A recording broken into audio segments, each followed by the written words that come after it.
They say, digging reveals demons, sweeping reveals trash, but that's so not true for our main man. This dude's name is Jiang, a wandering fortune teller. Today, he's having his stall wrecked by a customer for the 100th time. Want to know why this keeps happening? It's because he has a system of heavenly mandate, which lets him accurately predict people's futures. But the bummer is, this quirky system only gives him rewards if he tells the truth, and punishes him if he hides anything. And as if the heavens are playing a prank, they arranged for him to have a fateful encounter. A ruthless devil who kills without blinking, the supreme ruler of 10,000 demons, showed up and asked him to tell her fortune. And wouldn't you know it, the divination says the person standing before him will be his future wife. What's he gonna do with this messed up life? Let's all watch how this story unfolds, shall we? The scene opens on a bustling capital city, with people coming and going. This is Chengdong, in Qiyang City, Lu Province, Qin State. In a corner, there's a guy who looks like a fortune teller, with 2 signs boasting all sorts of mystical stuff, never uttering half a false, ordinary word. The dude also introduces himself. I'm Jiang Ji, originally a good young man from the 21st century. No idea why I transmigrated to this world full of demons, monsters, and immortals. Oh, and he also awakened some heavenly mandate system. Jiang Ju sighs, thinking about when he transmigrated. This system can help me predict the future for others, but it costs heavenly mandate points. I also have to find all sorts of rare treasures everywhere to sacrifice to it. Plus, I can only tell fortunes for others, even help them change their fate, but I can't tell my own. And what's more, there's something wrong with the system I awakened. While lost in thought, Jiang Ju suddenly hears a voice. Hey, fortune teller, can you tell fortunes about love? A bald-headed guy seems to be a merchant, carrying a wooden staff on his shoulder and smiling before Jiangju replies, 10 copper coins. At the same time, he grins awkwardly and thinks, a mortal, huh? Probably doesn't have any treasures to give my system. The customer frowns and asks, is it accurate? Why so expensive? Jiangju smiles brightly and says, heh, if I'm not accurate, you can smash my stall. The customer tosses him the money, and he hands him a brush, telling him, write a character, or just draw something. Holding the paper, the customer draws a shape like a turtle. Jiangju is speechless, not knowing what to say. He stares at the shape. Suddenly, white smoke starts to rise from the paper, and words begin to appear. Do you want to divine the heavenly mandate of Zhao Dabao? This divination will cost 1 heavenly mandate point. Images of the customer's past gradually appear, starting from when he was a baby, a boy born in Niutou village. His father was Zhao Ergao, who named the boy Zhao Dabao. Then comes his growing up. At 16, Zhao Dabao and his buddies sneakily peeped at Liu Widow taking a bath, and were caught by Zhao Ergu, who was having an affair with Liu Widow, and were hung on a tree to be whipped. At 30, because Zhao Dabao's reputation in the village was terrible, none of the girls from miles around wanted to marry him. Images of him dejectedly leaving amidst the villagers' disgust. At 50, Zhao Dabao encountered a year of natural disasters, dying at the hands of bandits, never having married in his life. Jiangju points a finger at his head, frowning as he sees Zhao Dabao's life flash before him. Simulation complete. Do you want to change his fate? Redivine it? Redivining it will cost Zhao Dabao's merit. Zhao Dabao's current merit, 3. Jiangju happily sighs in relief, thinking, don't mess around, we're just strangers passing by each other. How could I spend my own merit to change his fate? The notification pops up again. You have glimpsed the heavenly mandate. You can choose to conceal the heavenly secrets, reward, merit deducted by 100, tribulation of 3 disasters. The notification continues. You have glimpsed the heavenly mandate. You can choose to reveal the heavenly secrets, punishment, merit +1. Along with choosing one of the following punishments. 1. Zhao Dabao's peeping experience. 2. Zhao Dabao's blacksmithing skills. 3. Liu Widow's charm. Hearing this, Jiangju's face turns pale, fearful. Jiangju thinks, what weird stuff is this? I told you there was something wrong with this system. Normal fortune telling is all about not revealing heavenly secrets. But this thing forces me to tell others the truth, and if I do I get merit and special rewards. If I don't, it lets me suffer the tribulation of the 3 disasters, dying without a burial place. The customer Zhao Dabao, seeing that he hasn't received any answers yet, urges him anxiously. Fortune teller, well, Jiangju strokes his chin, asking, have you ever heard the sound of frogs croaking? His face suddenly becomes unusually gloomy, his eyes serious, as he says in a low voice, croak croak, homonym for lonely and alone. Your love life. Zhao Dabao angrily overturns Jiangju's table, shouting loudly, what the heck? Jiangju gets hit in the face by some things. He painfully sighs and says, why are the people of this world so hot-tempered? The notification pops up again. You revealed heavenly secrets, spoke the heavenly mandate, punishment, merit +1, Zhao Dabao's blacksmithing skills. A hand swipes across with a loud voice. Get out of the way, what to do with the 2 people left today? Jiangju angrily swipes at the notification, then cursing back. Playing dead. Forcing me to tell fortunes for 3 people a day. Angrily, Jiangju carries his stuff as he walks, saying, the people of this world won't even let me actively find others. Fortune-telling can only wait for others to come to me. With my truth-telling mouth, almost no one will come to me anymore. Can only go to the West City to try my luck. There are many people from outside. There will definitely be people who can't figure things out. The scene shifts to the arches of large houses. Darting swiftly above is the red Hong Tan rabbit demon. Her eyes lit up, her face beaming as she said, I can't believe I got the secret treasure of the 10,000 demon kingdom so easily. Who knew the heavenly devil lord, Tu Shanlan, was hiding such a secret? As she was saying this, suddenly, Qi Hongdan turned her head back, noticing something. It was Jiangju, walking along sighing. Seeing him, she thought, he only talks about profound things, never a mundane word. That sounds familiar. Qi Hongdan suddenly remembered Jiangju, and thought, I remember now, the clan's ancestor personally invited him to the ancestral lands here. He had those 2 cloth flags on his back then too. I remember he was a fortune teller, didn't expect to run into him here. This is definitely a good opportunity, can't let it go to waste. Qi Hongdan stood in front of Jiangju and said, esteemed sir, please hold your steps. Seeing the hot girl in front of him, Jiangju snidely remarked. How bold, daring to enter a human city in broad daylight. Qi Hongdan suddenly realized something, her eyes widening in surprise at his words. She smiled brightly and continued, esteemed sir, you're a fortune teller, could you tell my fortune? As Qi Hongdan spoke, she thought, I'm best at concealing my aura.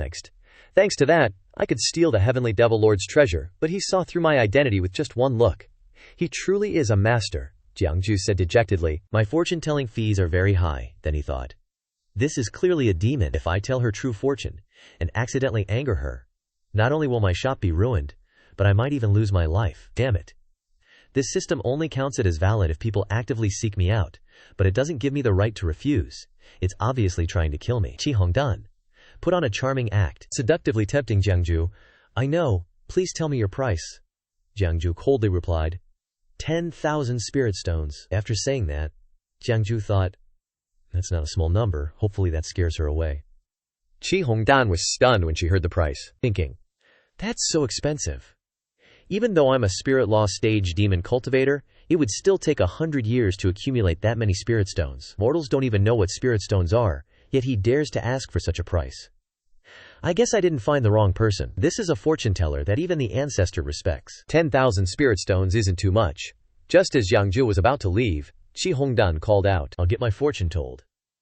She held out a red orb, saying, esteemed sir, I wonder if this high-grade magic artifact, the Crimson Flame Pearl, can be used as collateral. Jiangju looked at the orb, hesitating slightly, thinking, the Crimson Flame Pearl, how many points can I exchange that for?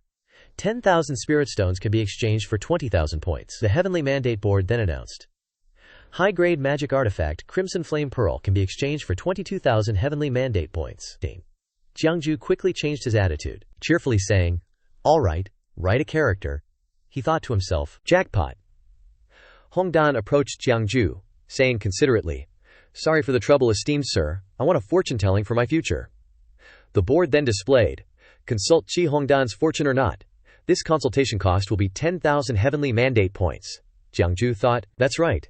Telling the fortune of a demon is different from that of ordinary people.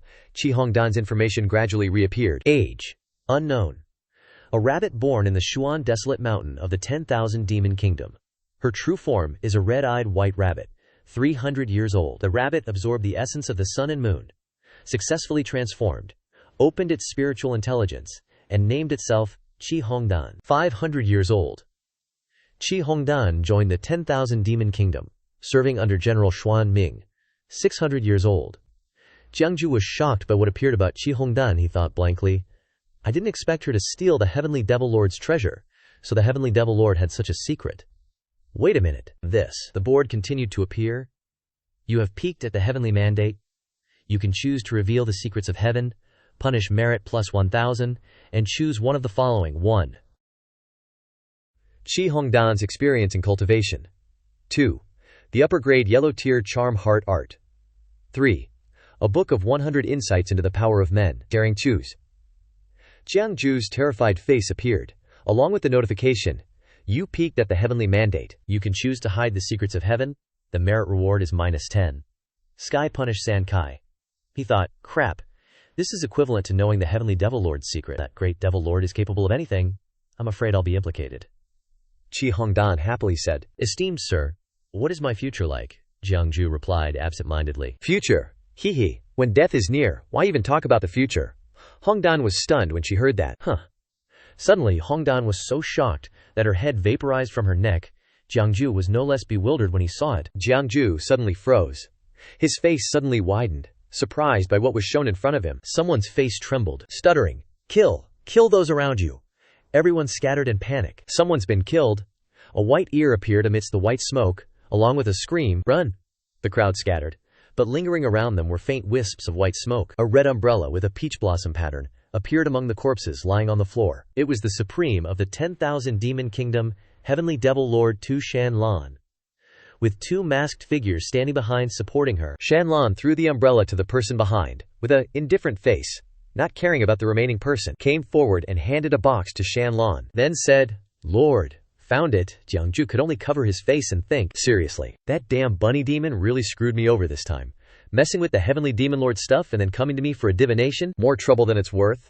Tu Shanlan approached Jiangju. He stared at her, thinking, right now, standing in front of me is the heavenly demon lord, Tu Shanlan. Tu Shanlan looked at him and said, since Qi Hongdan sought a divination from you, little sir, how about you cast one for me as well? Jiangju awkwardly waved his hands and feet, saying, divination? What are you talking about? I don't get it. I'm just a passerby. Jiangju turned and ran away, clutching his stuff. Crying inside, he thought, looks like she's been here for a while. I shouldn't have said that person about to die line, but if I didn't, the system wouldn't let me off the hook. Now look what happened. The heavenly demon lord is asking me for a divination. Right away, Tu Shanlan's followers flew around him, preventing him from escaping. Our sect leader didn't say you could leave. Jiangju paled in fear. He turned back, his face ashen, and forced a smile, saying, one should always leave a way out. That way, there's a chance to meet again later. Tu Shanlan looked at Jiangju inquisitively. But I'm a demon. Jiangju nodded vigorously, replying, ah, right. Jiangju sat down helplessly, feigning an exorbitant price to avoid it. Actually, my divination fees are really expensive, Tu Shanlan replied. It's okay, I'm not short on money. Jiangju's face darkened, and he said, peeking into the heavenly secrets for others, there are actually many taboos. Tu Shanlan was no less intimidating, she said coldly. Cast a divination for me, or die. Jiangju fearfully presented the brush, saying respectfully, please write a character. Jiangju thought, forget it. Whether it's the heavenly demon lord or the system, I can't refuse either of them. Life or death, it's all destiny. Tu Shanlan then picked up the brush and wrote a character, Slaughter. The notification popped up again. Do you want to cast a divination for Tu Shanlan? This divination will cost 100 million heavenly fate points. Hearing this, Jiangju froze, thinking, 100 million? I've been transmigrated here for 5 years, and the first time I divined for someone, it cost so many heavenly fate points. But the heavenly fate points I've accumulated aren't even a fraction of that number. Jiangju's face darkened again, thinking, that's right, my system. When divining for targets with higher cultivation, stronger talent, and greater future achievements, the difficulty of the divination increases, and it costs more accumulated heavenly fate points. She's the heavenly demon lord. Her cultivation and talent are top-notch. That's why it costs so many points. Tu Shanlan crossed her arms and asked, can't you divine it? Then she thought to herself, I originally thought that he, who explained Qi Hongdan's life and death with a single sentence, was a capable person, but now seeing the character Slaughter scare him to this extent, he can't even maintain his composure. Tu Shanlan lost her patience, sighed, and ordered, kill him. The attendant quickly responded, yes. The knife quickly flew toward Jiangju, and he startled and shouted, who said I couldn't divine it? I'm just afraid that even if I divine it, the heavenly demon lord won't be able to listen. Tu Shanlan raised her hand to stop her people and said, little sir, what kind of payment do you want for the divination? Jiangju said with a serious face. If the heavenly demon lord is willing to use the entire myriad demon kingdom as payment for my divination, maybe I can, this time. Tu Shanlan said softly, putting on airs. Sword slave, kill him. Seeing the knife about to stab him in the face, Jiangju cried out and begged, wait. Even if the heavenly demon lord can't pay the divination fee, I can divine a portion of your future for you. Doesn't the heavenly demon lord want to see what kind of great enterprise you create in 1,000 years?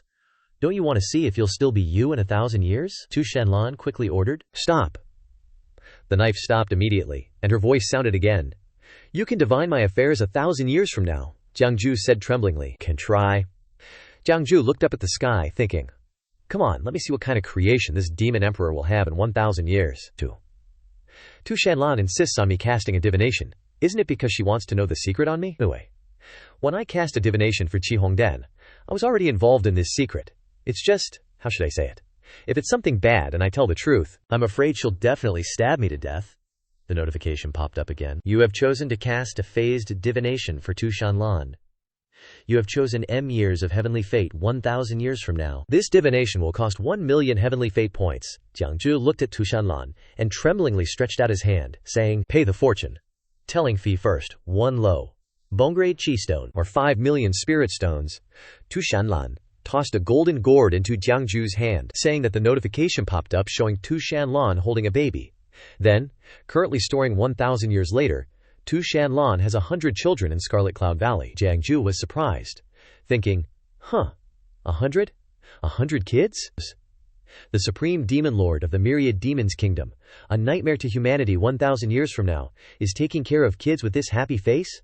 A heartless demoness who kills without batting an eye. Who the heck has the guts to do that? The notification popped up. 1 year later.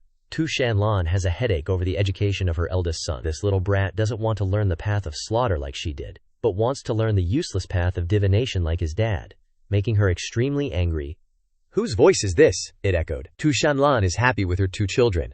Along with the announcement, 102 years later, Tu Shanlan officially begins teaching her second and third daughters cultivation, and feels extremely satisfied with their talent. An image of an older boy appears happily, and the notification is still showing. 1,003 years later, Tu Shanlan's 4th son grabbed 2 flags on his 1st birthday, only saying mystical things, not saying half a fake mundane word like his dad did that year. Making her very angry, she clearly prepared axes, hatchets, hooks, sickles, knives, swords, spears, all kinds of magical weapons for him to choose. 104 years later, Tu Shanlan is pregnant with her 5th child, and there's still no sign of birth this year, making her secretly feel worried. At this time, Tu Shanlan is lying pregnant in bed, caressing her belly, and then, 105 years later, Jiangju looks at his distorted face, thinking, something doesn't seem quite right. 10 years later, Tu Shanlan's husband, Jiangju, finally returns to Scarlet Cloud Valley from the Yellow Springs underworld. This makes her feel very happy, too. Tu Shanlan is happily hugging some man at this time, but while being intimate, she keenly smells the scent of another woman on him. Tu Shanlan's face wrinkles up, angry. Jiangju pondered blankly. Tu Shanlan's husband's face is getting darker and darker. He looked at her dazed and thought. Tu Shanlan's husband, Jiangju, was suddenly horrified, whispering WTF. Jiangju stroked his chin and smiled, thinking, I was wondering, who has such ability, can make the decisive and murderous demon lord willingly become a stay-at-home mother with 100 kids? Turns out it's me. Well, that's okay then. The notification popped up again. Simulation ended. Do you want to change your destiny? Redivine? Redivining costs 1 million of Tu Shanlan's merit points. Tu Shanlan's current merit points are negative 1,125 million. You can choose to spend 1 million of your merit points to change your destiny. Your current merit points are 891,539. Jiangju was horrified after hearing this, sweating profusely, thinking to himself, I was thinking that if the divination turns out bad, I could pay some price to change my destiny so I wouldn't get killed by this demoness. Negative 10 million merit points. What outrageous things has this demoness done? Why hasn't she been struck dead by the heavens yet? The merit points I've accumulated over the years aren't even equal to the decimal places of the merit points needed to change her destiny. Tu Shanlan is still waiting seriously for Jiangju to answer. Her patience is gradually reaching its limit when she asks, Little immortal master, have you divined anything yet? Jiangju thought fearfully. I'm done for. If I tell the truth, I'll probably be immediately hacked to death by Tu Shanlan. The notification popped up again. You have glimpsed the heavenly mandate. You can choose to conceal the heavenly secrets. Reward minus 1 million merit points. 9 layers of thunderbolts strike your head and you die. You have glimpsed the heavenly mandate. You can choose to reveal the heavenly secrets. Punishment rewards plus M10,000. Along with choosing one of the following punishment items, Jiangju read each line of the notification and thought. Usually when divining, choosing to conceal the heavenly secrets, although the punishment to be endured is the tribulation of the heavens, the system doesn't say that you have to die. But this time the system clearly tells me that I can't resist it. I'm definitely going to die. The notification continues to pop up. 1. Tu Shanlan's child-rearing cannot. Las, Zinde, Insights. 2. A book of 10,000 ways to teach your husband. 3. Half a jade pendant. Jiangju cursed. What the hell are these 3 rewards? Jiangju clutched his chest in pain, thinking.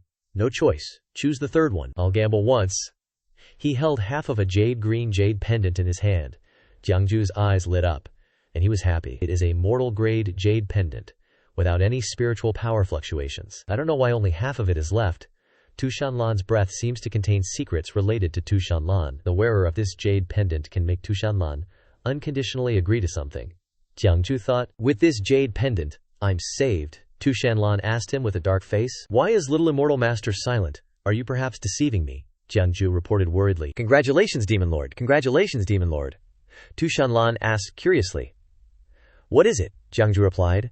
1,000 years from now, the Demon Lord's love life will be fulfilled, and she will give birth to 2 sons and 2 daughters, and is pregnant with one in her belly. Tu Shanlan's face immediately lit up, glaring angrily at Jiangju. Images of the children appeared through Jiangju's words. The eldest son is intelligent since childhood, learns the Bagua Book of Changes, is proficient in yin and yang and the 5 elements, and knows everything from ancient times to the present.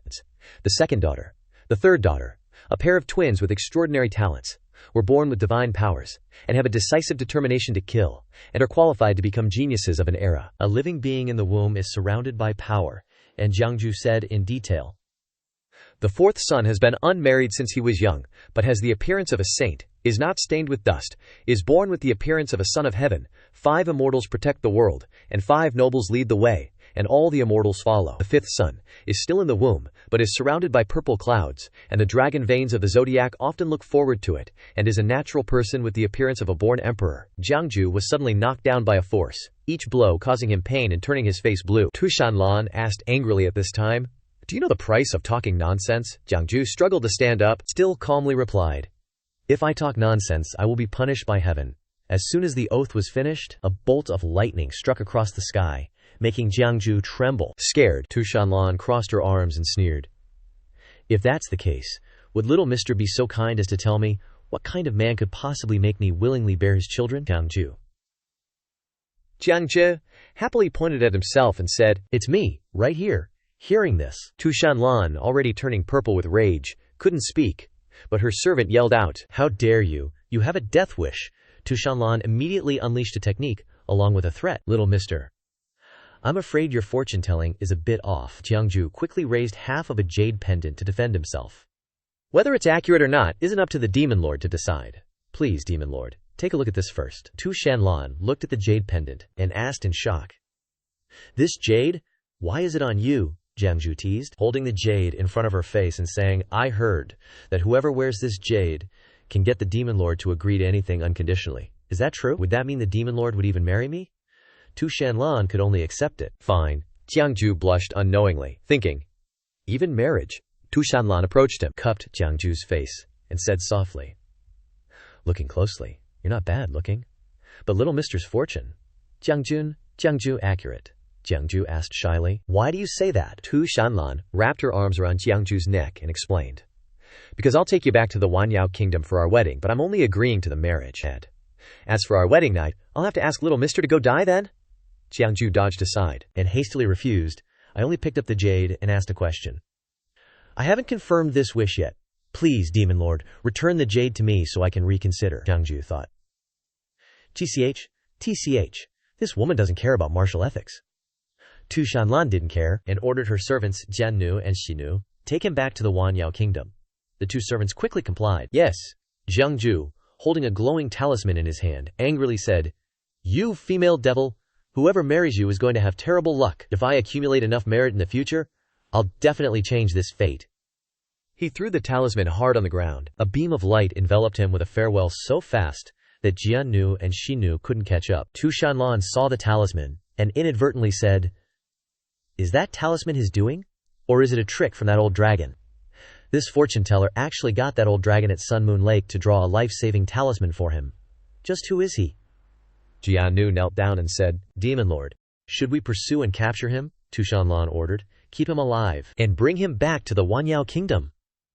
After speaking, the servant held an umbrella to shield Tu Shanlan from the sun as she went back. On the way back she thought, "Come to think of it, the one who stole my crimson sandalwood and mysterious ice jade soul orb was that old dragon's man. What are they up to?" Tu Shanlan spoke to her servant. "Let's go." And the servant asked, "Does the demon lord want to return to the Wanyao kingdom?" Tu Shanlan quickly replied, "No, to Sun Moon Lake." The scene changed to a beautiful mountain gorge. It was the Jade Flower River in the Tianan Mountains of the Wei Kingdom. Underneath the mountain gorge, a clear blue river was flowing peacefully. Suddenly, something fell into the water with a splash, making the water splash everywhere. It was Jiangju. He climbed ashore while crying and complaining. "Oh man, that's bad luck." Leaning against a tree, Jiangju said dejectedly, "My life-saving talisman. I camped at Sun Moon Lake for half a month and barely managed to trick that one from the old dragon's hand. Who knew it would be used in a situation like this today?" Thinking about Tu Shanlan, he got even angrier. "Tu Shanlan, just you wait. When I find a cultivator with 1,000, 10,000 years of cultivation, invincible under the heavens, I definitely won't let you off."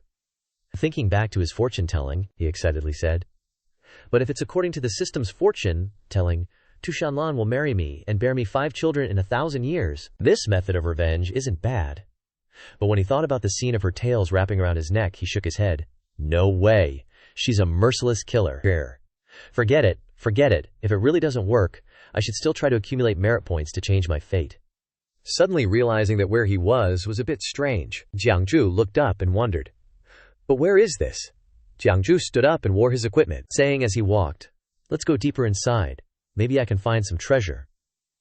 Suddenly, Jiangju appeared, riding on a giant tiger. It ran swiftly forward, passing many other animals. Jiangju, sitting on the tiger's back, holding food, said, "Finally, I'm almost out of the Tianan Mountains." Jiangju held a water bottle, frowning uncomfortably.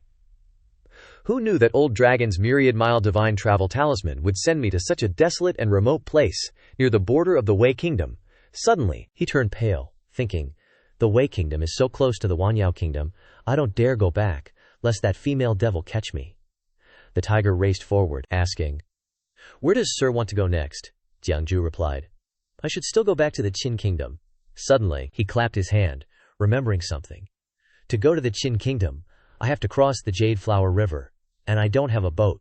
The tiger heard this. So he said, "Don't worry, mister, I have a way to help you cross the river." Jiangju happily replied, "Really? Well, thanks a bunch, old tiger." Looking at the pile of food in his bag, Jiangju thought gleefully, "This half-month hasn't been a loss. Who knew there'd be a forest here with enlightened spirits? These demons with cultivation aren't few either. Not only did they help me smoothly complete my quota of 3 fortunes a day, but I even got a bunch of treasures like this." The old tiger turned to Jiangju and said, "Mister, thank you for divining fortunes for us these past 2 weeks, letting us know that a righteous God will appear here in the future. We're truly grateful. Everyone wanted to see you off. Why didn't you agree?" Jiangju waved his hand, grinning casually. "It's no biggie, no need to make such a fuss. It's not necessary, really," Jiangju continued. "When that righteous God appears, as long as you guys do good deeds and accumulate merit, you'll be able to become guardian deities of this region and enjoy incense offerings." Meanwhile, he thought, "These demons aren't dumb. If I hadn't divined that a righteous God would appear in Tianan Mountain, and these mountain spirits would be recruited, eventually enjoying incense offerings, they wouldn't be giving me this much face." The old tiger replied, "I wonder who this lord is after all." Jiangju's voice echoed, fading behind the tiger's figure.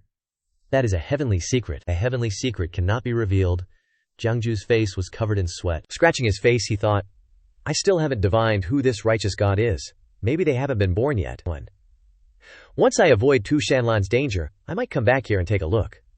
After walking a bit, Jiangju got off the tiger's back and thanked him. "Old tiger, take me this far. Go back now." The sound of the river came from behind, along with Jiangju's words. "The river is dangerous. I'm afraid even a boat can't cross it. Tiger bro, do you really have a way to help me cross?" Suddenly, the old tiger roared loudly, startling Jiangju, who instinctively covered his ears. A vortex formed from the ripples, swirling tighter and tighter, looking like a black hole sucking everything in. Water splashed all over Jiangju's face, making it impossible for him to open his eyes, his expression full of pain. The vortex got deeper and deeper, and a bottomless pit appeared. The water receded. From under the water, a huge turtle shell appeared in the middle of the river. Seeing what had just appeared, Jiangju's jaw dropped. Unable to say a word, only able to exclaim in his thoughts, "Holy crap, a giant turtle looks super old and threatens anyone who disturbs his cultivation." Jiangju looked at it and thought, it can speak human language and has refined itself to a transcendental level. Seems like a great demon with profound cultivation. The giant turtle, which was none other than Wu Beixiang, opened its eyes slightly and said, "I heard that a fortune-telling mister has been in the mountains these past few days, enlightening many mountain demons in Tianan Mountain. Is that you, mister?" It approached Jiangju, gently asking, "How should I address you, mister?" Jiangju said fearfully, "My name is Jiangju." Hearing this, Beixiang asked, "Mr. Jiang, may I ask what brings you to this old one's place?" The old tiger's voice rang out. Rao, a sound. Beixiang seemed to understand and said, "So, Mr. wants to cross the river. That's a small matter. If Mr. doesn't mind, this old one is willing to act as a boat to carry you across." Meanwhile, Beixiang thought, it's rare to meet an expert in Tianan Mountain. Now, I can consider it making a good karma, and hope to get to know Mr. Jiangju heard this and said, "If that's the case, I won't be polite then." Jiangju sat on the turtle's back, happily waving goodbye to Tiger Bro. "See you later," the tiger also replied. Whoa. The river was flowing strongly at this time, with waves crashing one after another, with flocks of birds flying over the river. Beixiang asked Jiangju, "Where does Mr. wish to go?" Jiangju replied, "To the state of Qin." Thinking about the scariness of Tushanlan, Jiangju thought with a pale face, "I can't stay in the state of Wei for now." Beixiang heard this and asked, "Does Mr. have important business in the state of Qin?" Jiangju replied, "Actually, I don't have any particular place I want to go. I've always been drifting around these past few years, just going wherever the wind takes me." Beixiang heard this and gave a piece of advice. "If that's the case, this old one advises Mr. not to go to the state of Qin these few days." "Jiangju days?" Jiangju asked curiously. "Why do you say that?" Beixiang replied, "If Mr. knows fortune telling, why not try to see the key of Great Qin?" Jiangju replied embarrassedly, "It's better to not look too much at the key of a dynasty." Meanwhile, he thought, I don't know anything about face reading, or key observing, or Liu Ren or Liu Yao. My fortune telling all depends on the heavenly destiny divination system. I just divine whatever the system displays. Beixiang looked up and said, "What Mr. says makes sense. This old one has been too talkative." Jiangju was just sitting and thinking. Divination really does damage oneself. Peeking at heavenly secrets, there are many taboos. Beixiang continued.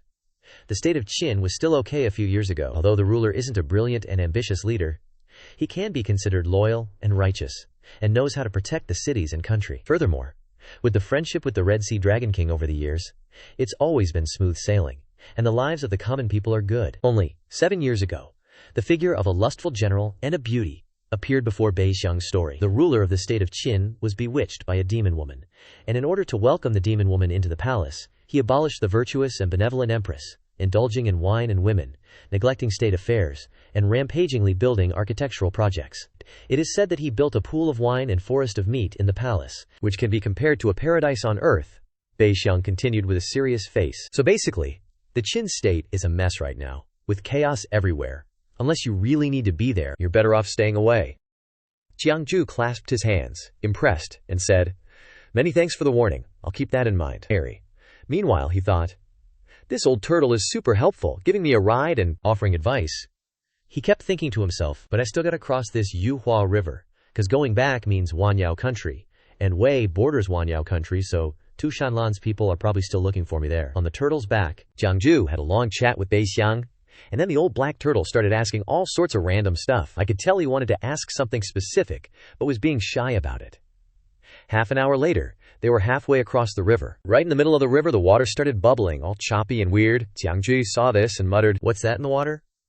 Out of nowhere, a huge pile of giant crabs started heading towards Beixiang and Jiangju. Jiangju was taken aback by the crabs, he said, worried. "These aren't your average water critters. What are they doing? All gathered here." Beixiang looked up and answered Jiangju's question. "Don't be surprised, sir. These are all my descendants. They heard you gave guidance to the mountain spirits and demons on Tianan Mountain, and they're hoping for some enlightenment too. If you don't like it, I'll tell them to bugger off." Jiangju waved his hand, telling Beixiang not to be so formal, and said happily, "Nah, it's fate we met. It's just that destiny is a fickle thing." Then he thought, counting on his fingers, "I haven't hit my quota of 3 fortunes for the day. Looks like I'll be relying on these guys." Beixiang looked at the crabs surrounding them and said, "Since you put it that way, sir, I'll be cheeky and ask you to read my fortune." Jiangju stroked his chin. "I knew it." Why else would he offer me a free ride, being so polite? After all this beating around the bush, he's finally bringing it up, Bei Xiang continued. Please don't blame me for being so forward, sir. It's just that I've been bothered by this one thing for half my life. It's rare to meet someone as amazing as you, and if I miss this chance, I'll regret it forever. But don't worry, sir. I've been the big boss of the Yuhua River for over 1,200 years, and I've got some treasures. Consider it payment for the fortune-telling. Jiangju jumped right in. What's the problem that's been bothering you? Bei Xiang replied. Since I gained sentience, I've cultivated for 1,200 years. Doing good deeds and avoiding evil. There are many ancestral halls of mine, on both sides of the Yuhua River, built by villagers I've looked after, so I get some incense offerings. But even with all this merit, my cultivation hasn't improved much, my life force is fading, and I still can't see the dragon transformation tribulation coming. Bei Xiang continued to spill his guts. It's just about transforming into a dragon. Can you tell me if it's possible or not? Jiangju raised his hand to his mouth, pondering. Something's not quite right. Logically, if this old turtle was close to dragon transformation, he should have some draconic features. But other than being huge, he's got nothing. It's clear he's nowhere near it. I've got a bad feeling about this. Jiangju then laid out his fortune-telling fee. I gotta warn you, my fees ain't cheap, he thought. Based on my past experiences, this heavenly mandate reading probably won't be good news. If he doesn't like the result, I definitely can't beat a 1,000-year-old Daoxing demon with my strength. Especially since I'm riding on his back right now. Bei Xiang didn't hesitate. Just name the price, sir. Jiangju furrowed his brow, deep in thought. It's weird. Everyone who asks me for a reading is loaded. A notification popped up. Do you want to read the fortune for Wu Bei Xiang of the Yuhua River? This reading will cost 30,000 heavenly mandate points. Holding a mossy green rock, Jiangju said. 300,000 spirit stones, he thought. In fact, 300,000 spirit stones can be converted into 60,000 heavenly mandate points. But if it's a fortune I don't want to read, the fee is multiplied several times. Jiangju continued. I'm telling you now, fate is predetermined. If the reading is bad, the fee is non-refundable. Better not read it. Bei Xiang was taken aback, thinking, this fee is really expensive. Although I've accumulated some treasures over the years, I really don't have that many spirit stones. Bei Xiang spat out a blue jade with the water swirling around it. Jiangju took the jade and heard Bei Xiang say, this azure jade lotus seed is the fruit of a 10,000-year-old sacred herb. Is it enough to pay the fee? A notification about the jade appeared. Rare item, azure jade lotus seed, can be exchanged for 80,000 heavenly mandate points. Jiangju seized the opportunity and grabbed the jade. It's enough, he thought. Things have come this far, there's no reason to refuse, Bei Xiang said. Then please tell my fortune. The notification about Bei Xiang's life appeared. Unknown age. A black turtle born in the Hua River, Tianan Mountain. Age 60. The black turtle accidentally ate an azure jade lotus seed, unintentionally gained sentience, calling himself Wu Bei Xiang. Age 200. Wu Bei Xiang stirred up trouble in the Yuhua River, eating flesh and drinking blood. Cultivation advanced 1,000 miles a day. Age 500. Wu Bei Xiang was guided by an expert. Wanted to cultivate incense offerings to get rid of demonic energy. Began to help mortals in the Qin and Wei states to build temples for himself. Age 800. The Dragon King of the Taiqing River passed by the Yuhua River, discovered Wu Bei Xiang's evil deeds, angrily attacked. Wu Bei Xiang barely escaped, but was seriously injured to the foundation of his cultivation, difficult to improve. Age 1201, Wu Bei Xiang bitterly sought the opportunity to transform into a dragon without success, plotted to use the monarch to fulfill his wish, colluded with the Qin state's demon consort, kidnapped refugees to refine human blood pills. Age 1204, Wu Bei Xiang met a fortune teller of the human race, hoping for guidance, but was told that his fate was to die. In a fit of anger, wanted to sink this person to the bottom of the Yuhua River for 1,000 years of suppression, but was destroyed by an expert. The temple was struck by heavenly punishment and died. Jiangju frowned, thinking, no wonder he hasn't transformed into a dragon after 1,200 years of cultivation. He simply doesn't dare. He has always used temple incense to hide the secrets of heaven, to escape the heavenly tribulation. How can a body full of karma pass the dragon transformation tribulation? A notification appeared. You have peered into heavenly mandate. You can choose to hide the secrets of heaven. Reward of merit minus 30,000. Heavenly punishment. 9 karma. 1. Insight into Wu Bei Xiang's incense to become the path of the gods. 2. Alchemy technique for refining blood pills. 3. Divine power to control water. Jiangju thought. The path of incense to become a god is originally a righteous path. But Wu Bei Xiang built temples to lustful gods for cultivation. His insights are likely to be mixed with evil things. Using the blood pill refinement method, Sounds like some seriously twisted stuff. TCH, guess I'm stuck choosing the water manipulation divine ability. Seeing Jiangju taking so long to think, Bei Xiang hurriedly asked, Immortal Master, does this old turtle have a chance to become a dragon? Jiangju said seriously. Seems like you're underestimating my skills, seeking divination with so much karma of killing on you. Oh, Bei Xiang, you've got some nerve. Bei Xiang suddenly sensed something was off and hastily asked, Immortal Master, I only asked about my dragon transformation opportunity. I never asked you to divine anything else. You already took my divination fee. Internally, he was shocked. How does he know my name? I've kept a low profile for years to avoid that little dragon king from the Taicheng River. I've never met this guy before. How does he know the name my parents gave me? Unless this guy's divination skills are so ridiculously good, he can see everything, Jiangju burst out laughing, saying, Dragon transformation opportunity. Haha, Jiangju calmly continued. Since you're begging for a dragon transformation opportunity, then I'll grant you one. A dragon transformation tribulation. Bei Xiang's eyes narrowed sharply, a red glint flashing within them, and asked Jiangju, What does Immortal Master mean by that? Jiangju's face darkened, saying, I'm willing to sacrifice my own merit and write a memorial to the heavens, granting you a chance to transform into a dragon. Bei Xiang continued. I kindly offered you a ride across the river, and you repay kindness with enmity? Is this how all you human cultivators repay others' favors? Jiangju put his hands together and closed his eyes, continuing. Disciple Jiangju requests the Xuantian Lightning Law Celestial Lord. I have heard that old turtle Bei Xiang of the Jade Flower River has cultivated for 1,200 years, performing good deeds and accumulating heavenly merit. Thunder rumbled. Bei Xiang looked up at the sky, angrily saying, This little brat is going too far. I was being nice to you, and you dare to do this to me. Bei Xiang thought, I didn't expect him to actually use a summoning spell and summon the Xuantian Lightning Law Celestial Lord. Just who is he? Suddenly, Bei Xiang whipped his head around, baring his fangs to threaten Jiangju, but he remained calm and fearless. A blue light flashed in Jiangju's eyes. He said seriously, Celestial Lord above, merit on my person, evil presence detected, daring to harm me. Bei Xiang frowned in anger, thinking, I can't eat him. My dragon transformation tribulation is because of him. If I eat him now, I'm definitely doomed this time. Jiangju raised 2 fingers to the sky, a vortex of lightning swirling above his fingertips, and with a shout, Those who do good are blessed by heaven. Those who do evil are punished by heaven. Please consider this? Jiangju cheerfully continued. Haha, Bei Xiang, didn't you want me to divine? I never speak a single false word in my divinations. Today, right here, you'll be buried under this dragon transformation tribulation. Jiangju continued. Heaven's path is clear, karma is appropriate. As he said this, he jumped off Bei Xiang's back, shocking him. As Jiangju jumped into the water, a bolt of lightning struck Bei Xiang. Not knowing how to swim, Jiangju screamed for help. Settle the bill! Settle the bill! Settle the bill quickly! A notification appeared.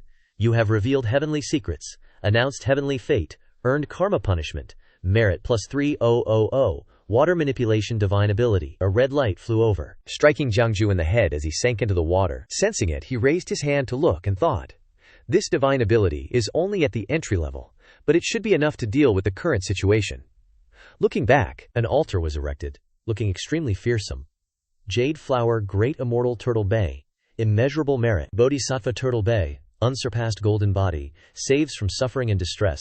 The bolts of lightning striking Bei Xiang's back were quickly deflected, rebounding into the sky. Bei Xiang angrily thought, this incense offering is my accumulation of hundreds of years. I didn't expect to consume so much, but if I can pass this dragon transformation tribulation, then it's worth it. Sharp eyes cannot be tolerated. Disperse, disperse. A beam of light heads straight towards Bei Xiang, Jiangju thought while casting his spell, HMPH. This golden light is my condensed merit, specifically used to destroy evil demons. Jiangju's attack struck Bei Xiang directly, shattering the barrier in front of him, causing Bei Xiang to be extremely surprised. While receiving another direct strike from the lightning tribulation, Bei Xiang coughed up blood, his face contorted in anger, saying, thousands of years of my incense offerings. Jiangju calmly stood in front of Bei Xiang, saying, without the protection of temple incense, let's see how you overcome this tribulation. From the sky, more and more lightning struck, thundering and dazzling, forcing Bei Xiang to look up and accept his fate. This heavenly tribulation has become heavenly punishment. I'm definitely going to die. Suddenly, Bei Xiang's jaw dropped, light glowed red all over his face, and from inside his mouth he roared, Jiangju, Even if I die, I definitely won't let you off easy. Jiangju, caught off guard by the sudden attack, was a little freaked out, his face drained of color, then he let out a little, ugh. Hit by Bei Xiang's attack, Jiangju crashed face first into the water, sending it splashing everywhere. Bei Xiang, seeing this, was gleefully delighted. Ha ha! This blood arrow has locked onto you. Let's see where you can run, you Jiang brat. With you as a cushion, this old man will die happy. From the sky, a bolt of red lightning slammed into the river, creating a massive shockwave. Time passed. Many days later, at the border of the Qin state, the Yuhua River, a large boat was drifting peacefully on the river. On the boat, a handsome young master stood upright, gazing ahead. He rested his chin on his hand and thought to himself, these past few days, the Yuhua River suddenly flooded, causing more than half the farmland near the capital, Xianyang, to be submerged. The most fertile land in the Qin state is along the Yuhua River. This year's flood came right after planting, destroying the fields and leaving countless people homeless. After a flood, there will inevitably be a flood of refugees everywhere. The young master thought about the scene of famine driving people mad, fighting each other. But right now, what worries me most isn't the refugees, but how much grain is left in the national treasury. If the grain reserves aren't enough to get us through this period, I fear the country will fall on hard times. Qin will definitely become a living hell, and it's very likely that human lives will be cheaper than grain. A woman appeared in the young master's thoughts. Speaking of which, ever since that demon woman entered the palace, the whole Qin state has been shrouded in miasma. It really does seem like the downfall of a kingdom is always due to a seductress. As he was thinking, the young master suddenly heard a shout, "Young master!" The people on the boat were gathered around an unconscious man. A scholar with long hair spoke up. "We pulled someone out of the river. He seems to still be breathing, but it's a little strange." The person who had drowned and was now unconscious was Jiangju. The scholar continued. "He was obviously pulled from the river, but he isn't wet at all. Not even his clothes are damp." Jiangju was taken to a room to rest. When he woke up, he held his head and wondered, "Where am I? I'm on a boat. Who pulled me out of the Yuhua River?" Suddenly, a brown box on the cabinet started moving, shaking violently. Jiangju suddenly reached into his robes as if realizing something. A look of utter panic on his face. He pulled out a broken jade pendant from his pocket, and thought in disappointment, "Oh, I've only accumulated a few life-saving treasures, and they're already broken like this." Jiangju sighed mournfully. "Ever since I transmigrated, my cultivation speed has been considered fast. Even the carefully nurtured disciples of those hidden immortal sects can't compare. But for some reason, in recent years, I always encounter very strong opponents.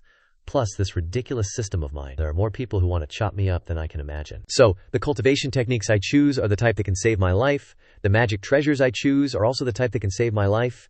Even the divine powers and techniques I'm best at are all escape techniques. My life is so hard." Thinking about Bei Xiang and his rage, Jiangju thought in fear, "Oh, broken things bring peace. Broken things bring peace." That old Yuhua River tortoise had at least 1,000 years of demon cultivation.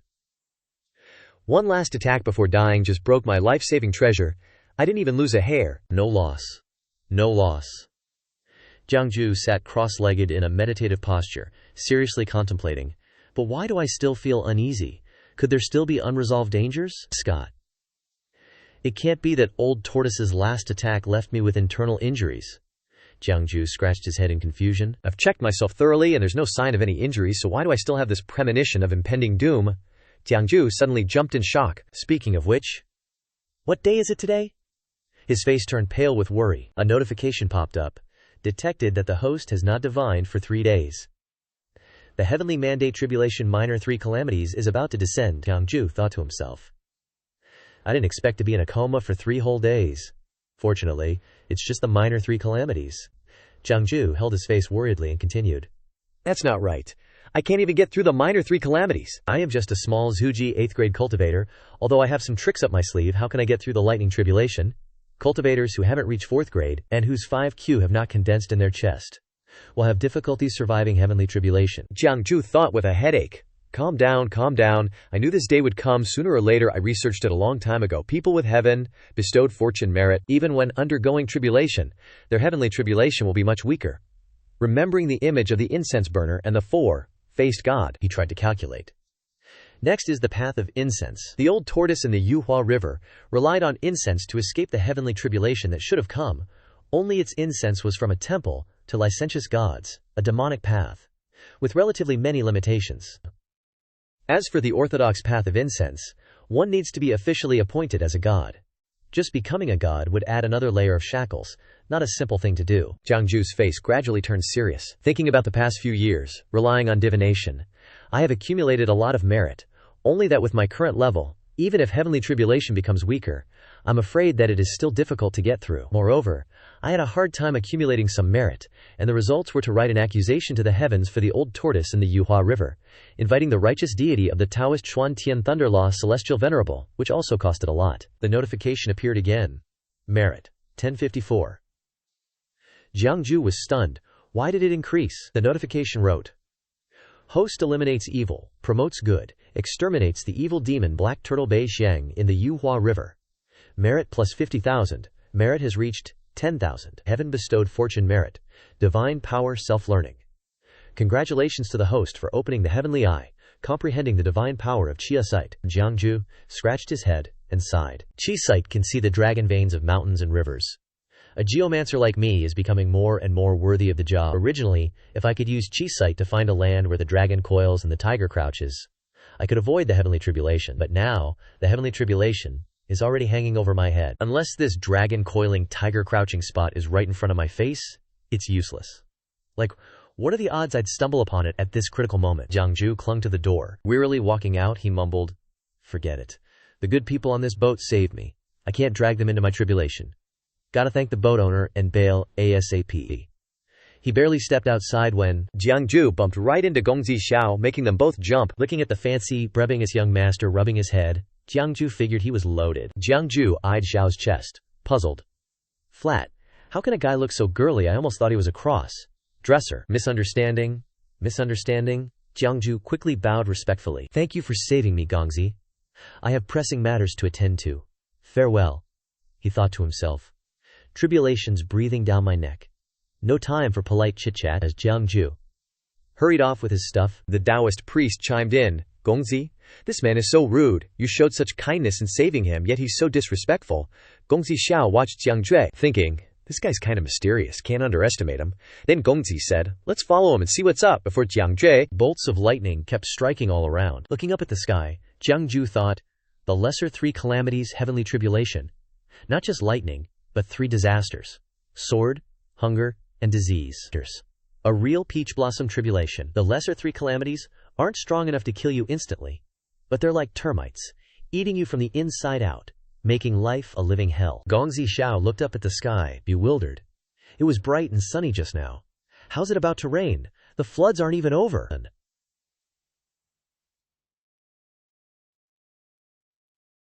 Another big rain, and the newly repaired levees might not hold. This year's harvest is doomed.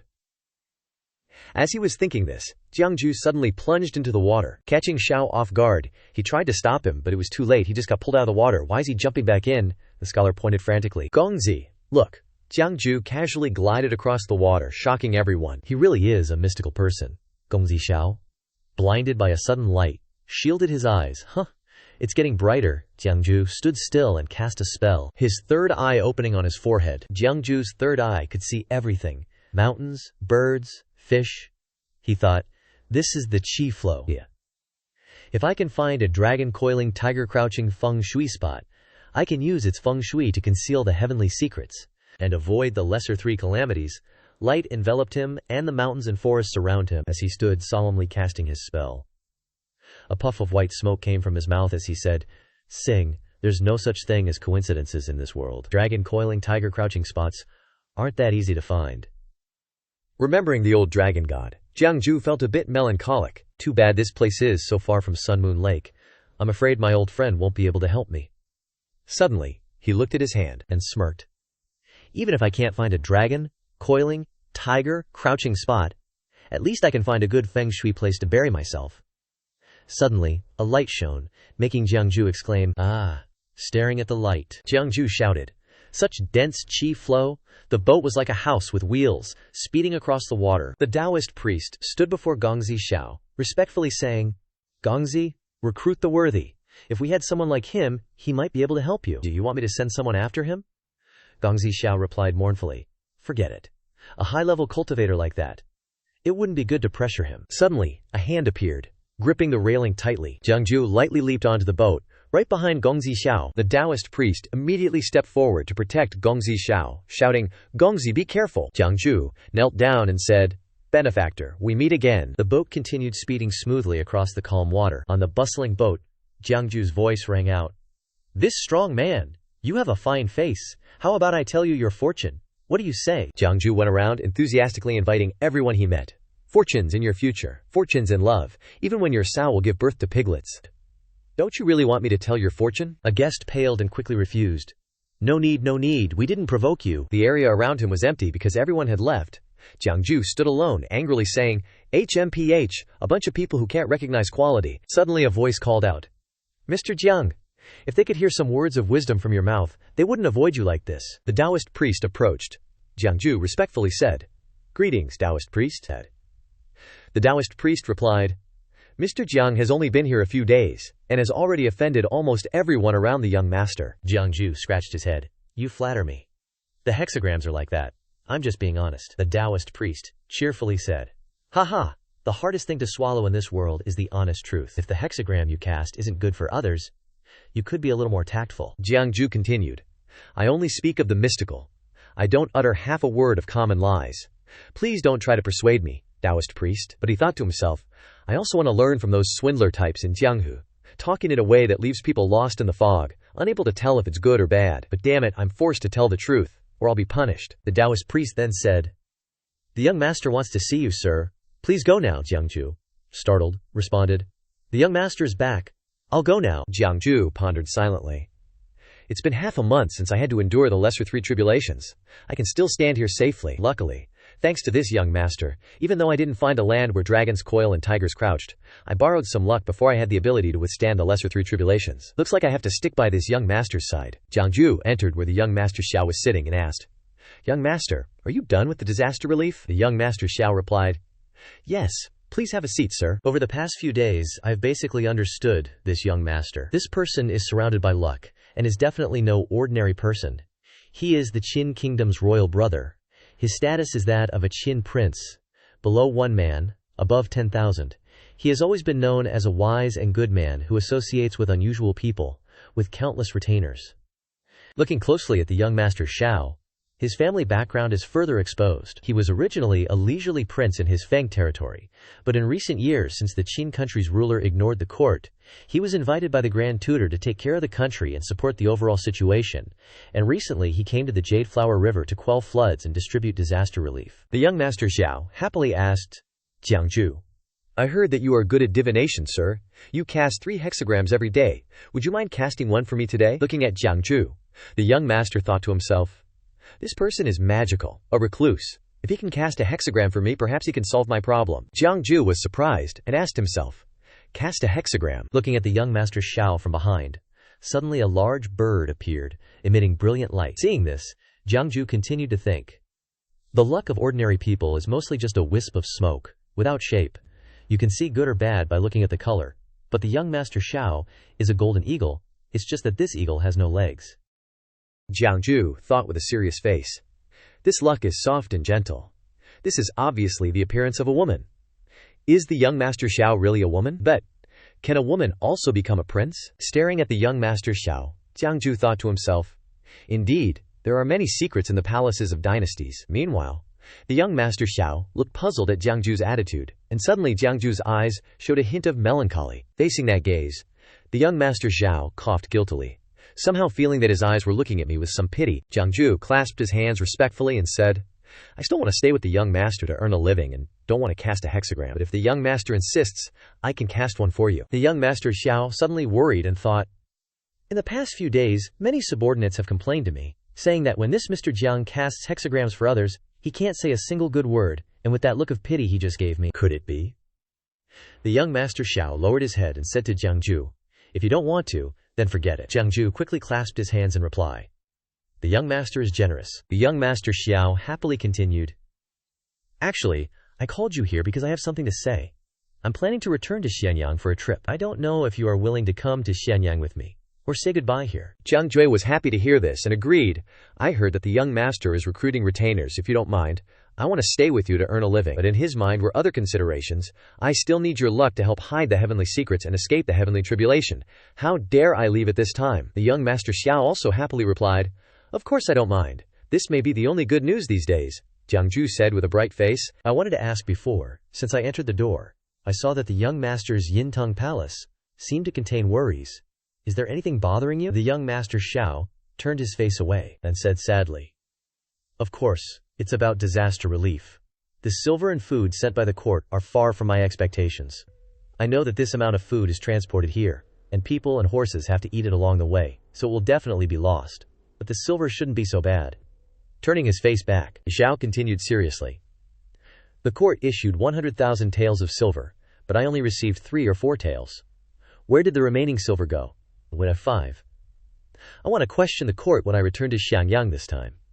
Jiangju stroked his chin and thought, Qin is indeed in trouble. It seems more serious than I thought. The ruler is muddled and unscrupulous, collecting heavy taxes, and the officials in the court are probably not clean. The disaster relief this time alone shows how serious the corruption is. It is really the case that when those above aren't upright, those below will be in chaos. Recalling the previous incident with Old Tortoise Shang, Jiangju also thought, Speaking of which, the floods on the Jade Flower River this time are also related to me. If I don't do anything, the suffering of the people will inevitably be counted on my head. By that time, my merits will be damaged, and then I'm done for. I'm still hoping to accumulate some merits to survive the tribulation. Jiangju asked, Young Master Xiao, do you know the reason for this flood? Xiao asked back in surprise. Do you know, sir? Jiangju replied, Please sit down, young master, and listen to me slowly. Jiangju began to tell the story. In this Jade Flower River, there is an old turtle named Wu Bei Xiang. The story continued like this. When the young Master Xiao finished listening, he angrily said, This old demon is really hateful. No wonder people have been accidentally disappearing along the river in Qin over the years. It turns out that demons and monsters are causing trouble behind the scenes. Xiao was still angry with Jiangju's story. This kind of demon still fantasizes about wanting the emperor's decree to transform into a dragon. Jiangju sat leisurely drinking water and thought, why didn't she mention the Qin kingdom's demon concubine? The young Master Xiao was calmer at this time. He asked, How did you know about this, sir? Jiangju replied, That old turtle once carried me across the river, and I accidentally found out. Xiao's eyes gradually became pensive, and said, So, that's how it is. Unexpectedly, it's such a coincidence. Meanwhile, he thought, Is it really such a coincidence? Wu Bei Xiang is a 1,000-year-old demon. How could he tell his countless crimes to others? The first time I met Jiangju was when I fished him out of the Jade Flower River. Wait, he just said that the old turtle suddenly asked about transcending the tribulation to transform into a dragon, but he also said firmly that Wu Bei Xiang must die. It seems that the old turtle's death under the heavenly tribulation must be related to Mr. Jiang. The young Master Xiao respectfully exclaimed, Indeed, you are a talented person. Jiangju also happily replied, What the young master is worried about must be the problem of silver. Else, I will take this as a way to ask for an opportunity to join your cause, and lend the young master a hand. The young Master Xiao quickly shook his hand to decline. How can I let you spend your money, sir? Jiangju also shook his hand. He just meant for young Master Xiao not to be polite. Haha, I don't have anything valuable on me. If you're hoping I can pull out silver or grain, I'm afraid I'm out of luck. Young Master Xiao continued. So, what does sir mean? Jiangju leaned in close and whispered, Over the years, that old turtle has been cultivating incense offerings at a lewd shrine, capturing many people from both Wei and Xin, raising beasts in Tianan Mountain. Besides providing incense, he uses them as labor to cultivate spiritual plants, immortal herbs, and even grains. He's accumulated enough over the years to ease your worries, young master. Jiangju could imagine a treasure vault overflowing with riches. He added, That old turtle died by divine punishment. His underwater cave is now masterless. The treasures accumulated over 1,000 years in the cave, if converted into silver for the local gentry along the river to buy grain, would be enough for you to provide relief. Young Master Xiao happily said, This is a great plan, sir. You are benevolent, and your merits will last for 1,000 autumns. Jiangju clasped his hands and smiled. I wonder if this can be used as tribute, he thought. That grain and those treasures were all seen during my divination for Wu Bei Xiang when observing his life. Who knew it would come in handy at this crucial moment? Young Master Xiao put his hand on Jiangju's shoulder, enthusiastically replying, I thank you, sir, on behalf of the people of Qin. If that's the case, the people are saved. The boat immediately sped up upon hearing young Master Xiao's order. This matter cannot be delayed. Let's set off immediately. Scene changed to where Tu Shanlan is standing. The servant following her said, Master, below is Sun Moon Lake. She raised her voice. "This lady is here, old Dragon King. Come and meet me." From underwater, a majestic golden dragon shot up, roaring fiercely. Suddenly, the dragon transformed into a human with 2 horns on his forehead. He appeared and said, "So it's the heavenly devil lord." This old dragon, Ao Xuan, pays his respects to the heavenly devil lord. "May I ask, what brings the heavenly devil lord to my Sun Moon Lake?" The servant held up a portrait of Jiangju, asking, "Has the old Dragon King ever seen this person?" Ao Xuan subconsciously thought, "Isn't this that little brat Jiangju?" Ao Xuan stroked his beard and answered Tu Shanlan's question. "This person is called Jiangju. Now, he once borrowed books from my Heavenly Tome Pavilion for half a year. He spoke with me a few times and became a forget-year close friend. But I wonder what offense this little friend of mine has committed against the Heavenly Devil Lord." Tu Shanlan casually replied, "What if he did? And what if he didn't?" Ao Xuan clasped his hands, cheerfully asking, "Will the Heavenly Devil Lord give this old one some face?" Tu Shanlan coldly replied, "What if I say no?" Ao Xuan said sternly, "If the Heavenly Devil Lord is determined, then it is my little friend's fate. However, if the Heavenly Devil Lord wants to deal with him, I'm afraid it won't be easy to." Tu Shanlan's eyes sharpened. Old Dragon Ao Xuan turned his back. "It's not that I'm protecting my little friend, but that little friend Jiangju is extraordinary. If the Heavenly Devil Lord wants to touch him, I fear you will encounter karma." He glanced back and continued, "He is the grand trend. When the grand trend arrives, the world will surely change." Tu Shanlan thought, HMPH, so eloquent. This old Dragon King has been immersed in the 8 trigrams classic of changes for years, and his speech has become more difficult to understand. She replied to Ao Xuan with a nonchalant attitude, "All the better. Only an extraordinary man is worthy of being my husband." Ao Xuan was stunned, asking with a confused face, "Huh?" Ao Xuan's face was still incredibly confused, unable to utter a word in response to what Tu Shanlan said. Tu Shanlan didn't seem to care about Ao Xuan's expression. She continued to ask, "If you are so familiar with this human diviner, then do you know his origins?" Ao Xuan shook his head, bowing his head and replying, "Cannot be said, cannot be said." Tu Shanlan didn't care, maintaining a stern tone. Ao Xuan still nonchalantly replied, "This old dragon am not good at divination. I can't divine his origins. But I can divine that 5 years ago, there was no one named Jiangju in this world." Tu Shanlan thought, "Could this Jiangju be an immortal descending from the heavens?" Ao Xuan seemed to see Tu Shanlan's doubts, and said, "Able to transcend the 3 realms, not within the 5 elements. This person is truly an expert." Tu Shanlan angrily retorted, "There are no immortals in this world," she thought. She didn't pay much attention to this human diviner, but she didn't expect Ao Xuan's assessment of him to be so high. Scene changed to outside the city walls, where carriages were already prepared. Jiangju was sitting inside the carriage reading a book. He sneezed and thought, "Who's bad-mouthing me behind my back?" Jiangju stretched, saying in an indifferent tone, "Forget it. With my mouth, how few are the people bad-mouthing me behind my back?"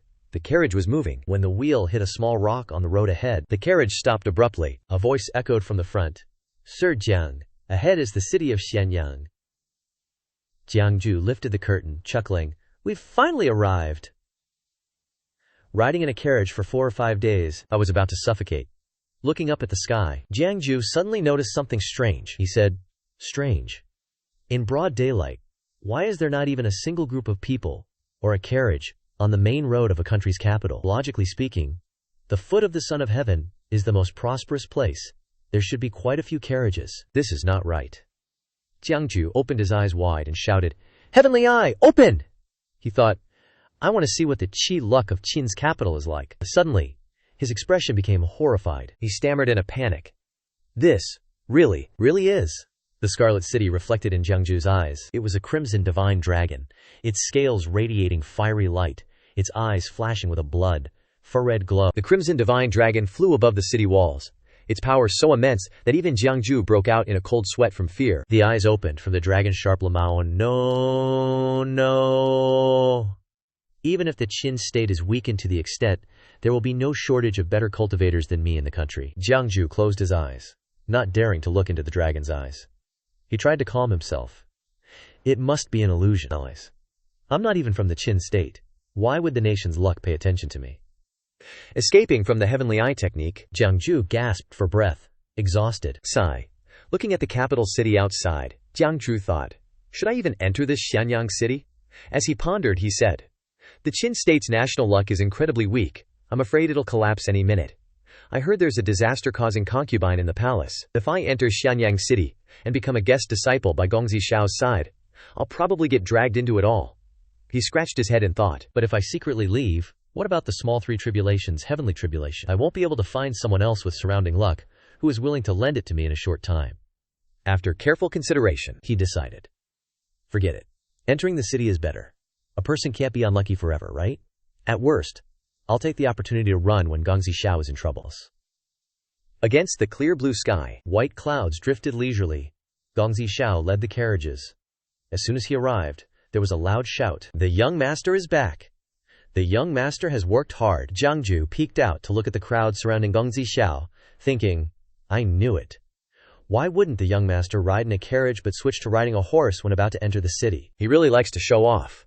Remembering the good deeds that Gongzi Xiao had done, Jiang Ju was satisfied. That said, Gongzi Xiao is truly a hard-working person. This rare disaster relief effort, the royal miss personally took care of everything along the way. Truly a good person who has suffered. From fetching water for the servants to directing the city construction, all were handled by Gongzi Xiao.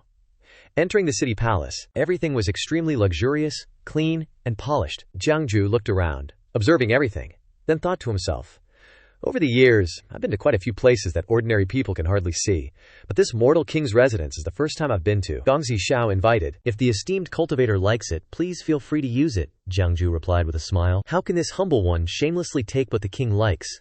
Gongzi Xiao noticed that Jiang Ju still seemed unnatural with him, so he said, esteemed cultivator, don't be so polite with me, just take it if you like it, it's no problem. Tomorrow I have to enter the palace to see the Holy One. This time, being able to quell the floods is all thanks to you. Gongzi Xiao said seriously, the merit of the esteemed cultivator this time.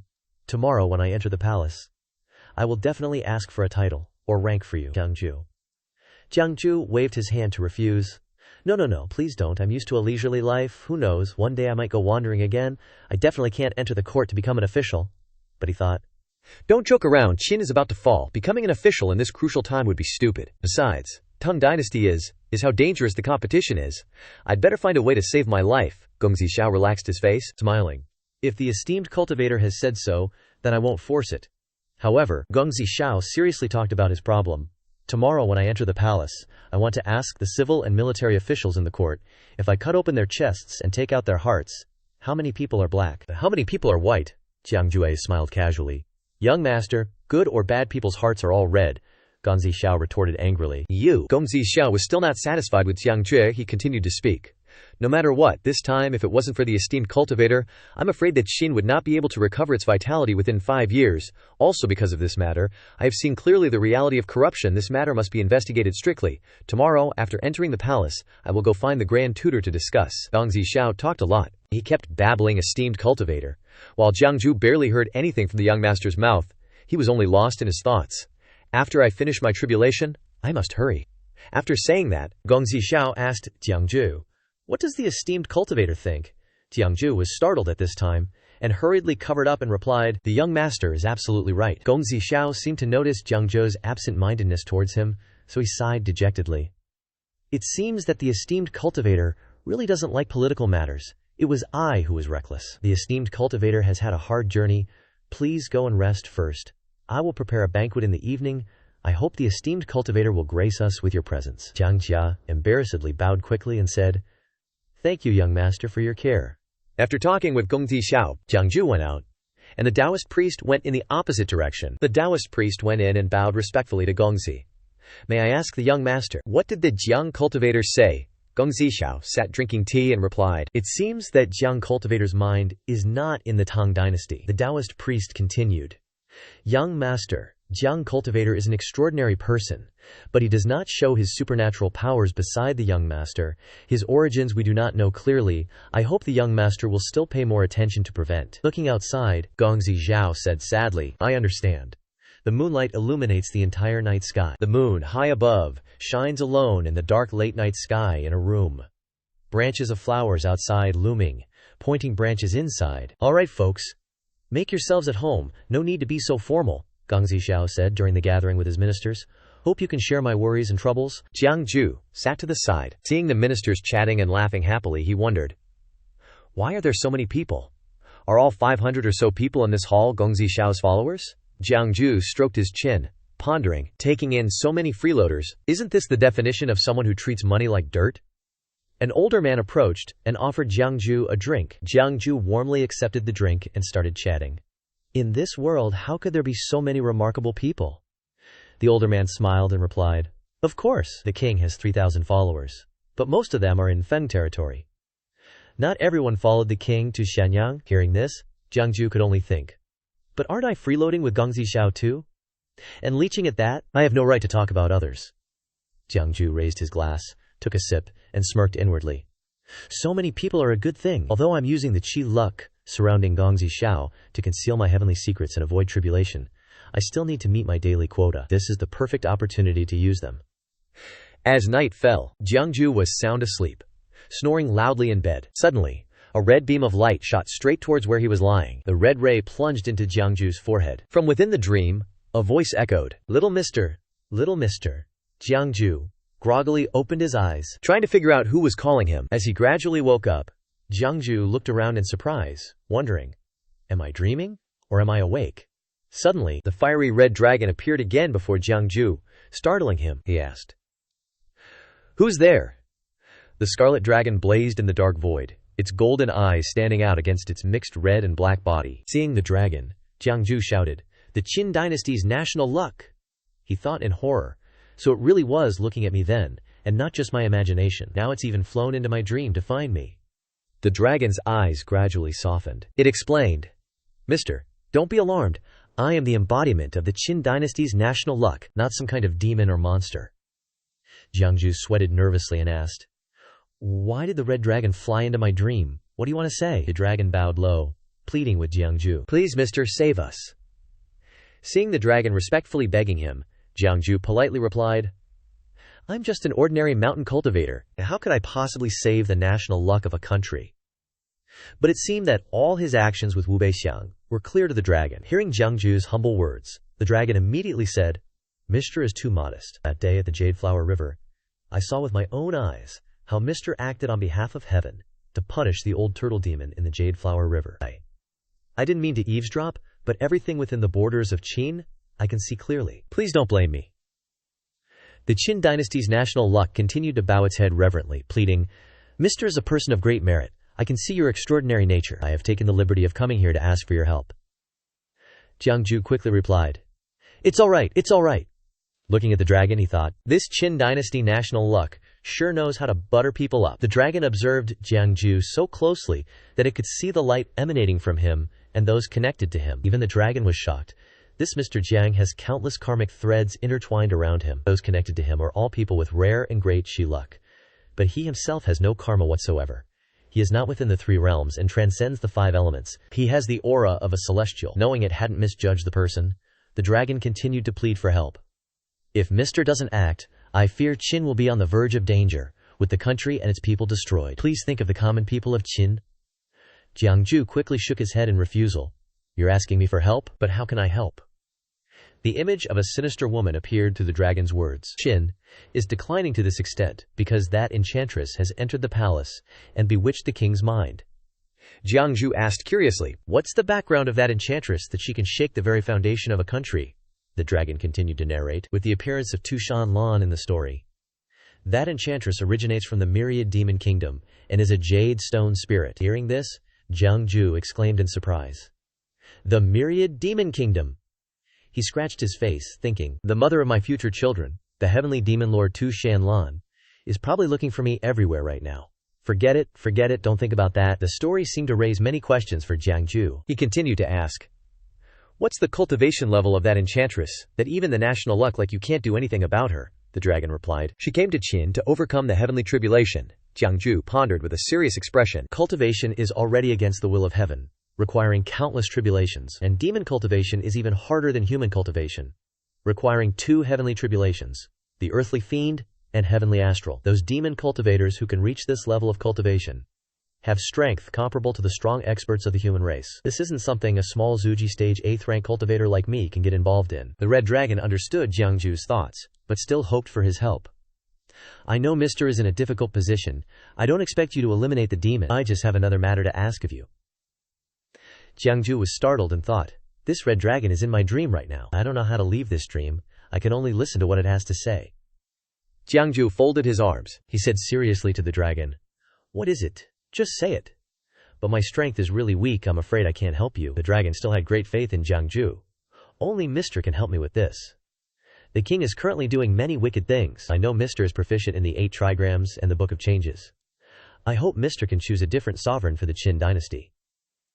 The dragon suddenly roared. I offer these 2 items to Mr. With that, 2 beams of light shot out from its mouth and struck the ground. From the 2 streams of light, some treasures appeared. Seeing those 2 things, Jiangju was so surprised that he couldn't keep his composure. This is Kina, an object the dragon mentioned, the jade seal. It gathers the dragon veins of the country. The one who holds this seal will become the future ruler of Qin. I hope you, immortal sir, will take care of it and give it to the rightful ruler when you find them. And this is the execution blade, specializing in slaying karma from past and present lives, executing unworthy rulers above and evil spirits below. If the ruler of Qin isn't worthy, immortal sir, your beheading them would be in accordance with the will of heaven. The current ruler of Qin lacks both talent and virtue, so this item can surely help you out. Holding the 2 treasures, Jiangju worriedly thought, is it entrusting the fate of the Qin state to me by doing this? Holding these 2 items feels like they're burning my hands. Jiangju anxiously didn't know how to respond. He could only stammer. The Scarlet Dragon continued, I'm giving you these 2 items not to force you to agree.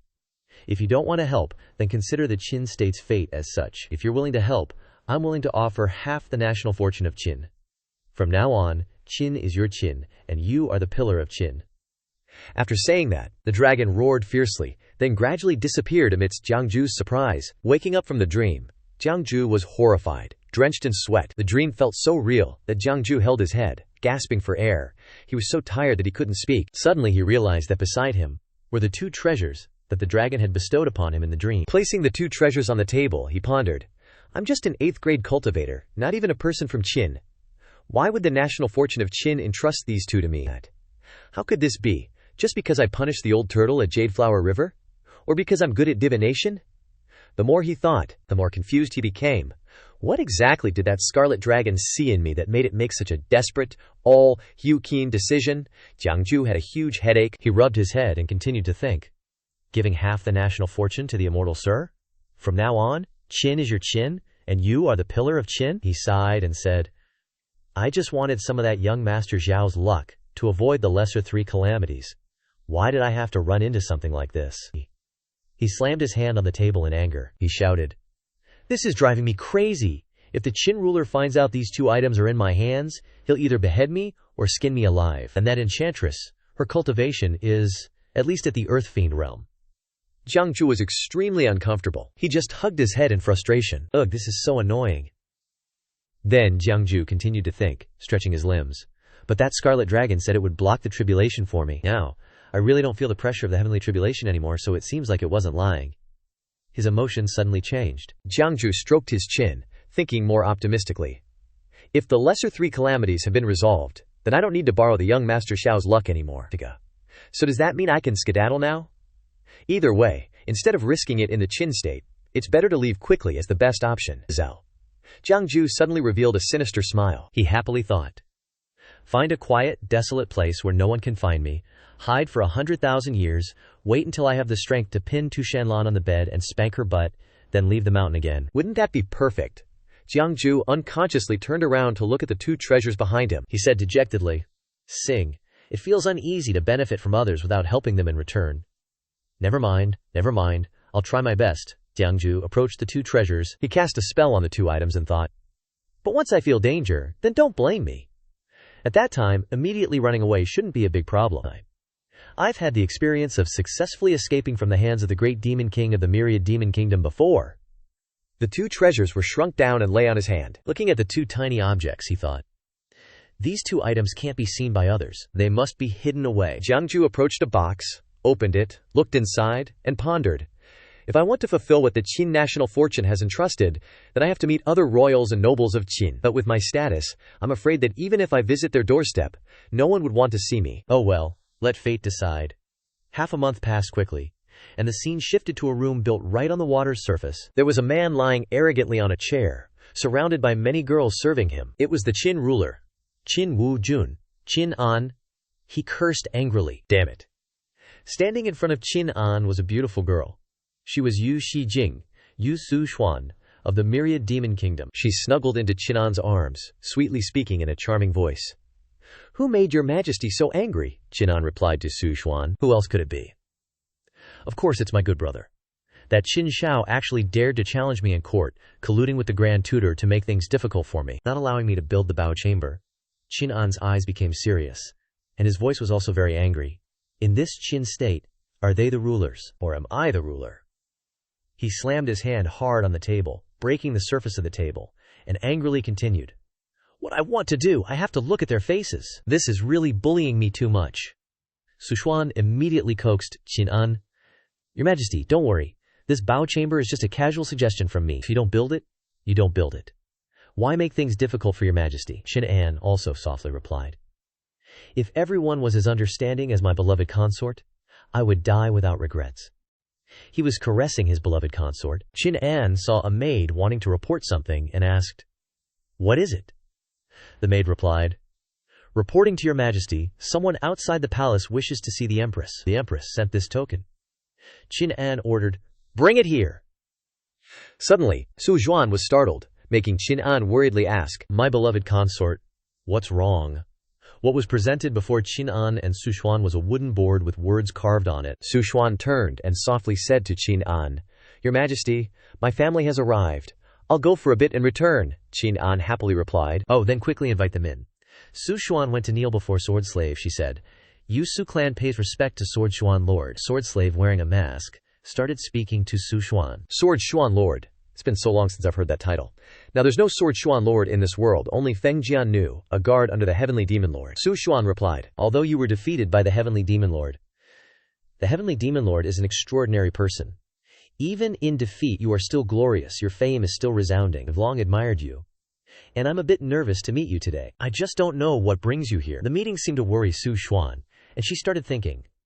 Since ancient times, the human and demon races have used the Jinsha River as a boundary, signing a pact of non-aggression. Now, me entering Qin territory is against the rules. I'm afraid the Heavenly Demon Lord wants to order me back. If that's really the case, I won't be willing. Right now, I'm going through a calamity of earthly slaughter, and only by using the Dragonbane luck here can I get through it the fastest. Otherwise, I'll definitely die. I can't leave." Sword Slave saw Su Xuan's worry and comforted her. "No need to worry. You haven't caught the master's eye yet. Today, I'm looking for you, because I want you to help me find someone." Su Xuan happily accepted the order. "Please, tell me, if the person you're looking for is within the borders of Qin, even if I have to turn the whole country upside down, I'll find that person for you. Bring out Jiang Ju's image." Sword Slave ordered. This person is named Jiang Jue. His cultivation is unknown, but he once escaped from the Heavenly Demon Lord's hands. Su Xuan was so worried that she started sweating, blurting out, "Escaped from the Heavenly Demon Lord's hands?" She thought, to be able to escape from that person's hands, what level of cultivation must he have? Throughout the human and demon races, I'm afraid the number wouldn't exceed one hand. How have I never heard of such a person?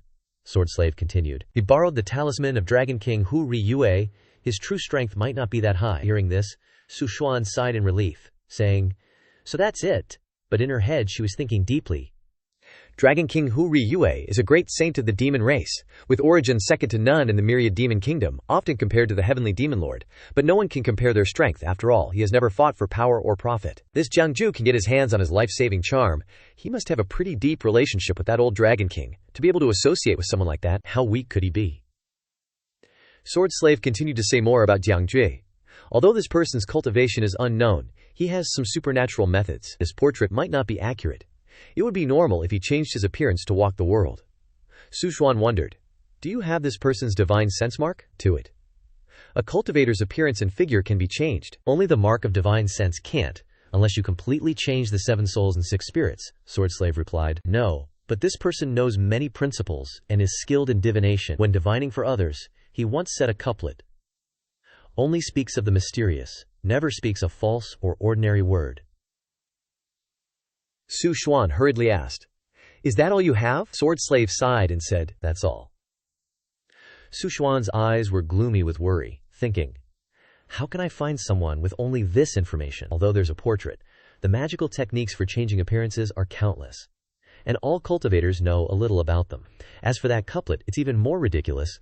What if that diviner changes another couplet? The only really useful information is that the other person is a diviner skilled in divination. But there are countless people who know divination. After worrying about it, Su Xuan happily accepted the order on the surface, I understand. But she thought to herself, with this information, finding the other person can be said to be like finding a needle in a haystack. After sending this great god away, I'll just pretend I didn't hear anything. Then, Sword Slave continued, if you can find this person, the master once said he would allow you to enter the myriad demon realm. Su Xuan surprisingly asked, is this true? Sword Slave replied, the master said it himself. How could it be false? Su Xuan had a sinister look on her face, with calculations in her thoughts. If I can enter the myriad demon realm, then I won't have to worry about the 2 heavenly tribulations anymore. I'll definitely reach the realm of Demon King. Must find this Jiangju no matter what. Su Xuan happily left after receiving the order. Please rest assured, I will definitely do my best to find this person, Sword Slave happily replied. That's best. If you find Jiangju, crush this object, and I'll immediately know. Su Xuan followed Sword Slave's order. Yes, sir? Sword Slave pondered. Jiangju might not be within the borders of Qin. He could be in the 3 countries of Wei, Qin, and Xiao. I've been to Wei, now I'm in Qin, and I still have to immediately go to Xiao and have the demon race in Xiao help search. Jiang Jue was at Qin An's place. He and Su Xuan were happily playing around. Qin An looked delighted, and said to Su Xuan, my beloved consort, I see that you are in a very good mood. Is it because you met your family? Alas, why didn't I see your family? I still wanted to meet them a bit. Hearing this, Su Xuan gently replied, Your Majesty, it was just that my family sent someone to deliver a family letter to me, and they left. Immediately after delivering it, Su Xuan sat in his lap, looking all cute and batting her eyelashes at Xin An. My king, could I possibly ask you for a favor? Xin An, without hesitation, says, Go ahead, my beloved consort. Anything for you. Su Juan takes Qin An's hand and presses it against her face, her charming face and sweet voice pleading, Oh, lately I've been dreaming of a celestial being imparting to me the secret art of refining spirit pills. I want to make this immortal pill for you, my king, but alas, I don't understand the mystical yellow elixir arts. Could you perhaps select a few experts to help me concoct this immortal medicine? Qin An, still feeling like he's walking on clouds, happily asks, An immortal in your dreams? What did the immortal say? Su Xuan leans in close to Qin An's ear and whispers, My king, the immortal said this pill can make you even more energized. Hearing. Qin An joyfully embraces Su Xuan, laughing triumphantly. Ha ha, anything you say, my dear consort. The two of them, Su Xuan and Qin An, continue to playfully tease each other. Su Xuan says happily, You're the best, my king. Oh, right. I also want to invite some masters of Bagua and the Book of Changes to interpret my dreams. Qin An readily agrees. That's no problem at all. I'll have people take care of it right away. The scene shifts to a bustling street. Jiang Ju is still at it, doing his thing, with his 2 familiar lines. No mundane or fake talk, only profound and mysterious pronouncements. As he walks, he thinks, Things are getting more peaceful now, and businesses are reopening. I need to find a suitable place to set up my fortune-telling stall. Back in the mansion, Jiang Ju imagined his work would be incredibly popular, with crowds of people surrounding him, but it seems everyone avoids and shuns him. Remembering that scene, Jiang Ju sighs in frustration. I thought there would be so many people in young Master Xiao's mansion that 3 people a day would be enough to sustain me for a year and a half. But it turns out everyone is terrified of me. But it's true that no one in that mansion will die peacefully. I'm just being honest. Can you really blame me? Jiang Ju says dejectedly. People these days just can't handle the truth. A truly brave person must dare to face the dark and gloomy reality of life. It seems none of the people around young Master Xiao are brave at all. Jiang Ju strokes his chin, pondering the image of young Master Xiao standing before everyone. I once observed young Master Xiao's aura, and saw the footless golden eagle omen, which is why I've always avoided reading her fortune. Combining that with the fortunes of the people in the mansion over the past few days, there are 3,000 retainers in the mansion, including even farmers from the countryside. In the eyes of others, it's just a joke. He finishes his internal monologue, and now he mutters his thoughts aloud. But he suspects that young Master Xiao is trying to deceive everyone. Among these retainers, there are hidden extraordinary individuals. The secrets of these people cannot escape my eyes. In that case, it seems young Master Xiao has no small ambition. The image of young Master Xiao and the glowing golden eagle flying above her head makes Jiang Ju think even more. It's just that her footless golden eagle omen is a bit. Eagles are birds. Dragons are scaled creatures. How can an eagle transform into a dragon? adding the fates of the retainers in her mansion. Alas, the situation is not optimistic. Now that I no longer have to worry about the heavenly tribulation minor 3 disasters, should I leave? At this moment, Jiang Jue is standing in the shade, looking at the passers-by, and says, "Fortunately, it's really great that there are many people here, but no one in the same profession. Let's pick this place for now." Jiang Ju begins to set up his table, but strangely, everyone who passes by looks worried and frightened when they see him, making him wonder what's going on. Jiang Ju confidently thinks about his looks. "What are you looking at? Haven't you ever seen a handsome guy before?" Suddenly, an old man carrying goods walks past and says tremblingly, "Little Taoist, quickly pack up your stall. This is not a good place to set up shop." As soon as he finishes speaking, the old man hurries away, leaving Jiang Ju stunned. He calls out, "Old man, what does that mean? Is it that the government doesn't allow fortune-telling stalls here?" The old man only turns his fearful face back to advise, "Leave quickly." Jiang Ju, hearing the advice, is confused and doesn't understand what's going on. What exactly is happening? Suddenly, a shout rings out, "Get out of the way! Get out of the way! Get out of the way!" Standing in front of Jiang Ju's fortune-telling stall are 2 officers, loudly asking, "Boy, are you fortune-telling here?" Jiang Ju anxiously starts packing up his things, quickly explaining, "Officers, I didn't know it wasn't allowed to set up a fortune-telling stall here. I'll leave right away." To leave peacefully, Jiang Ju slips a bag of money to the 2 officers and says softly, "Please be lenient, officers," thinking to himself, "It's easier to meet King Yama in this world, but hard to deal with petty demons. It's better to lose money than my life." The older officer happily replies, "Kid, you're pretty smart." The other officer picks up a piece of paper and compares it, then says, "This person doesn't look like the one in the picture. Destined. He's not the Taoist Jiang Ju that Huang Fei is looking for." The older officer also leans in to look at the paper, saying, "Let me see." From behind, Jiang Ju overhears the conversation and wonders, "Jiang Ju? Me? Huang Fei is looking for me? Isn't that Enchantress Fei? Heavens. She's from the 10,000 Demon Kingdom. Her looking for me is definitely not a good thing. It must be related to the Heavenly Demon Lord." The picture on the paper appears. The person in the picture bears a striking resemblance to Jiang Ju. Jiang Ju, seeing the picture, thinks, displeased, "Ly. Even if you're looking for me, you didn't have to draw me so ugly. Does this even look human anymore?" The 2 officers continue to examine the picture, then confirm, "Indeed, it doesn't look like him." Su Xuan has distributed many portraits with different appearances. Knowing this, Jiang Ju thinks, "So I only found out later that the picture Yu Su Xuan received looked quite similar to me, but when the people below redrew it, it turned into this." The older officer speaks up, "Little Taoist, let me ask you, what is your surname and given name?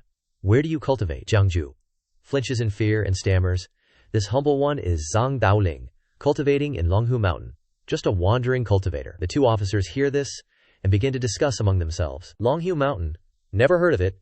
Jiang Ju could only offer an awkward smile, thinking, if they haven't heard of it, maybe I can fool them.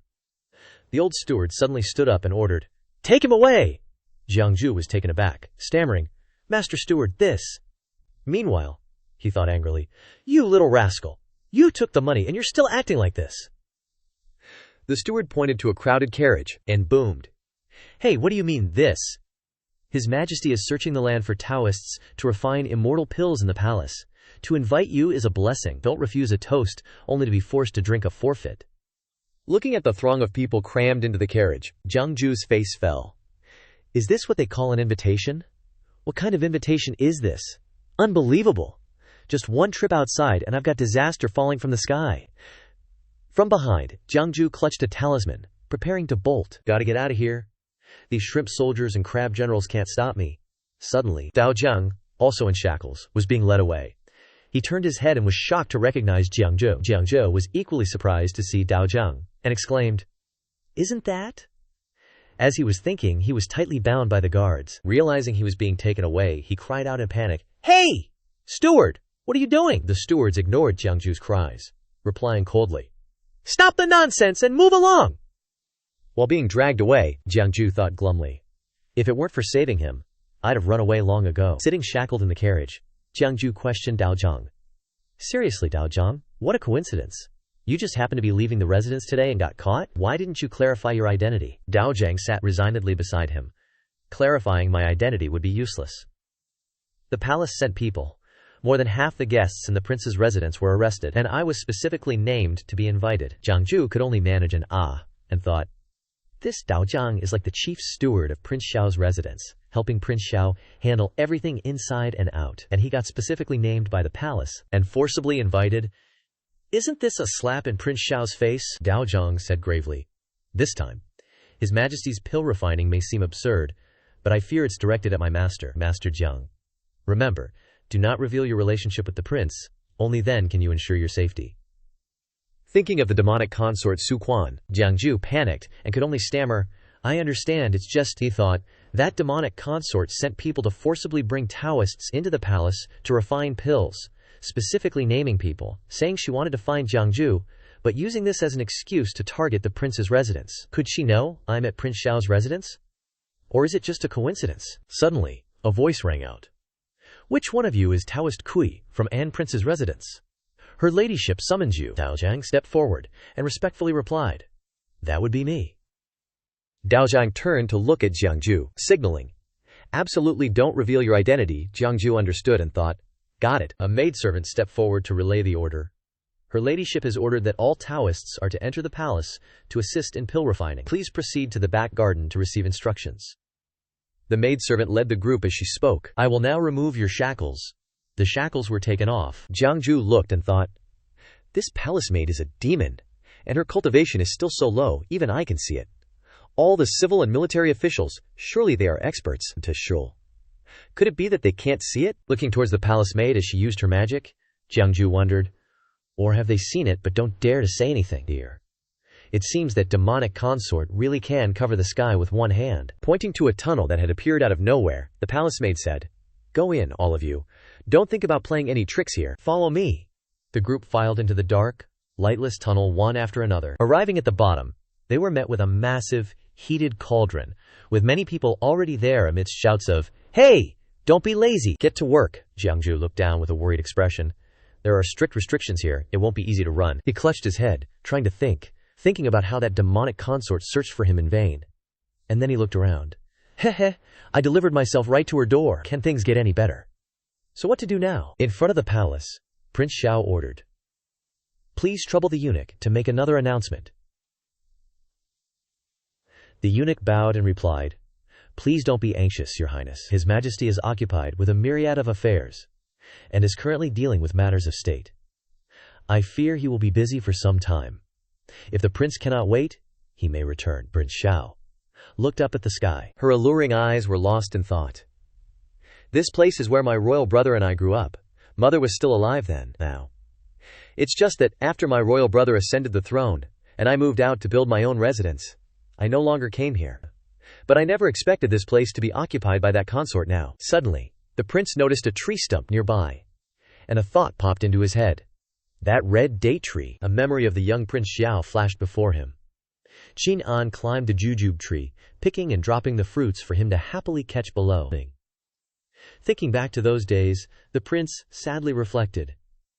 Back then, my royal brother wasn't like he is now. He diligently studied the classics, learned the 6 arts of a gentleman, and treated me very well. Father didn't allow me to climb the tree to pick red dates, so he would personally climb up and pick them for me. Suddenly, a voice called out, "Your Majesty invites the prince to the hall." Looking at the date tree that had been chopped down, leaving only a stump, Prince Xiao thought sadly, "Now that red date tree has been chopped down by that damned concubine Su Shi to make a table, and the bond between me and my royal brother is no longer what it used to be." Stepping into the palace chamber, Su Xuan was already inside, happily singing and playing music, oblivious to everything else. Prince Xiao stared at her angrily, then thought, "This damned concubine has been in the palace for so long, and I didn't even notice. She's proficient in music, and knows how to play the zither, and her skills are so good." Su Xuan looked at Prince Xiao and asked leisurely, "This piece of music is something I just learned, so I'm not very skilled yet. I hope the prince isn't laughing at me." Hearing Su Xuan's flattering tone,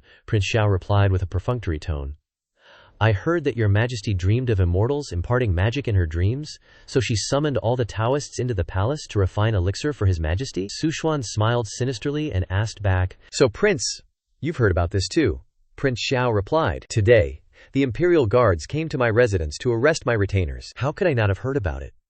Su Xuan ignored Prince Xiao's attitude and still mocked, "Oh, speaking of which, it seems like that's true. Most of the retainers in the prince's residence are extraordinary people.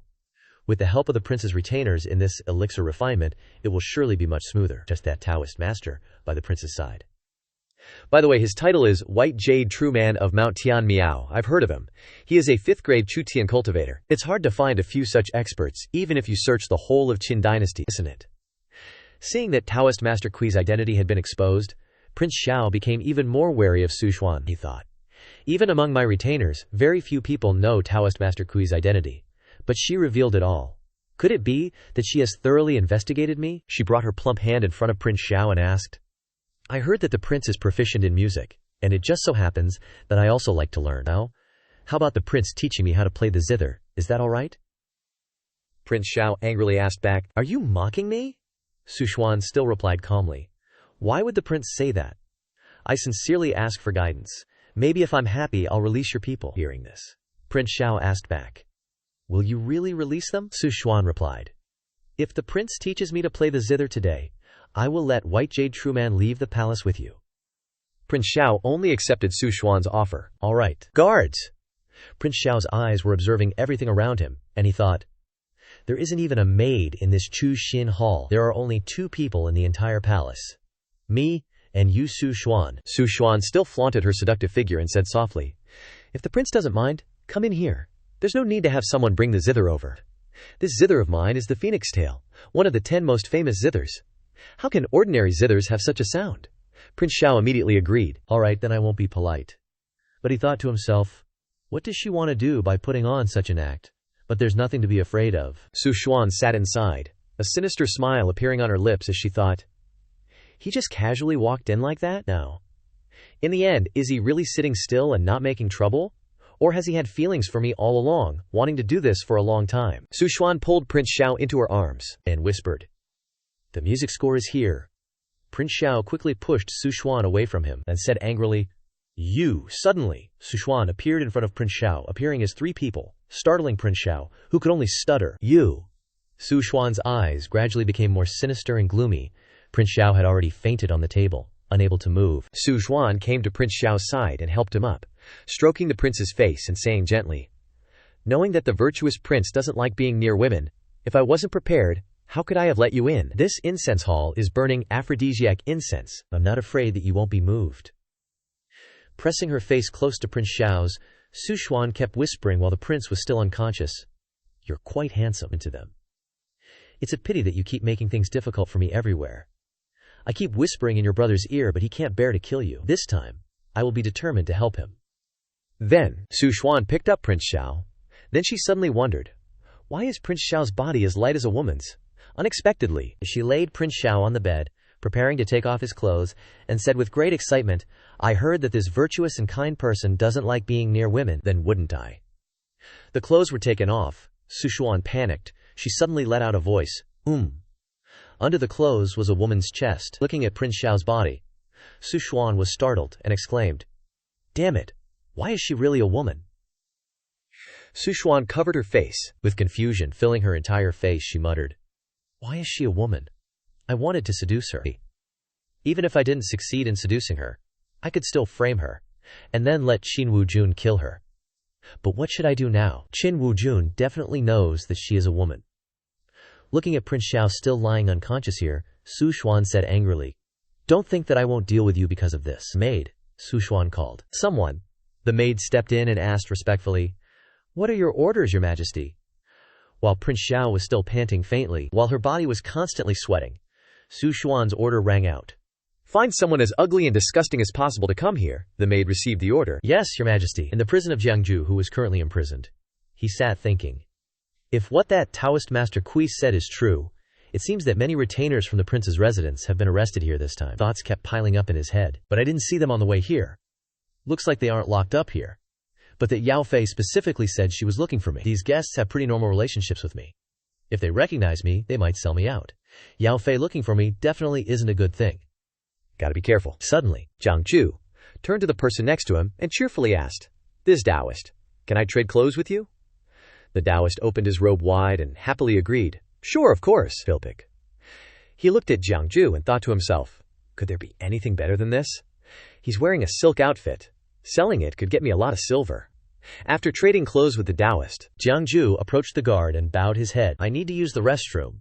The guard frowned and replied, Hurry up, Walking to the restroom, Jiangju frantically covered his nose from the stench, shouting, "Ugh, it stinks!" From his pocket, Jiangju took out a white pill and put it in his mouth. Jiangju thought to himself, "Can't worry about it too much." Suddenly, he transformed into an old man with gray hair and a face covered in spots. Hugging his old, ugly face, he encouraged himself, "Still alive is good. Don't be disgusted. Compared to staying alive, being a little dirty, a little ugly is nothing." Then he anxiously walked out, glancing around, checking if anyone was following him. Jiangju stroked his chin and thought, "Right now, even Gong Zixiao wouldn't recognize me, let alone those guests who've only seen me a few times." The palace maid, ordered to find a beggar, suddenly appeared behind Jiangju and said in a voice that startled Jiangju, "You! Stop right there!" Turning around, Jiangju trembled, slowly turning to look behind him. The palace maid, disgusted by the stench coming from Jiangju when he turned around, pretended to be happy, winking and saying, Hey, are you calling me, pretty sister?" The palace maid covered her mouth uncomfortably and ordered, "Shut up, follow me." Overwhelmed, Jiangju trudged behind the palace maid, saying as he walked, He, pretty sister, where are we going? What are we doing?" But in his head he was worried. I shouldn't be exposed, right? Otherwise, she would have called people to catch me. The palace maid replied, HMPH, don't ask so much. In short, it's a good thing. A good thing falling from the sky. Jiangju, not getting any information, pondered, "She's finding a dirty, mangy guy like me. What does she want to do? HMPH, it definitely won't be anything good. Forget it. I should find an opportunity to slip away and then figure it out." Arriving at the palace hall, Jiangju stood outside, as ordered by the palace maid. "Wait here." Jiangju felt like this was a good opportunity for him and had a plan. If this place doesn't even have a guard, I might as well slip away quickly. Suddenly, something dark green appeared from behind, its eyes also shining green, staring at Jiangju's back. Behind Jiangju, green smoke spread everywhere. But it seemed Jiangju hadn't noticed this strangeness. Suddenly, a chill ran down his spine, and Jiangju trembled, thinking, the aura is too strong. My whole body is locked down. From inside the palace hall, a voice echoed in the gloomy room filled with green smoke. "You found a wonderful person. Bring him over here." The aura made Jiangju tremble, sweating all over, his mouth trembling, unable to speak, only thinking, this flirtatious aura can only be that Yao Fei. Just looking at this aura, she's already very strong. It's a good thing she didn't recognize me. The palace maid then came out and said to Jiangju, "Follow me."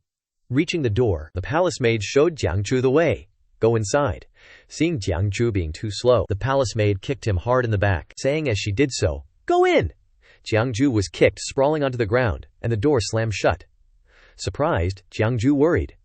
The door is locked. What do they want to do? Fragrant scent wafted towards Jiangju. Smelling the fragrance, Jiangju wondered, "What's this smell? Why is it so fragrant?" The faint pink scent wafted in the air.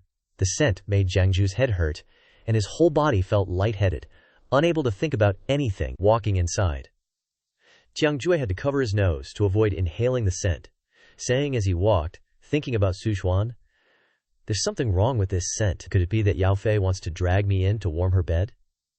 From a room, a groan sounded. Ha! The cry made Jiangju unexpectedly turn his face, thinking, this voice sounds familiar.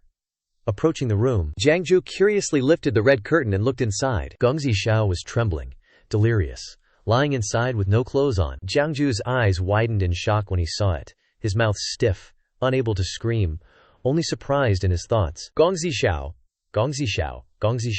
was still delirious, lying on the bed, his face looking very uncomfortable, flushed red. Thinking about Gong Zixiao's cool image riding a horse, Jiangju just scratched his head, puzzled.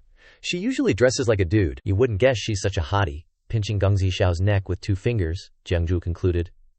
This love poison is hardcore. She's barely hanging on. Thinking about the Yao Fei's cruelty, Jiangju was so mad he was practically on fire. That Yao Fei is seriously evil. Giving her Hame Husong is one thing, but she also went out of her way to find some crusty, filthy beggar to ruin her purity. Jiangju had no choice but to bow down to apologize, saying, "Please forgive me, Gongzi. Everything I do from here on out is to save you." Scooping her up in his arms, Jiangju came up with an idea. "I have a life-saving treasure on me that can deal with this situation, but first, I have to take off this cloth and get a drop of blood from her finger." Jiangju was trying to get the blanket wrapped around Gong Zixiao off, but no matter how much he pulled, it wouldn't budge, making him super annoyed. Why is this cloth wrapped so tight? Finally, Jiangju had to tear the blanket apart to get it off. He sighed in relief. Finally got it off. Jiangju raised the delicate, pale hand of the Gongzi, then looked at Gongzi Zhao's flushed, feminine face. Suddenly, Gongzi Zhao's eyes slowly opened. Jiangju was holding her up. Seeing her open her eyes and let out a soft ugh, he was a little startled. Gongzi Zhao suddenly sat up, the straps around her chest gradually loosening, revealing her massive assets.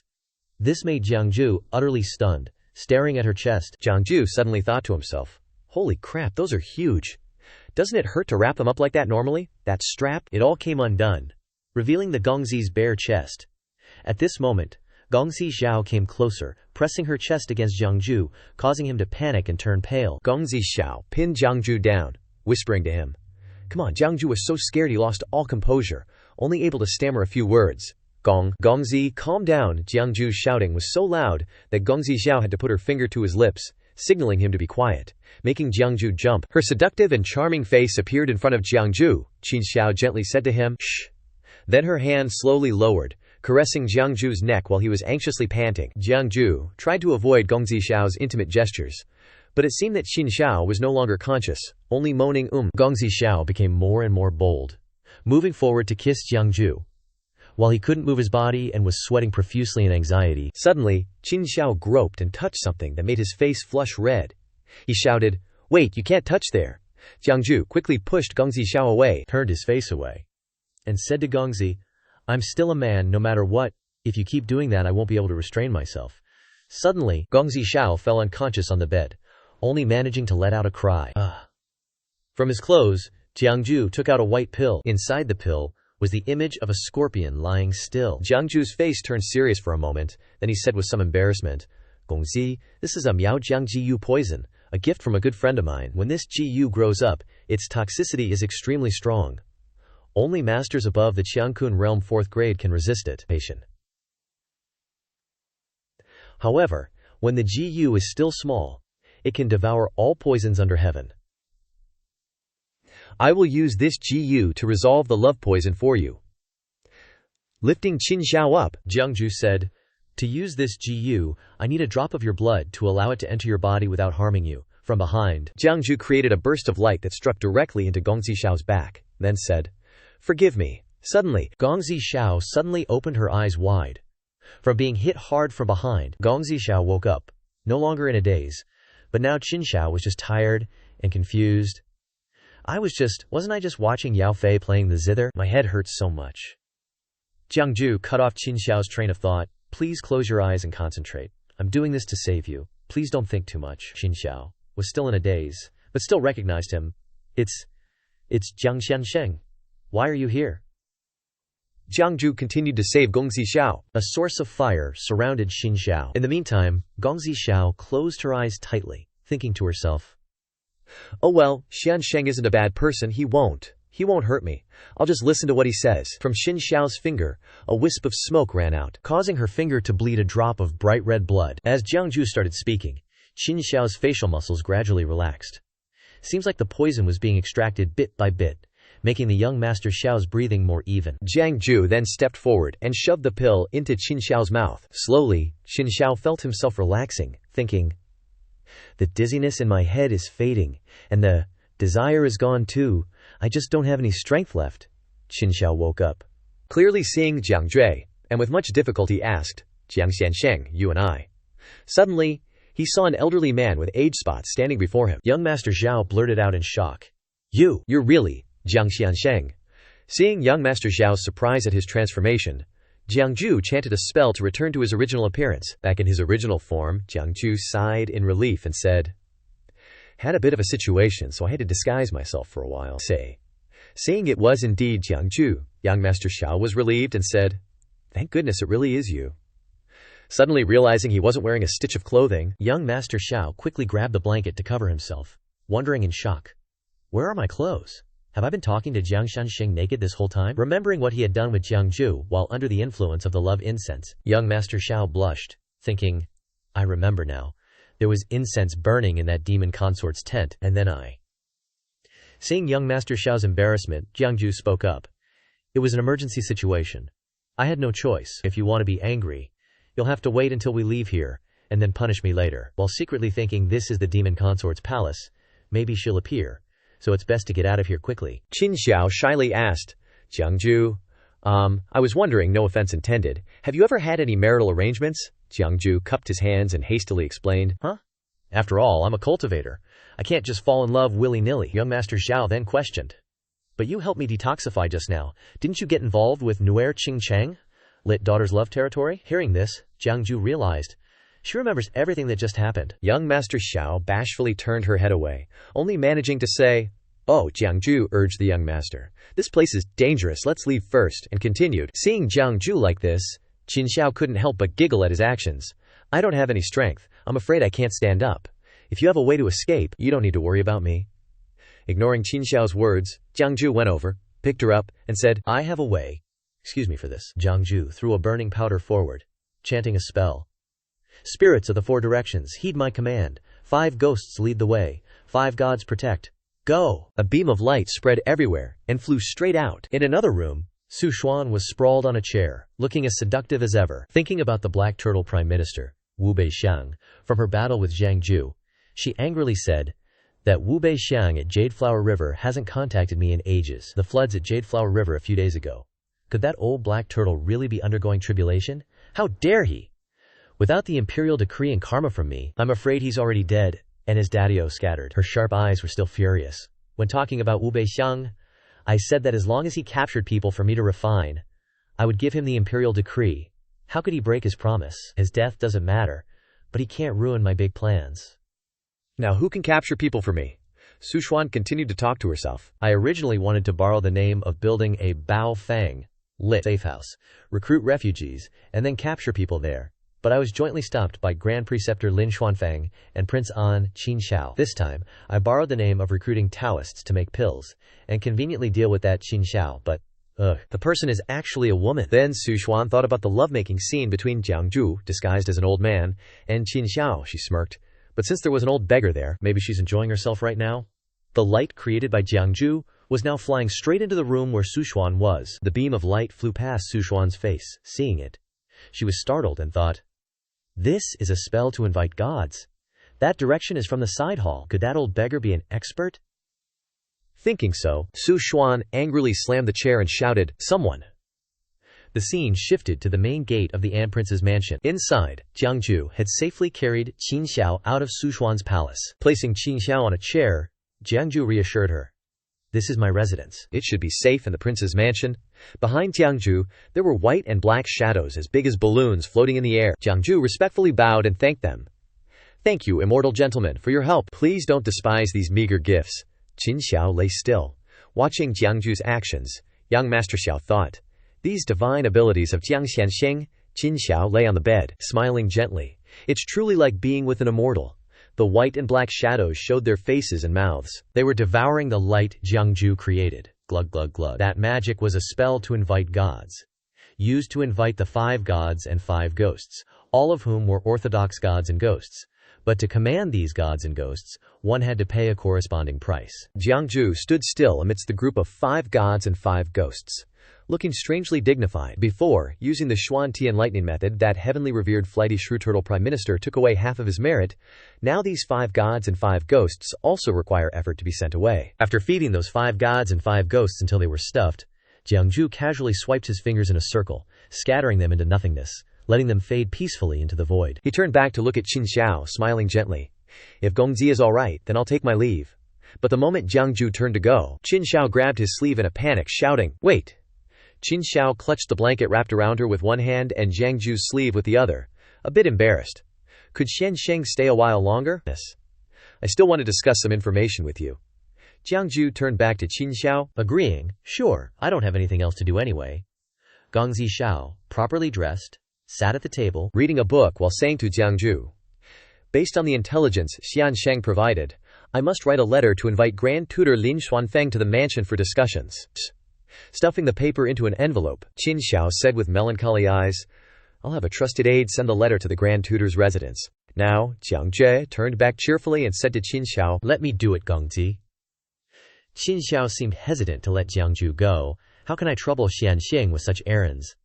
Jiangju turned and flicked a gust of wind, which swept up leaves, along with his comforting voice. It's all right.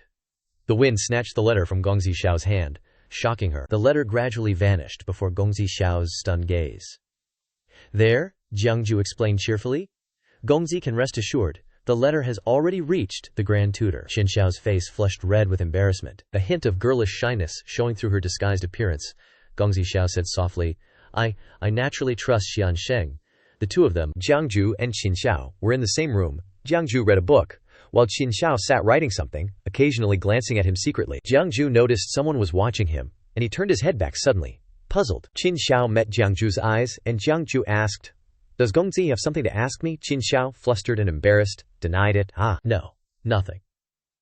While writing, Gongzi Xiao's face flushed red, thinking, I shouldn't have let Xian Shengjiang come here. How am I supposed to deal with being alone with a man? Suddenly, Jiangju approached from behind Gongzi Xiao, saying softly, Is Gongzi really all right? Your face is very red. Qin Xiao panicked, dropping the brush in her hand. Suddenly, a knock came from the door, along with a call from outside. Wang Ye, Grand Tutor Lin has arrived. Qin Xiao, still flustered, stammered, Please invite Teacher Lin in. Seeing that someone had arrived, Jiangju said to leave. Gongzi, then I shall take my leave first. Hearing that, Qin Xiao said, Xian Sheng doesn't need to go anywhere. Jiangju then said with a tone more serious than usual. Everyone has different strengths and weaknesses, Gongzi. Please don't make things difficult for me. In the meantime, he thought, sooner or later, Gongzi Xiao will confront Yu Suquan. She might have already conspired with Grand Tutor Lin. If I don't leave now, I'll never escape later, Gongzi Xiao replied with a sad face. All right, Xian Sheng has worked hard today. Xian Sheng should go rest. Jiangju walked out of the room. From afar, a figure approached with heavy footsteps. It was Lin Xuanfeng, the mature and stern appearance of an old man with a long, white beard. Xuanfeng walked past Jiangju, and he respectfully bowed his head. Xuanfeng nodded, showing satisfaction with Jiangju's polite attitude. Suddenly, something rustled past Jiangju as Xuanfeng walked by. He seemed to sense something unusual emanating from the man. Jiangju still left, sighing heavily as he walked. His voice echoed, also the face of someone who won't live long. Night slowly fell, covering the setting sun in the sky. The scene switched to the outside of the Suoxin Hall. Yu Suquan sat inside, her face cold as she spoke to someone. You said you found that old beggar in the underground palace. The palace maid knelt at Yu Suquan's feet, answering in fear, I dare not hide anything, Yang. That old beggar must be one of the sorcerers who were captured into the palace those days. As long as that old beggar is still in Xianyang City, he definitely won't be able to escape. This servant has already sent people to search for him. Yun Suquan sat regally, with two attendants fanning her on either side. She spoke. Forget it. If he ran, but that Qin Xiao can't run. If she could escape from my hands, how could she let herself be easily found? There are indeed quite a few strange and talented people around Qin Xiao. The palace maid was still terrified, shivering as she replied to Yu Suquan, Yang, what if Qin Anwang accuses you of this to Dao Wang today? Yu Suquan quickly interrupted, then let her accuse me. If I dared to do this to deal with her, then of course I have ways to deal with her. Her hands suddenly became strange, with long, sharp, black fingers. She asked leisurely, Have the people from Tianyin Mountain been invited? The palace maid replied. They will arrive tomorrow. Yu Suquan asked further, Is there any news about Jiangju that Tianma Lord wants to find? The palace maid quickly relayed what she had gathered to young Yu Suquan. This servant was just about to report this to Yang. This servant gleaned information from the mouths of the disciples in Qinan Wang's mansion. After Qinan Wang returned to Xianyang from the Yunhua River, there was an extra guest. Jiangju's appearance appeared through the palace maid's words. No one knows this person's specific title, but everyone in the mansion calls him Xian Shengjiang. It is said that this Xian Shengjiang is also good at divination. Yu Suquan was shocked to hear that, thinking, could Jiang Shexian Sheng, who is next to Qin Xiao, be the one that the heavenly devil master is looking for? Quote, Scene changes to Anwang Manor. Jiangju walks out of the manor, carrying two large bundles. A servant standing outside sees him and says, Good morning, sir. Are you planning to? Jiangju cheerfully replies, I'm heading out to visit a friend. I'll be back after I'm done. He's loaded down with stuff. The servant, clearly confused, repeats, Visit a friend? With a puzzled look, the servant, sweating bullets, thinks, Ever since the guests were invited to the palace. Poof, gone. The remaining guests in the manor are all on edge, some even packing their bags and running in the middle of the night. Could it be that? But the Wang Ye specifically told me not to make things difficult for Jiang Xiansheng. Despite his worries, the servant sighs and greets Jiangju. You two, please be careful on your journey. Ignoring the servant's weird expression, Jiangju cheerfully waves goodbye. Okay bro, bye-bye little bro. Seeing Jiangju's excited figure, humming the song, happy sheep, pretty sheep, lazy sheep. The little bro thinks, Wang Ye has always valued Jiang, Jixiansheng, a voice speaks up, even he's abandoning Wang Ye. In the sky, fluffy white clouds float lazily across the clear blue sky. Jiangju is now standing before a green cliff, with a majestic and picturesque scene unfolding before him. Mountains, birds, and gusts of wind whooshing past, carrying ripples of white clouds. Standing before such beauty, Jiangju thinks, ever since I transmigrated into this world, I've been super cautious with every step I take. If it weren't for that, I'd probably be dead already. It's just that. Jiangju stands alone on the cliff, gazing into the distance at flocks of birds flying. Such a virtuous master like Gong Zixiao. Yet fate plays such cruel tricks. Jiangju crosses his arms, deep in thought. He thinks, I can't just sit by and do nothing. And having decided, he suddenly pulls out a knife and cuts off a portion of his long hair. Mysterious words appear. Above the 3,000 realms, Tao is supreme. Among all laws, incense is the beginning. Jiangju takes the newly cut hair and wraps it around a large bundle of incense. The wind howls past, blowing away his hat. Jiangju performs a ritual, his eyes serious before an incense burner, and the words appear again. Today, using accumulated merit, I pay respects to the saints of the 4 directions, and the wandering souls of the 8 directions. The surrounding scenery gradually turns gray, and dark clouds and strong winds rage, making everything eerily gloomy. Issue the order. Let the 100 immortals of the southern mountain range enter Xianyang of the Qin kingdom, Jiangju shouts loudly. The winds continue to blow ever stronger, whoosh whoosh whoosh. The force of the wind causes the entire bundle of incense to burst into fierce flames. He sticks the incense into the burner. Jiangju uses 2 fingers as a charm, muttering, You have a wish, reverently offer incense. From behind, a ghastly green hand appears, lunging swiftly towards Jiangju. Jiangju seems unfazed by the sudden appearance. He turns around, cheerfully saying, You've arrived. From under the stone platform holding the incense burner, some kind of liquid is enveloping the stone, and skinny, green fingers poke up terrifyingly. Jiangju remains calm, saying, Whether it's a passing monster, a spirit, or a wandering ghost, you may come forth. From the ground rustling sounds can be heard. A figure with the appearance of a girl, with a body entirely the color of sea blue, appears. Looking at the girl, Jiangju says, Looks like the one who came to apply is a wandering spirit. Jiangju stares intently at the wandering spirit, calmly continues, What do you say? Help me spread the word to the Tianan southern mountain range. This incense offering will be yours. The wandering spirit feels strange at this moment, and suddenly cries out, Ah. She lifted herself higher than the incense burner, and inhaled the smoke from the incense bundle, as if breathing in delicious air. Jiangju looks at her actions and says with a smile, Although this little wandering soul doesn't have any magic power, she is not bad for doing errands. At this time, the wandering spirit was extremely satisfied after inhaling the incense. Her face as innocent as a child being given delicious food.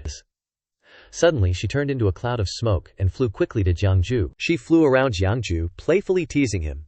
He said to her with satisfaction, Good baby, no need to thank me, just don't forget what elder brother told you. Immediately afterwards, the wandering spirit transformed into a jade green mist, rustling into the sleeve. Jiangju waved goodbye and gave his best wishes for a safe journey. Then, may you have a smooth journey. At this time, at Anwang's mansion, a servant was reporting to Qin Xiao. Reporting to Your Highness, Jiang Shensheng left the mansion early this morning, saying he was going out of the city to visit friends. Qin Xiao was surprised when he heard this and asked, I rescued Jiang Shensheng from Yu Hua, and he has only come to the Qin kingdom for the first time, so where would he get old acquaintances? The little servant said, I saw him carrying many large and small bags. Qin Xiao interrupted the servant after hearing this. She turned around and said, I know, you can leave. The little servant bowed his head to accept the order. Yes. In the garden, the leaves rustled and swayed, following the thoughts of Gong Zixiao. It's not surprising. Yao Fei is targeting me everywhere, implicating the guests in my mansion. People are either dying or fleeing. Even Grand Tutor Lin Xuanfeng is resigned to his fate and can't do anything, only telling me to endure humiliation. Anyone can see that I have reached the end of the road. Qin Xiao walked to a lake, looking into it, said to himself, Jiang, Xiansheng doesn't like others to serve him. He always cleans this courtyard himself. In the lake, a female fish of a special green color is swimming peacefully. While Qin Xiao was very sad, this fish was not a rare ornamental fish like a koi, but just an ordinary carp. His taste can be said to be extremely strange. The leaves rustled with each gust of wind that blew. Qin Xiao's sobs broke the silence. Sir, even you want to leave me. Gongzi's sobs, accompanied by lonely tears, rolled down Qin Xiao's beautiful face. Suddenly, she noticed something. Qin Xiao turned around to see who it was. Jiang Zhu had been standing behind her for who knows how long. He asked gently, "Young master, were you looking for me?" When Qin Xiao saw Jiang Zhu, she was overjoyed. She ran over and grabbed his hand, asking happily, "Mister, why are you still here?" Jiang Zhu was caught off guard by her quick approach, and replied hesitantly, "What are you saying, young master? Isn't it you who arranged for me to stay here? Surely you don't want me to leave already, do you?" Young Master Xiao, with a beaming face, said, No, this courtyard is yours. You can stay for as long as you like." Jiang Zhu scratched his head awkwardly, implying, "Young master, if others see this, they might think you just caught a thief." This was because young Master Xiao was holding onto Jiang Zhu's arm tightly and wouldn't let go. Given a fog, young Master Xiao realized she had gone too far and said hurriedly, Sorry. Night fell, enveloping the entire sky, leaving only a round moon to shine brightly on the roof of the royal city. Inside the room, young Master Xiao and Jiang Zhu were discussing something. Young Master Xiao poured tea and said, "I heard the guards at the gate say you went out to visit a friend. I thought you had kicked the bucket. Did you see any old acquaintances this time?" Holding the hot teacup in his hand, Jiang Zhu condensed the water into a floating ball above the teacup, staring at it intently as he answered young Master Xiao's question. "No, but I did find a messenger to help me pass a message to this old friend, asking them to come to the manor for a visit." Young Master Xiao was puzzled by Jiang Zhu's words. "Come here for a visit? I wonder what kind of person your old friend is." The wind continued to batter against the roof of the royal city. Suddenly, the room young Master Xiao was in began to shake, causing the objects on the table to tremble as well. In the face of Qin Xiao's confusion, the room shook more and more violently. Young Master Xiao shouted in a panic, What's going on? The whole room is shaking!" Jiang Zhe remained calm, sipping his tea and reassuring young Master Xiao, "Don't worry, young master, it's just that person has arrived." Young Master Xiao was bewildered, his face becoming increasingly confused by Jiang Zhu's words. Who has arrived?" Jiang Zhu continued to leisurely enjoy his tea, a strange smile spreading across his face. "Ah, of course, it's from behind the door." An image of a creature resembling a giant lion appeared before young Master Xiao's bewildered eyes, while Jiang Zhu calmly said, "An old friend of mine." Young Master Xiao turned his head to look behind him, when he felt something. "It seems like there's something outside. Let me go see." Peeking open the door, young Master Xiao stared wide-eyed at what he saw on the other side. Jiang Zhu's cheerful voice echoed throughout Qin Xiao's mansion. "So what did you see, young master?" Young Master Xiao replied, "Yeah, it looks like a little kitty." Opening the door wide, unexpectedly, a white cat swayed into the room, catching young Master Xiao by surprise. "Oh, I didn't expect you to come in here yourself." Jiang Zhe remained seated, smiling mockingly. Well, look who our little ghost has managed to invite. It seems like that trip wasn't a waste after all." Jiang Zhu opened his arms to receive the cat that was baring its fangs in anger, saying caringly, "Long time no see, don't be so cold." Holding the strange cat, Jiang Zhu stroked the cat and called out to it in a very familiar tone, "My old friend, Xiao Shanjun." Young Master Xiao seemed to like Shanjun because of its cute appearance. She stood watching and couldn't help but exclaim, "Oh my, Xiao Shanjun looks so adorable." Jiang Zhe was trying to avoid Shanjun's claws, stuttering, "Adorable, right?" Gently. Young Master Xiao continued, "That's right, let me go prepare some cat food for Xiao Shanjun." From outside, Jiang Zhu's plea echoed in the quiet night. "Sorry for the trouble, young master." Food for Shanjun was prepared and placed on the table in front of it. Jiang Zhu sat opposite, poured tea for Shanjun, and said gently, "That day I was traveling in Tiannan mountain range for half a month, and Xiao Shanjun avoided meeting me. Why did you personally come all the way to Shanyang to help me now?" Shanjun, sitting on the table, pushed the cup of tea away and replied to Jiang Zhu, "I'm not used to drinking this human stuff." Jiang Zhu sat next to Shanjun, conversing with it. "Some things I couldn't figure out back then, but now I understand. That day, when Xiao Shanjun deliberately led me to the Jade Flower River to meet Wu Beixiang, were you also trying to probe me?" Shanjun replied, "If you hadn't said anything, that old turtle wouldn't have dared to act rashly. But you were so honest that you ended up falling into the water. You can't blame me for that." Shanjun continued, "I was born with two different eyes. My left eye can see the goodness and evil in people's hearts, and my right eye can explore the opportunities of cause and effect. But I can't see through you. So probing you wouldn't be too much to ask, right?" An image of Jiang Zhu riding Lao Hu through the forest appeared through Shanjun's words. You've told fortunes for countless creatures in the Tianan mountain range, and can be considered to have done a favor for Tianan mountain range. Now, you sent that little ghost to Tianan mountain range to send a message asking for help. From behind the door, many shadows of countless people, and even animals, were imprinted, along with shouts. Mr. Jiang, Shan Jun continued, we will of course do everything we can to help. Looking at the shadows outside, Jiang Ju showed no sign of fear, casually looking at them and saying, I didn't expect so many friends to come. I've troubled you all. I hope you can find a place to rest in the mansion first. The shadows disappeared together, vanishing into the air, leaving only the echo of, we obey your orders. The scene shifted to an image of a turquoise water falling from something, the water coming from Su Quan's bathroom. She was stepping out of the water, waited on by many maids. Tu Xuan's snow-white body was revealed, without a single stitch of clothing. She asked, any trace of Jiangju yet? Her attendants replied, reporting to your majesty, we've confirmed there's a Mr. Jiang at the An King Manor, but every time we tried to snoop around the manor at midnight, we couldn't even get close to Mr. Jiang's courtyard. As she started putting on her clothes, Tu Xuan said, oh? Your cultivation's already at the 6th grade? And you couldn't even get a glimpse of him? The palace maid beside her cautiously replied, that courtyard is guarded by countless powerful demons, all stronger than this servant. This servant really has no way. Tu Xuan, her face still glistening with moisture, thought to herself, looks like this Mr. Jiang is the one the heavenly demon lord is looking for. It's just that his cultivation is too profound to fathom. It's fine. Feng Jianlun will arrive in Qin in 3 days.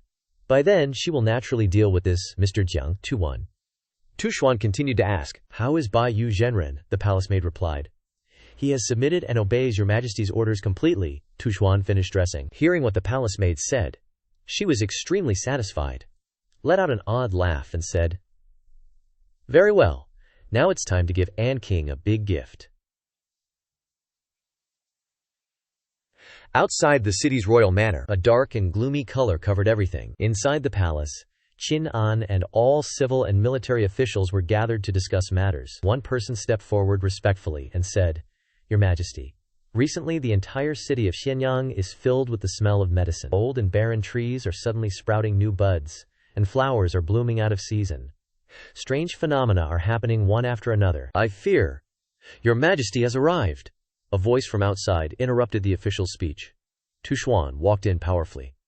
Every dignified step made all the civil and military officials bow their heads in greeting. Tu Xuan walked, followed by 2 palace maids, each carrying a strange, statted-looking box. Seeing Tu Xuan, both Lin Xuanfeng and young Master Xiao were extremely worried, and a look of incomprehension covered young Master Xiao's face with the thought, what is she doing here? Magician. Standing in front of Qin An, Tu Xuan bowed her head and said, the immortal pill has been completed, please accept it, great king. Seeing Tu Xuan enter, Qin An happily stood up, warmly calling out, my love.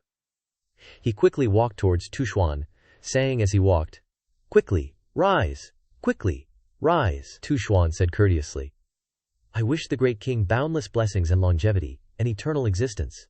Then, she knelt down in front of Qin An, holding the box with the immortal pill inside, and said, great king, please take the pill. Qin An bent down and stroked Tu Xuan's chin, gently said to her, anything my beloved consort offers this emperor, even if it contains poison, this king is more than willing.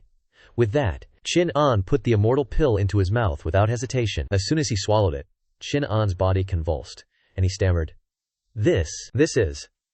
Seeing Qin An's strange condition, young Master Xiao and the civil and military officials panicked and shouted in unison, royal brother. After swallowing the immortal pill from Tu Xuan's hand, Qin An trembled, his face turned red, and he struggled to gasp out a whisper, beloved, beloved consort. Just as he finished speaking, Qin An fell to the ground with a thud amid the screams of Qin Zhao and the surrounding civil and military officials. Great king, royal brother, great king, quickly call the imperial physician. Yeah. Young Master Xiao stood up and ordered the guards to surround and arrest Tu Xuan. Guards, Tu Xuan is bold enough to poison the king, quickly capture this bewitching concubine. Suddenly, Qin An struggled to stand up, stammering, wait. As he spoke, he reached out his arm and called, beloved consort. Tu Xuan walked to Qin An's side, took his arm and asked, great king, how is the effect of the divine pill? Qin An sat up slowly, much to the astonishment of Qin Xiao, and he replied, I feel. Qin An stood up with a vigorous spirit. He said happily, my mind is refreshed, and my whole body is invigorated. At this moment, Qin An suddenly became younger, and his body became strangely more toned. Seeing that image of Qin An, everyone in the mansion began to whisper, "The great king looks like he's become younger by a dozen years. I didn't expect your majesty to have such abilities. It's really miraculous." All the civil and military officials knelt before Qin An, shouting in unison, "A good omen, may our great Wu emperor live 10,000 years. Young Master Xiao looked at Qin An with an attitude opposite to the joy of the entire royal manor.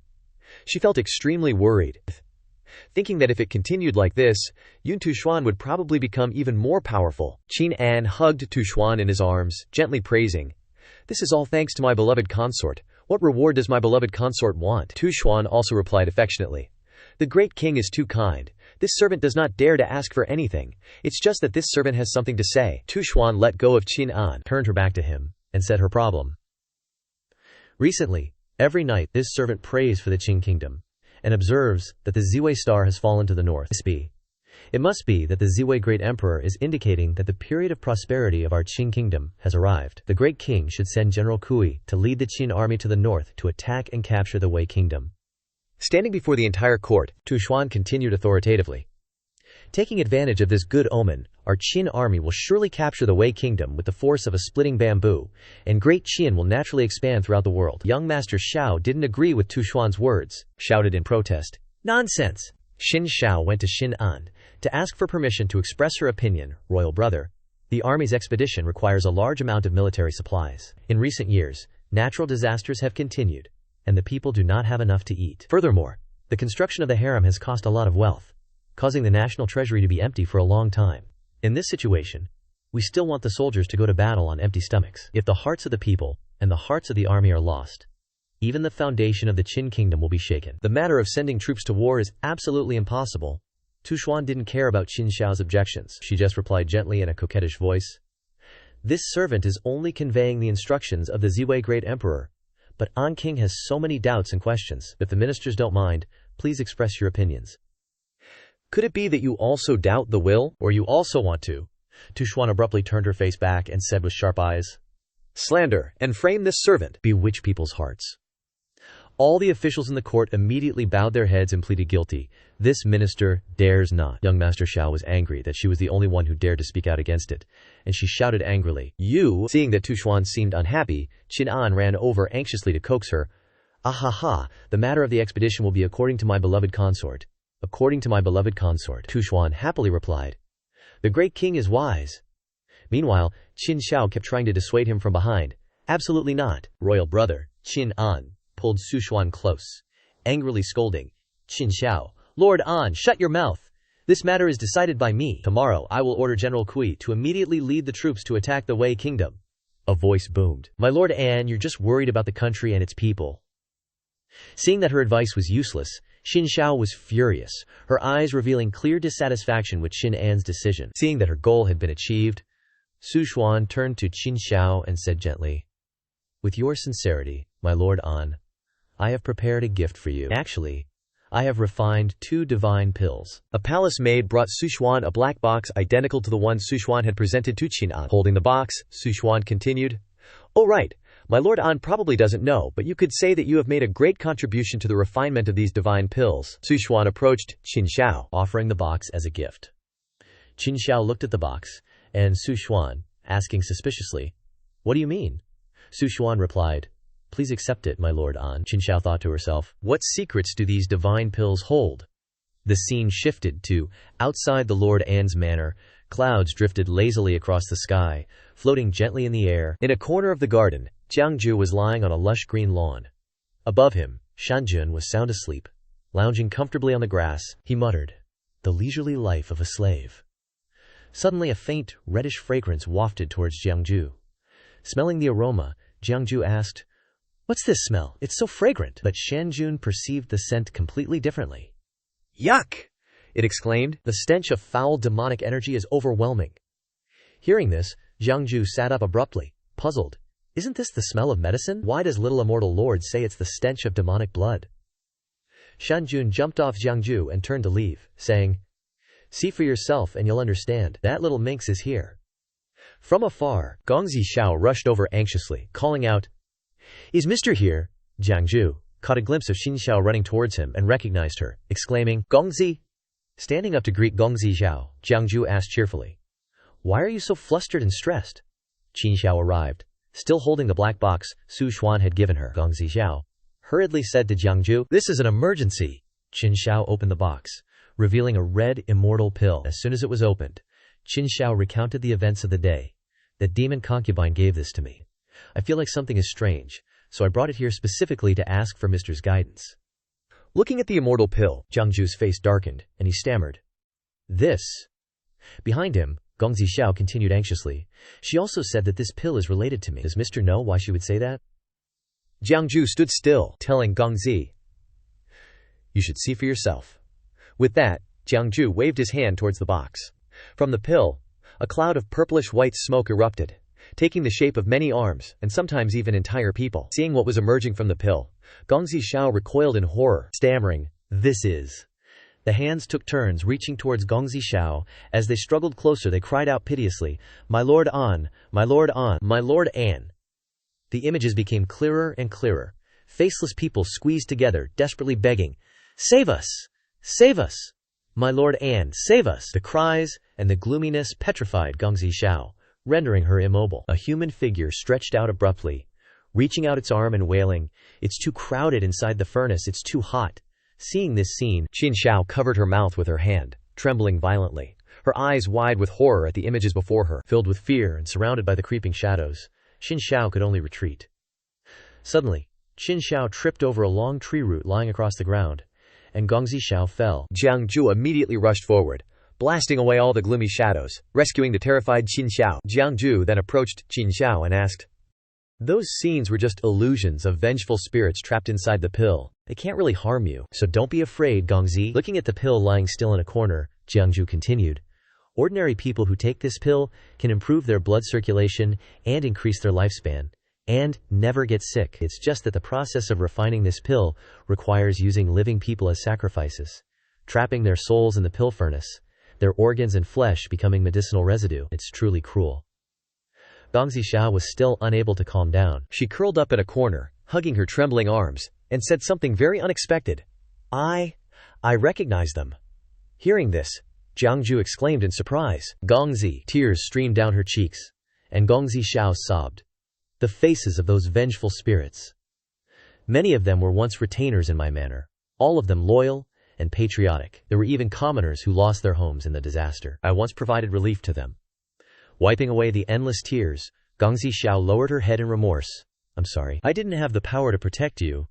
Hearing what Qin Xiao said, Jiangju could only sigh, sympathizing with her. Then, Jiangju wiped away the tears streaming down Qin Xiao's face, comforting her. "Silly girl, you can't save your people just by crying." Surprised by Jiangju's words, Gongzi Xiao jumped up and asked, "My people?" Jiangju explained more clearly. "Yes, I was thinking what would happen if the Qin kingdom didn't have a virtuous and talented female prince like you to provide relief and pacify the people." Hearing Jiangju's words, Gongzi Xiao began to think carefully, and her face no longer showed any guilt. She silently considered Jiangju's words. "My people." Images of Gongzi Xiao and the officials discussing plans to combat the flood appeared. One person thanked Qin Xiao. "In that case, it seems the flood can be stopped," Qin Xiao replied happily. "That's great. Thanks to all of you officials who worked day and night to draw up the construction plans." Another scene appeared in her memory. Two impoverished children happily ran up and called out, "My Lord An! My Lord An!" Hearing the call, Gongzi Xiao turned around and said, "Oh, it's the children from the refugee camp. Hafer Shon? Are you getting enough to eat? I have more here." One of the children suddenly offered a bouquet of flowers. Seeing it, Gongzi Xiao asked happily, "Oh, did you pick these for me? Then I must find a beautiful vase to stick them in." The image of Gongzi Xiao happily playing with the children motivated her, as reflected in her determined thought. "If anyone intends to harm this nation, for your sake, I will risk my life." Early the next morning, outside Jiangju's courtyard, Gongzi Xiao arrived early, nervously muttering to herself, "Ugh, how can I do this right?" Jiangju came from behind, wondering, "Isn't that Gongzi? What's she doing pacing around outside my courtyard?" Jiang gently stepped forward, tapped Gongzi on the shoulder, and asked, "Gongzi, who are you waiting for here?" Gongzi felt an electric shock as Jiangju touched her, and she exclaimed softly, Ah. Then, she said, "Ah, Shen Sheng, I Gongzi Zhao turned around, held out a large set of clothes in front of Jiang Ju, and bowed deeply, saying shyly, "Please accept this gift." Seeing the new clothes Gongzi gifted him, Jiang Ju exclaimed in surprise, "Huh? These are new clothes?" Jiang Ju held the clothes in his hand with a look of delight. Gongzi Zhao explained, "It's just that last time I saw you return, your clothes seemed torn, so I asked the tailor to quickly make you a new set." Jiang Ju thanked her. Oh, then I've troubled Gongzi too much." But Jiang Ju didn't know that Gongzi Xiao had sewn the clothes for him herself, and her hands were covered in bandages from needle pricks. Jiang Ju changed the subject. "Are you heading to the palace now, Gongzi?" Gongzi Xiao suddenly asked back, "Oh? Does Shan Sheng know what I want to do?" Xiao's fence. Jiang Ju replied, "Yeah, but are you really sure about this trip?" Gongzi Xiao lowered her head thoughtfully. "Not at all certain, but for the sake of the common people of Qin, this princess is willing to risk it all." Jiang Ju sighed and said, "I understand. If that's the case, then I won't try to dissuade you. It's just that before you leave, I still have one thing to tell you," Jiang Ju cautiously instructed. "Qin Xiao, if you encounter a situation you can't resolve, you can silently chant in your heart the phrase, Zi Xiao Tian Tai Shu Zhenjun. Gongzi, remember that well." Gongzi Xiao responded with a hum, saying, "Okay." Jiang Ju turned away, thinking, "If your fate is like this, then you must protect yourself well." The scene shifts to Qin Xiao's childhood. An old man's caring voice rang out, "Huangzir, come here." A shot of an emperor sitting on his throne, and kneeling before him is a kid paying his respect. This child greets Father Emperor. The emperor speaks up, "I have some questions I want to test you on." It was Qin Wujun in his youth, his face revealing worry, sweat pouring down, blankly asking, "Questions? What questions are they?" The emperor, who is Qin An's father, sternly said, "You are Jun of the Qin country. Of course I must test you on governing the country. I ask you, this year, the south has suffered a drought, and the common people are suffering. How should this be resolved?" Qin Wujun stuttered and stammered. "The south is suffering a drought, the common people are suffering. This child thinks we should." His hands trembled, shrinking back in utter fear. His father's face turned ashen, looking extremely fierce, and in the same tone he emphasized, "How?" Suddenly, Qin Xiao sighed and easily answered his father's question.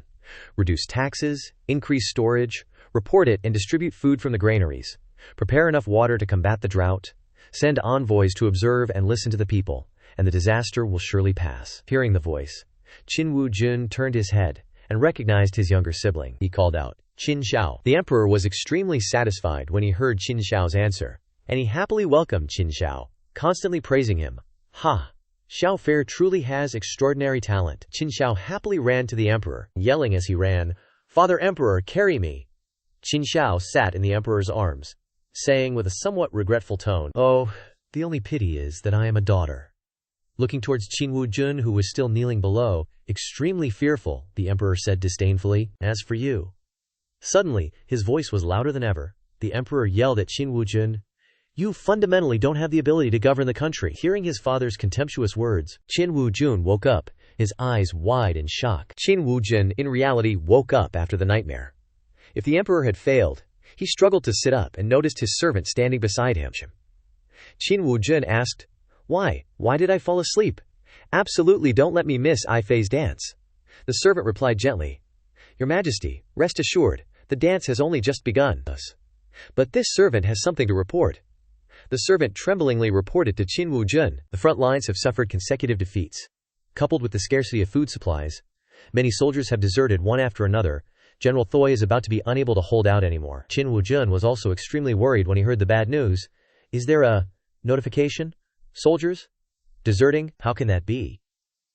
Suddenly, a slender hand raised high, preparing to strike a powerful blow. It was Su Xuan. She appeared, and overheard what the servant had said, and slapped the servant's face hard, causing him to fall to the ground, while cursing, "You damned servant, what nonsense are you talking about here? Guards, drag this dog slave down and behead him." The servant was dragged away. Cries for mercy rang out, "Your Majesty, spare me! Your Majesty, spare me!" Qin Wujun saw that Su Xuan was angry, so he walked over and called out hesitantly, "Ifei." When Su Xuan saw Qin Wujun, her attitude changed immediately, and she spoke in a gentle voice, "Your Majesty, what are you standing there for? The song and dance performance is about to begin. All the dancers are absolute beauties." Qin Wujun heard this and replied, All right then." As Qin Wujun and Su Xuan were about to leave, another servant ran over to report. "Reporting to Your Majesty, An Wang, Gongzi Xiao, and Lord Li Daren, Lin Xuanfeng have barged into the inner palace. This humble one really couldn't stop them, and they, Qin Wujun, couldn't bear it. The servant keeps stuttering, he questioned. And what else did they do? The servant turned around and said, Your Majesty, please go and see for yourself. Gongzi Xiao and Lin Xuanfeng, leading 2 others, rushed inside. The voices of the servants. They are here. The group entered, knelt down, and shouted in unison, We pay our respects to your Majesty. Looking at the group, Qin Wujun scolded unhappily, A band of rebels. Well done, well done. All of you are wearing mourning clothes? So you want to wish death on the leader of this country? Is that right? Gongzi Xiao spoke on behalf of the group. We wear mourning clothes for the unjustly dead people of Qin, for the country that is about to be destroyed. Qin Wujun heard Gongzi Xiao's words and sarcastically asked back, Oh? I would like to hear how the country is about to be destroyed. Gongzi Xiao replied with an angry look. Looking toward Su Xuan, the Yaofei Su Xuan uses living people to practice alchemy, treating human lives like weeds, not to mention her licentiousness in the inner palace, and confusing the people's hearts. Started a war, so immediately dragged them to the heavenly prison, Qin Wujun said, scrambling to cover up and protect Su Xuan as he listened to Gongzi Xiao. What proof do you have? You can't just frame my beloved consort, Gongzi Xiao retorted, enraged by Qin Wujun's demand. Proof? Brother, are you seriously clueless about the situation at the front lines? If you try to salvage this now, you might still have a chance. But if you keep shielding her, we will, Qin Wujun challenged. Will do what? The group following Gongzi Xiao shouted in unison. If the demon concubine isn't eliminated, we'll resign and go back to our villages. We'll have nothing to do with politics. Qin Wujun, angered by the threat, snapped. That's absurd. You're trying to force my hand. Su Xuan, having listened to the entire conversation, then sat down on the chair and spoke up. You esteemed officials all wield great power, yet you want to use your authority to force the king, humiliate, and bully a weak woman like me? Su Xuan's eyes turned sharp. Holding up a letter, she continued. But resigning and returning to your villages?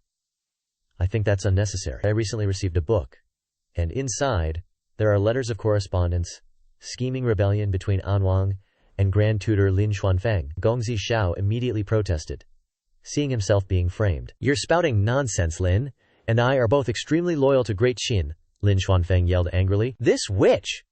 Su Xuan, seemingly unconcerned with the anger of Gongzi Xiao and Lin Xuanfeng, calmly clapped her hands and said, Oh right, I also have a witness. Someone. Bring Bai Yu Zhenren, Taoist priest Kui, here. From behind Gongzi Xiao, the Taoist priest was being escorted forward, the clanging of his handcuffs echoing. Gongzi Xiao, seeing the Taoist priest enter, thought in surprise. So Taoist Kui is still alive. Taoist Kui then spoke up. This humble citizen pleads guilty. Qin Xiao has harbored ambition for a long time. Ever since being granted land, he has been stockpiling food and raising soldiers, plotting rebellion. Qin Xiao even hid a dragon robe in Anwang's manor. Your Majesty can send people to search. Gongzi Xiao, with tears streaming down his face, pressed the Taoist priest about his fabrication. Even though we are lord and servant, our relationship is like that of master and disciple, like friends. I have always regarded you as my confidant. Why? Taoist priest kept his head bowed. Your Highness, loyalty and righteousness are difficult to have both at the same time. Holding the letter in his hand, trembling with anger, Qin Wujun angrily questioned Qin Xiao. Qin Xiao, what do you have to say for yourself? Gongzi Xiao coldly retorted to Qin Wujun. HMPH, brother, would you believe me if I said that demon concubine framed me? Qin Wujun, holding the letter, trembled at Gongzi Xiao's words. Then Qin Wujun gave the order. Then imprison Anwang in Dali Temple to await judgment.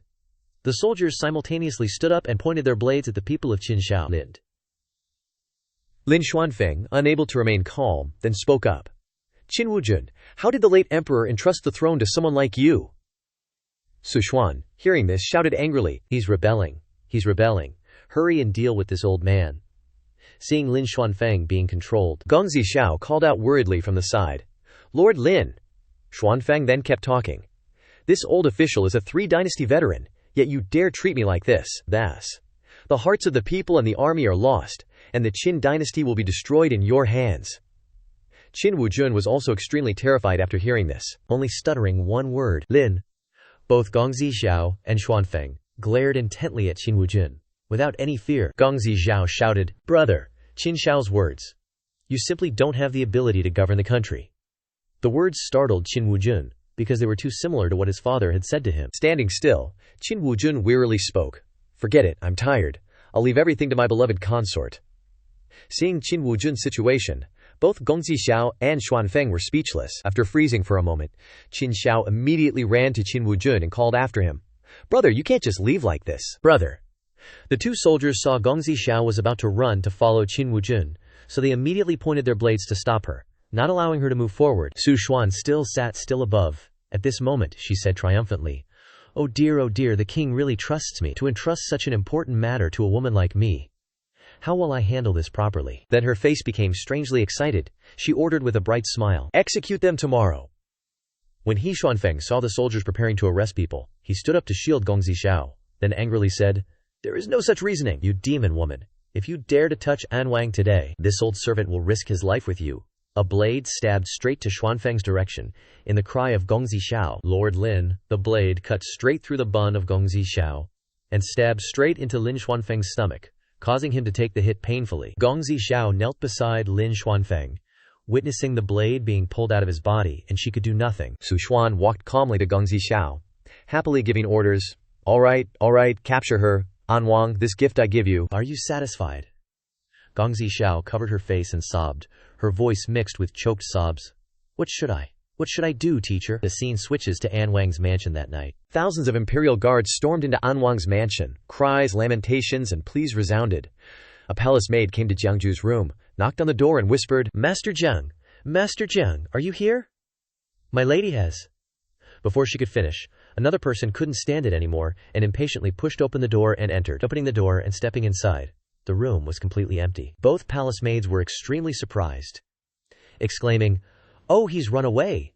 Let's go back and report to our lady." The two palace maids closed the door, angrily said, "The master is in trouble," and he immediately runs away. Is this the kind of person the heavenly demon lord is looking for? This guy named Jiang is nothing special. The news quickly spread throughout the common folk. The people buzzed with discussion. Have you heard? Today, the king is going to execute Prince An at the Meridian Gate. How could that be? The king wouldn't be so foolish, would he? Isn't it because of that person? Come on, let's go and see. Outside the city gates, crowds of people gathered. Everyone was curious and questioned the guards. Officer, what exactly happened? Is the rumor true? Move aside, don't block the way. The people were all saddened when they heard the news of Qin Xiao being executed. Even the children cried because they couldn't believe it was true. Suddenly the people shouted in unison, "The gate is opening!" The city gate opened. From inside, the figure of someone standing before the gradually opening gate, each step heavy, accompanied by a creak sound. That foot trembled in pain and was still dripping blood. It was Prince Xiao. This can't be real. Prince Xiao walked. Imprinted on the ground were bloody footprints. Behind Qin Xiao's miserable figure was a unified shout from the mouths of the people. "Prince An!" A gentle foot stepped on the calm water. A question arose. Can mortals truly defy the heavens and change their fate? The picturesque scenery and clear water supported the steps of Jiangju and Little Mountain Lord. This time, it was no longer a small cat, but a giant, super cool Qilin. Jiangju looked up at the sky, pondering. In the end, what is destiny? Remembering the evening with Prince Xiao, the conversation between Jiangju and Qin Xiao recalled.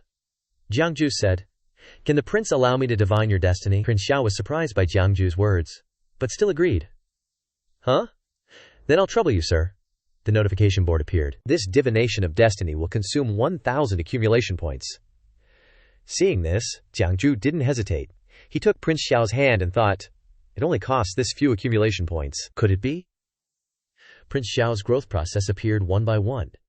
In the 49th year of the Qin Yuan calendar, the Qin king's consort gave birth to a daughter, named Xiao. At the age of 8, Qin Xiao was well versed in poetry, books, rituals, and music, knowledgeable in the 6 arts of a gentleman, unmatched by any of the princes and princesses, and extremely close to her elder brother, the crown prince. At the age of 12, Qin Xiao could enter and exit the imperial study, review memorials, and manage state affairs in an orderly manner on behalf of her father. In the 14th year of Qin Xiao, the emperor, on his deathbed, ordered Qin Xiao to assist the crown prince in all matters of state, granting her the title of Prince An, the first female prince of the Qin state. During the time Qin Xiao assisted the new emperor in all matters of state, she frankly remonstrated, selected talented people for work, provided relief, and pacified the people, earning the support and love of the populace. Her youth gradually became clear. In the 17th year of Qin Xiao, the new emperor, Qin Wujun, and Fei offered her with the land in Nanyang.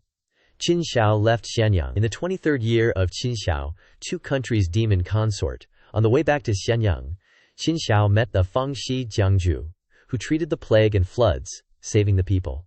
In the 23rd year of Qin Xiao, she was framed by the demon consort, accused of treason, and sentenced to death by being cut in half at the waist. After Jiangju finished divining for Prince Xiao, he only sighed as Prince Xiao's life was so unfortunate. Jiangju looked at Prince Xiao and said, "I don't want to hide it. Although the prince is very talented, this trip will result in you being convicted of treason. There is only a path to death, no path to life."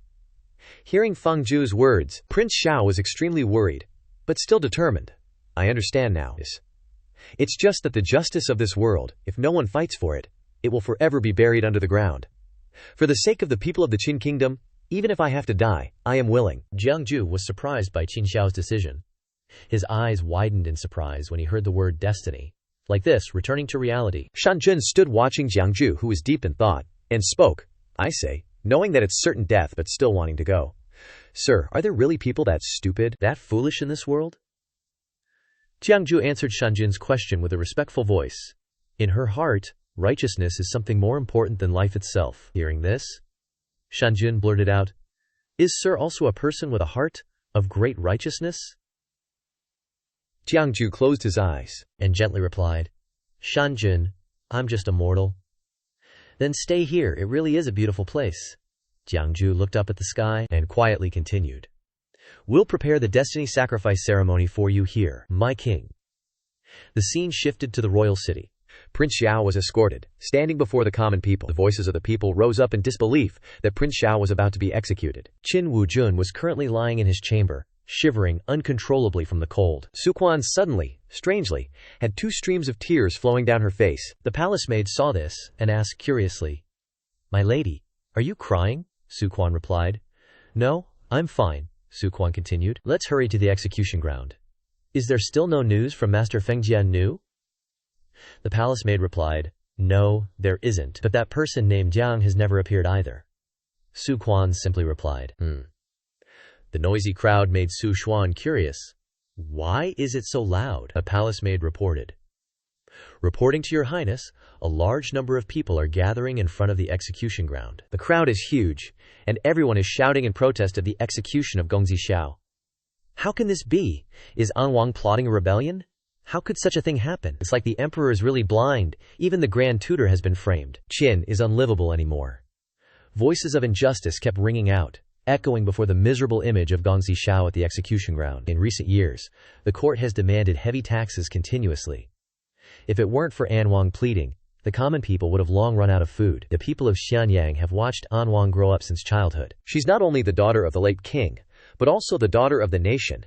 Tang Sanzang and a young boy Keleli passed by. The master didn't care about what was happening around him, and quietly said, "It's just a beheading. What's so interesting to watch?" Care replied, "But master, I hear the people's hearts.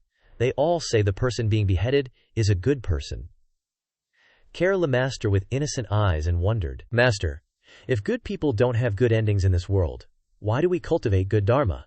The master replied, "These things are still too early to tell you. You and I still have a long way to go. Let's hurry up." Kelly didn't ask anything else, just replied. The people rushed to the guards, shouting, "Release An Wang!" The guards snapped, "What are you doing? What are you doing? If you affect the performance of official duties, we won't be polite." Su Xuan, standing above, was anxious. "Isn't it time yet? These rioters down there make this concubine uneasy." The palace maid standing next to her replied, "How about this servant go and order the execution to be carried out immediately?" The crowd became more and more riotous. They rushed forward, shouting, "Release her!" Seeing this, Su Xuan thought, "This is bad.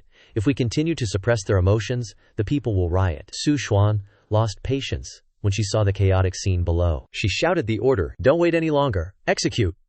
The image of Jiangju and Gongzi Xiao's conversation was recalled. Jiangju reminded Gongzi Xiao, "If you encounter a situation that cannot be resolved, you can whisper in your heart, Zi Xiao Tian Tai Shu Zhen Jun." Remembering Jiangju's words, Gongzi Xiao, who was extremely desperate at this moment, could only clasp his hands and look up at the sky, thinking, "Teacher, my only god." Jiangju's figure appeared amidst the water vapor floating in the air. "Do you know that I'm your most devoted believer?" Jiangju was standing in the middle of a circle of blue panels floating in the air, surrounded by Shanjun, and a group of people kneeling on the ground. Gong Zixiao looked up at the sky as if expecting something.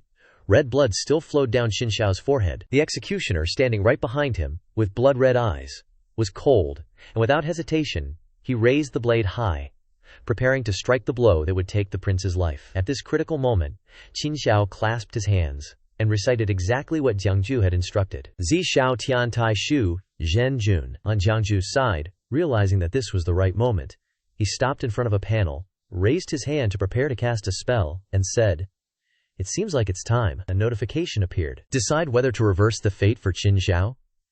Reversing fate requires consuming 100,000 merit points of Qin Xiao. Qin Xiao's current merit points, 7,453. Looking at the notification, Jiangju thought, Gong Zixiao has dedicated himself to Qin his whole life, accumulating a lot of merit points, but not enough to reverse his fate. The notification reappeared. Request. You can choose to consume 100,000 of your merit points to reverse the fate of Qin Xiao.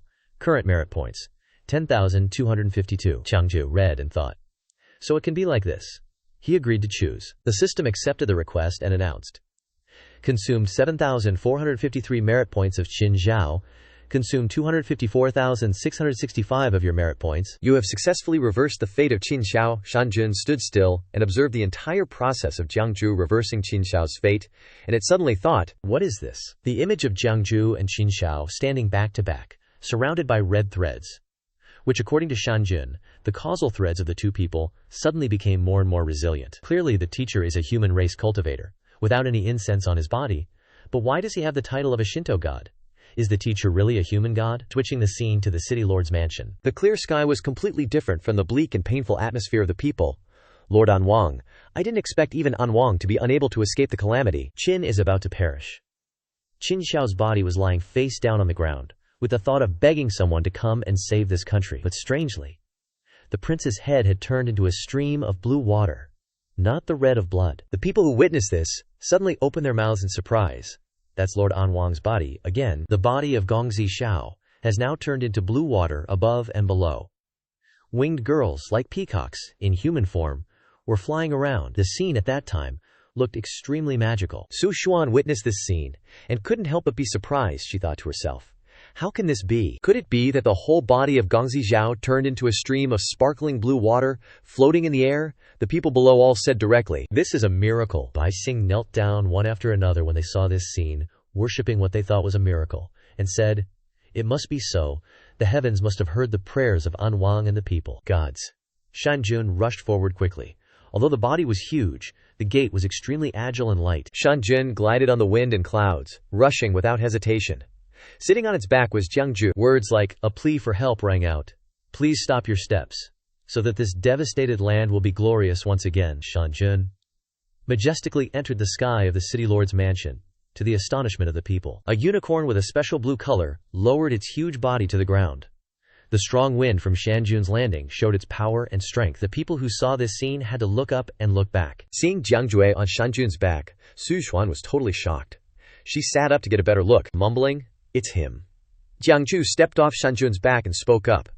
People of Qin, well, your general has retreated from the battlefield. Wei is leading the 10,000 Qin troops back to Xianyang.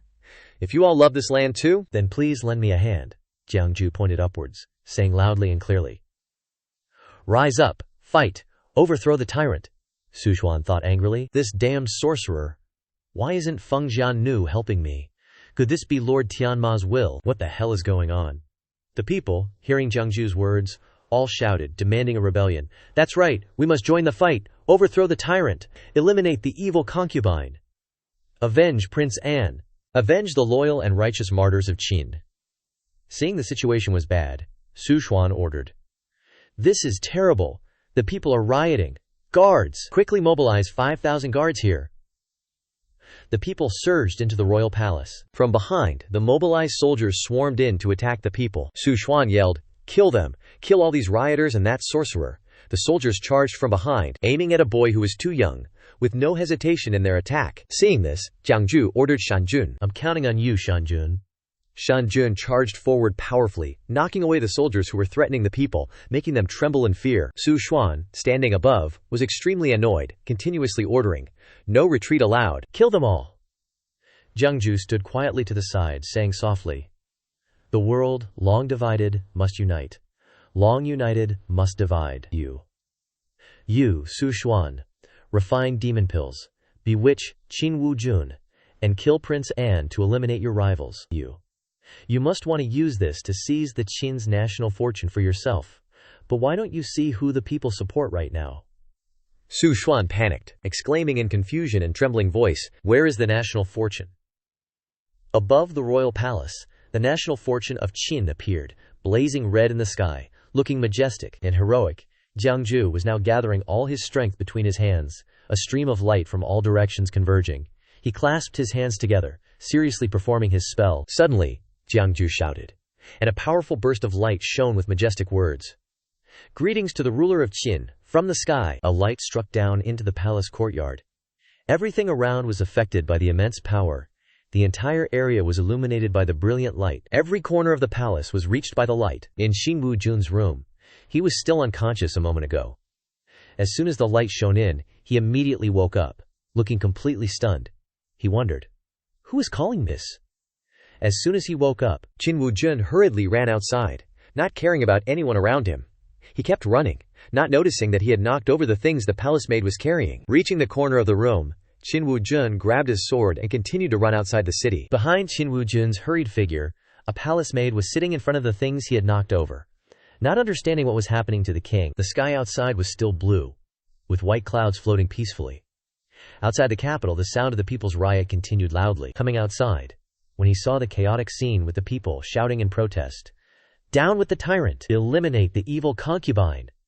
Quote, Qin Wu Jun couldn't understand what had happened during the time he was unconscious. Seeing Su Xuan standing there, Qin Wu Jun spoke up. "My dear concubine, what happened?" The palace maid turned her head, saw him, and stuttered, "Your Majesty." Walking to the wall and looking down, Qin Wu Jun was worried when he heard Su Xuan say, "There is a sorcerer spreading rumors, inciting the people to riot. Your Majesty, the city walls are not safe." Qin Wu Jun couldn't believe his ears when he heard Su Xuan's words. He repeated it as a question. Sorcerer Jiangju looked up and saw Qin Wu Jun. He thought seriously. The red dragon protects him. From behind Qin Wu Jun, the red dragon appeared as a guardian deity for him, and it seemed only Jiangju could see it. Seeing it, Jiangju guessed, that must be Qin Wu Jun. Then, Qin Wu Jun looked down at Jiangju and snorted coldly. Just a cultivator who doesn't cultivate in the mountains, yet dares to interfere in the affairs of a country. Why are you looking for me? Seeing this, Jiangju reported, I am a fortune teller, traveling around while cultivating. When I passed through Qin to Xianyang, a red dragon entered my dream. That red dragon asked me to come and see what the ruler of Qin was like, what the future of Qin would be like. I hope your majesty will lend me a personal item. Qin Wu Jun was extremely flustered when he heard this. He didn't expect Jiangju to know about the red dragon. How does this sorcerer know about the existence of the red dragon? Could Qin Xiao and Lin Taifu be telling the truth? This can't be. Qin Wu Jun took out a green jade pendant, extremely angry in his mind. What red dragon protects us? Great Qin will be destroyed. Does he really think I don't know anything about the national fortune? I initially wanted to show some respect. These bitches deserve to die 1,000 times. Qin Wu Jun threw the jade pendant towards Jiangju. Jiangju reached out to receive the item, along with Qin Wu Jun's request. You must be remnants of Qin Xiao's group, right? I also want to hear how you predict the national fortune of Great Qin. A notification appeared. Want to divine Qin Wu Jun's fate? This divination will cost 1,000,000 destiny points and needs Qin Wu Jun's jade pendant in hand. Jiangju decided quickly and decisively. Yes. Shan Jun appeared behind Jiangju at this moment, like a guardian deity for his serious words. Father eats son, son kills father, ruler kills ministers, ministers rebel against the ruler, the country is not a country, Great Qin is doomed. Hearing this, Qin Wu Jun's face flushed with anger. He roared, Damn brat, daring to spout nonsense, bewitching people's minds. Seize this evil Taoist for me. The soldiers behind him rushed forward to attack Jiangju on the king's orders. Suddenly, from underground, something stirred, shattering the bricks above, causing the soldiers to scream in terror. What the hell is that? A gigantic serpent emerged from the ground. It was huge, and its entire body was a special blue color. The snake wrapped around Jiangju, as if it wanted to protect him. Seeing the bizarre creature, the soldiers couldn't believe their eyes and exclaimed, That snake is huge! Qin Wu Jun stood above looking down, not afraid at all, but he was only angry at Jiangju's resistance. He roared, How dare you! Meanwhile, Su Xuan standing next to him, was so startled that she froze at the images appearing before her eyes. Qin Wujun suddenly jumped down from the high wall. To Su Xuan's astonishment, she called out, "Your Majesty, don't!" But it was too late. Before she could finish speaking, Qin Wujun had already jumped down. Qin Wujun angrily cursed Jiangju. "I am the Qin's son of heaven, protected by the nation's luck. How dare a mere demonic creature cause trouble under the feet of the son of heaven?" Qin Wujun's body was swift and agile at this moment, chopping the snake in half, causing it to scream in pain as it was cut in two. The serpent disappeared when it was defeated. Jiangju and Shanjun calmly watched the serpent disappear without taking any action, seemed like they wanted to save the snake. Seeing Jiangju's carelessness, Qin Wujun charged straight at him, pointing the tip of his sword at him and shouting, "Evil Taoist, die!" Jiangju watched Qin Wujun's movements. Qilong was still following the king's every action. It opened its mouth, displaying the power of a king at the head of the Qin state. Seeing this, Jiangju thought, "Is this the pressure of the Qilong protecting him? I see." But unexpectedly, with just 2 fingers, Jiangju easily caught Qin Wujun's sword tip, without the slightest movement, without the slightest scratch. Jiangju just stood still and stopped Qin Wujun's attack. Seeing his attack being defeated so easily, Qin Wujun was so shocked that he could only be afraid in his thoughts. How is this possible?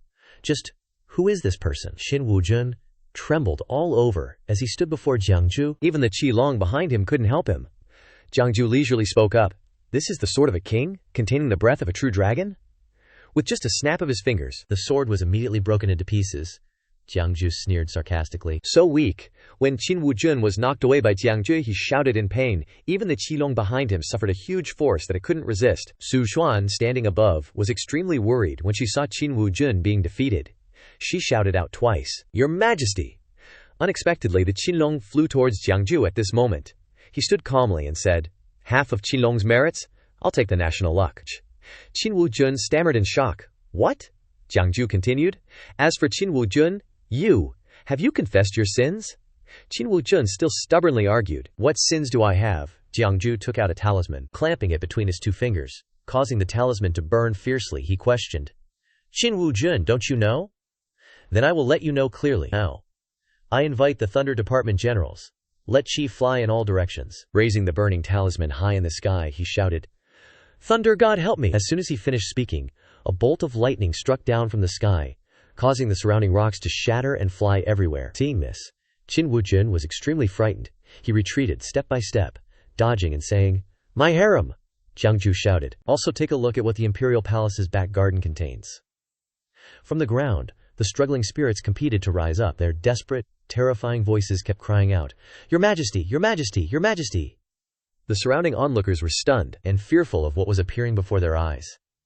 They competed to say, "How can there be so many spirits? Is it true that the palace, under the imperial palace, is really using living people to refine elixirs?" The spirits swarmed towards Qin Wujun. They competed to reach out their arms towards him, shouting for him to pay for their lives. "Your Majesty! Your Majesty! Quickly pay us back our lives! Pay us back our lives!" As he was about to run away, a hand stopped him from behind. Qin Wujun turned around, and a voice rang out, "Does Your Majesty recognize these people?" Jiangju came from behind to Qin Wujun. The spirits also gradually disappeared, opening the way for him to enter. "Of course you wouldn't recognize them." Qin Wujun stammered. I, Jiangju explained. "Those people were originally the common people of Qin, but now their souls have been refined into pills, leaving only a bit of scattered souls." Jiangju looked at Qin Wujun with angry eyes. "Immortal pills into your stomach, your mouth swallowing tens of thousands of people." Qin Wujun, "Can you rest easy?" With Jiangju's hand gripping his shoulder tightly as a question, Qin Wujun worriedly covered up his crimes. "If they are my people, what's wrong with me using them? What sins do I have? What sins do I have?" Jiangju snorted and flung Qin Wujun forward. Jiangju threw out the dragon tail that Qilong had given him in his dream. He said, "That Qilong once gave me 2 things in a dream. One of the 2 things is the dragon tail. Predict the sins above, behead the fatuous ruler below, slay demons and fiends." Long Wei suddenly transformed to a gigantic size, continuing, "If His Majesty believes himself innocent, why not step forward and let it judge your past?" Face the executioner's blade. Jiangju challenged Qin Wujun with a raised voice. "Invite me to be executed?" Qin Wujun's face turned pale with fear as he nervously said, "Are you kidding me? Why would I?" But a question arose in his mind. "Wait, what's wrong with my body?" Standing before Long Wei, Qin Wu-jun trembled uncontrollably. He thought in fear, "I can't believe it, I can't control it." Getting closer to the blade, he shouted in great panic, "You demonic sorcerer! What have you done? Stop me now." Seeing Qin Wu-jun about to be in danger, Su Xuan worriedly thought from above, "This is bad." Su Xuan quickly jumped down, shouting orders as she descended. "Release him." Jiangju looked up at Su Xuan as she charged towards him like a raging storm. Leaping down towards Jiangju, Su Xuan angrily prepared to attack him, thinking of his name with resentment. Jiangju, Su Xuan furiously rushed down, determined to fight Jiangju to avenge her husband. Seeing Su Xuan acting so rashly, Shan Jun shouted a warning. "Audacious demoness, don't even think about causing trouble for the esteemed immortal." As soon as he finished speaking, Shan Jun opened his mouth wide, creating a red fireball named Jingyan. The heat from the fireball spread everywhere. Even Su Xuan was taken aback by the power heading towards her before she could dodge. Su Xuan was hit head, Con-chan by Shan Jun's fiery attack. Only her screams echoed from the flames. Seeing Su Xuan in agony, engulfed in flames, Qin Wu-jun shouted in fear, "My beloved concubine." As the fire subsided, only a few embers and ashes lingered around Su Xuan, and strange green patches began to appear on her body, accompanied by a weak voice, "Your Majesty." The people were all surprised by Su Xuan's appearance at this moment, and they buzzed with discussion. The demon consort's body is turning into jade. Could she really be a demon? Su Xuan fell to the ground with a thud. Seeing this, Qin Wu-jun shouted in alarm, "My beloved!" Shan Jun quickly rushed over, stepping on Su Xuan, and sternly said, "The nation's fortune and the people's hearts are not with you. How dare you act recklessly before me?" Su Xuan groaned in pain. "Ugh!" Shan Jun turned to Jiangju and said, "Please continue, esteemed immortal. Leave this demoness to me." Jiangju glared and shouted, "Activate the Blade of Judgment immediately." Long Wei released a stream of green energy, sucking in Qin Wu-jun, who couldn't resist and could only shout in despair. Seeing Qin Wu-jun about to be killed, Su Xuan screamed in panic, "Your Majesty." Su Xuan swung her palm at Shan Jun, catching him off guard. Su Xuan rushed towards Qin Wu-jun, her voice filled with anxious concern, "Your Majesty." The executioner's blade suddenly came down. Standing before the threshold of life and death, Qin Wu-jun could no longer maintain his composure, his face pale and ashen, but he was lying outside the executioner's blade, trembling as he looked towards the person who was now lying within the blade's reach in his place. Surprise was evident in Qin Wu-jun's call, "My beloved concubine." At this moment, Su Xuan had taken Qin Wu-jun's punishment, even though she was panting in pain. Jiangju couldn't believe his eyes as he witnessed this scene. He wondered, could she actually have feelings for him? Is she planning to use her demonic power to resist? The blade didn't give Su Xuan time to recover. It struck again with a force that seemed capable of cutting her in half. Qin Wu-jun froze as he witnessed the scene before him. He thought blankly, why would she do this? The third executioner's blade. At this moment, Su Xuan's entire body had turned green, with some parts cracking and others shattering. Seeing Su Xuan fading away, Qin Wu-jun rushed over, shouting anxiously, "My beloved concubine." The dragon tail vanished. As he held Su Xuan in his arms, Qin Wu-jun sobbed, while Su Xuan pleaded in agony, "Your Majesty, don't look at me. I must look absolutely hideous right now." The people were even more convinced when they saw Su Xuan's current state. She really is a demon. No wonder His Majesty was so bewitched by her. Jiangju approached Su Xuan and Wu-jun and accused, You, Su Xuan, plotted to use Qin's national fortune to overcome the heavenly tribulation, slaughtering countless innocent citizens of Qin. You've committed a heinous crime. Do you have anything to say for yourself? Su Xuan accepted her crimes without resistance. My heavenly tribulation, without the national fortune of a country, could never be overcome. Perhaps I deserve to die 1,000 deaths, but I still want to know. Why me? A confused look about her fate shined in Su Xuan's words, filled with doubt. Such is fate. Hearing that sentence, Jiangju unwittingly thought of a similar saying, again with the "such is fate."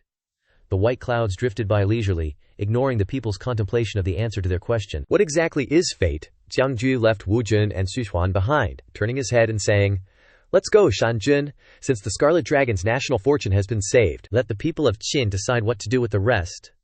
His voice blended into the wind as Jiangju rode Shan-jun and soared away. Scene change to a desolate and deserted cave. Someone's eyes were faintly opening along with a whimper.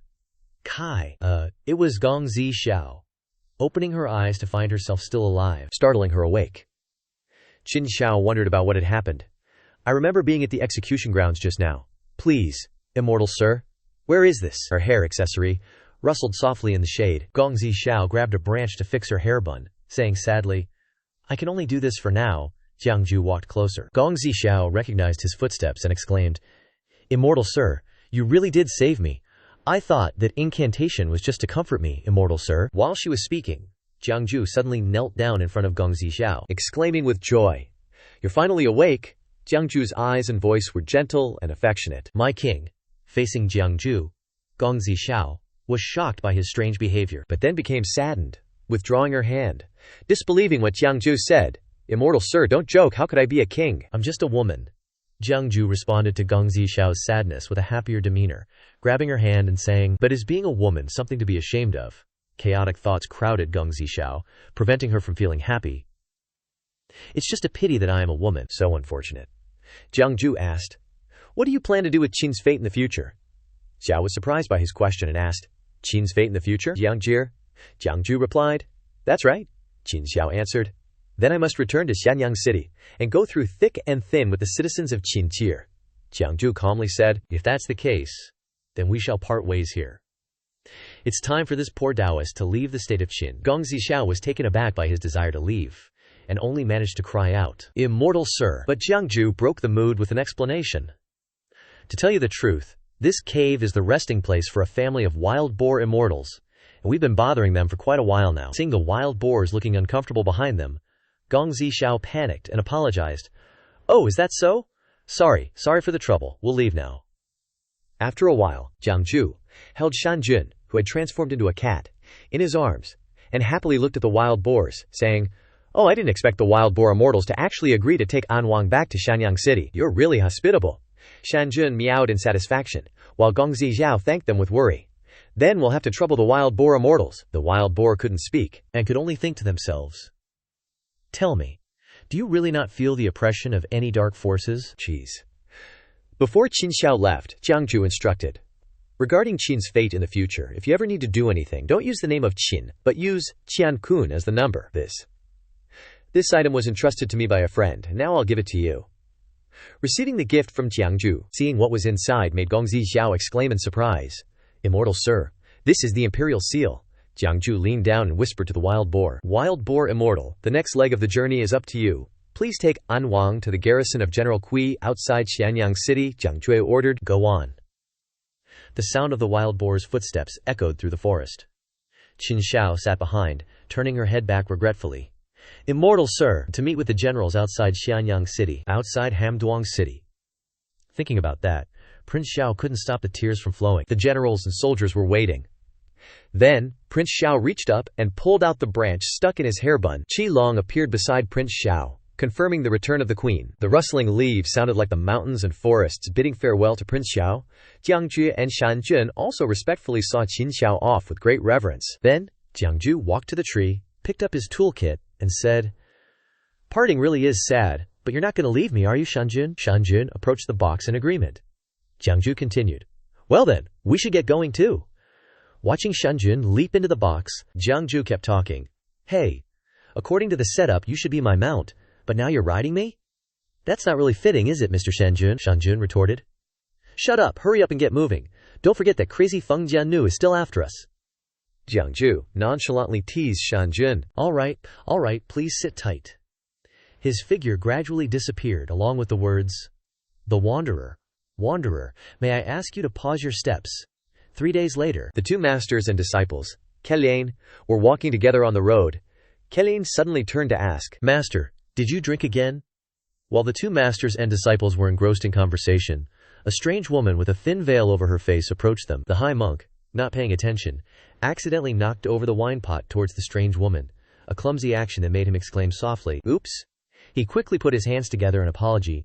"Atia, look at this old monk's hands. Female benefactor, are you all right?" The mysterious female guest was Yuan Qing Ya. She slowly opened her hat and replied, "I heard that the living Buddha of Linghong Temple has profound Buddhist teachings. He shouldn't be so shaky. I see clearly that you are courting death yourself." Immediately after, Qing Ya's entire body radiated a burst of aura. Her face filled with anger, half of her face with red spots and eyes looked very eerie. The high monk calmly replied, "Qing Ya, enough. This old monk cannot manage mundane affairs. But this old monk must manage demonic affairs. As soon as he finished speaking, the high monk flicked one side of his robe open, causing a torrent of water to pour out. To Kellalang's astonishment, he looked up at the high monk admiringly and said, "Master is so strong, the demoness sister has been sucked into his sleeve." The high monk then said, "No, this time, the one we encountered is not the good kind. In short, we should leave the city quickly, lest we involve the common people." Scene change. Jiangju was riding Shanjun, speeding through the forest. After a while, Shanjun spoke up. "Immortal Master, you said that Jian Nu is chasing you, so why didn't she appear at the execution ground?" Jiang Jie couldn't answer Shanjun's question. "I don't know, you can only ask her that." Shanjun continued with his questions. "Actually, I've always had one thing I wanted to ask. Why did Immortal Master get involved with the great demon, Feng Jiannu?" Jiangju had a bad feeling, and immediately asked back, "What's wrong? Is she very strong?" Shanjun replied, "To put it simply, Feng Jiannu is also called Xuanjianjun. When Xuanjiannu's reputation echoed throughout the land, this seat was still drinking milk." Shanjun frowned and continued, "After that, this woman became a maidservant of the heavenly demon lord. With Tu Shanlan having such a powerful master backing her, this Xuanjianjun is really not easy to provoke." Jiangju scratched his head awkwardly and said, "Actually, I don't have any grudges with her, but her master can be considered to have some minor friction with me." Shanjun was flustered and speechless, screaming in his head, "Sound that cannot escape from the mouth. Huh?" Shanjun suddenly turned back into a cat. Jiangju fell to the ground in pain, bitterly cursing, "We were running so fast, why did you suddenly shrink? That's very dangerous, you know." Shanjun didn't care about him and angrily criticized, "I think we might as well just self-destruct." "Who did you offend?" "You offended such a terrifying character." Jiangju cried out in pain as Shanjun continued to scratch him. "Help! Crazy Cat is killing its master. We're in this together. Even a cat should have some loyalty." Unexpectedly, Yu Yuan Chengya appeared in front of them, droplets of dark red blood still lingering on her clothes. She said, "Jiangju, you made it difficult for me to find you."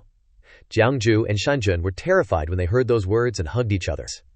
Seeing Qingya appear, a similar thought arose. Speak of the devil, Shanjun then jumped down from Jiangju's arms, making him stutter clumsily. Shanjun! Shanjun stood right in front of Jiangju, making him think he wanted to protect him, so he was extremely grateful in his mind.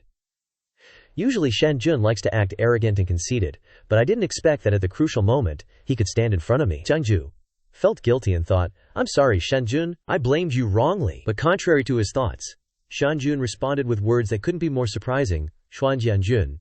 In reality, this seat and this immortal master behind me are just passers-by. An eye for an eye, Xuanjianjun. Please don't hurt innocent people." Jiangju was stunned and couldn't believe his ears, angrily cursing in his heart. "Traitor!" Xuanjianjun walked forward, passing Shanjun. But she didn't seem to have any intention of sparing Shanjun's life. If it's not related, then there's no need to deliberately keep your life." These words made Shanjun tremble speechless. Shanjun immediately transformed into a jade quilin, fast as lightning. Shanjun kicked toward Xuanjianjun. She dodged the attack lightly. "Are you kidding me, you naive little kitty from Tianan Ridge?" she challenged, rushing towards Jiangju. "Sir, run!" Shanjun shouted anxiously, while Jiangju was still dumbfounded, not understanding what the heck was going on. Climbing onto Shanjun's back, they both dashed into the forest, leaving Xuanjianjun standing behind, watching them. While running, Shanjun carefully asked Jiangju, "Sir, please check if that woman is chasing us." Jiangju turned around to look and reassured Shanjun, "No one's there. Maybe we really escaped." Just as they were speeding away, Shanjun suddenly stopped, startling Jiangju. "Ouch!" Jiangju complained.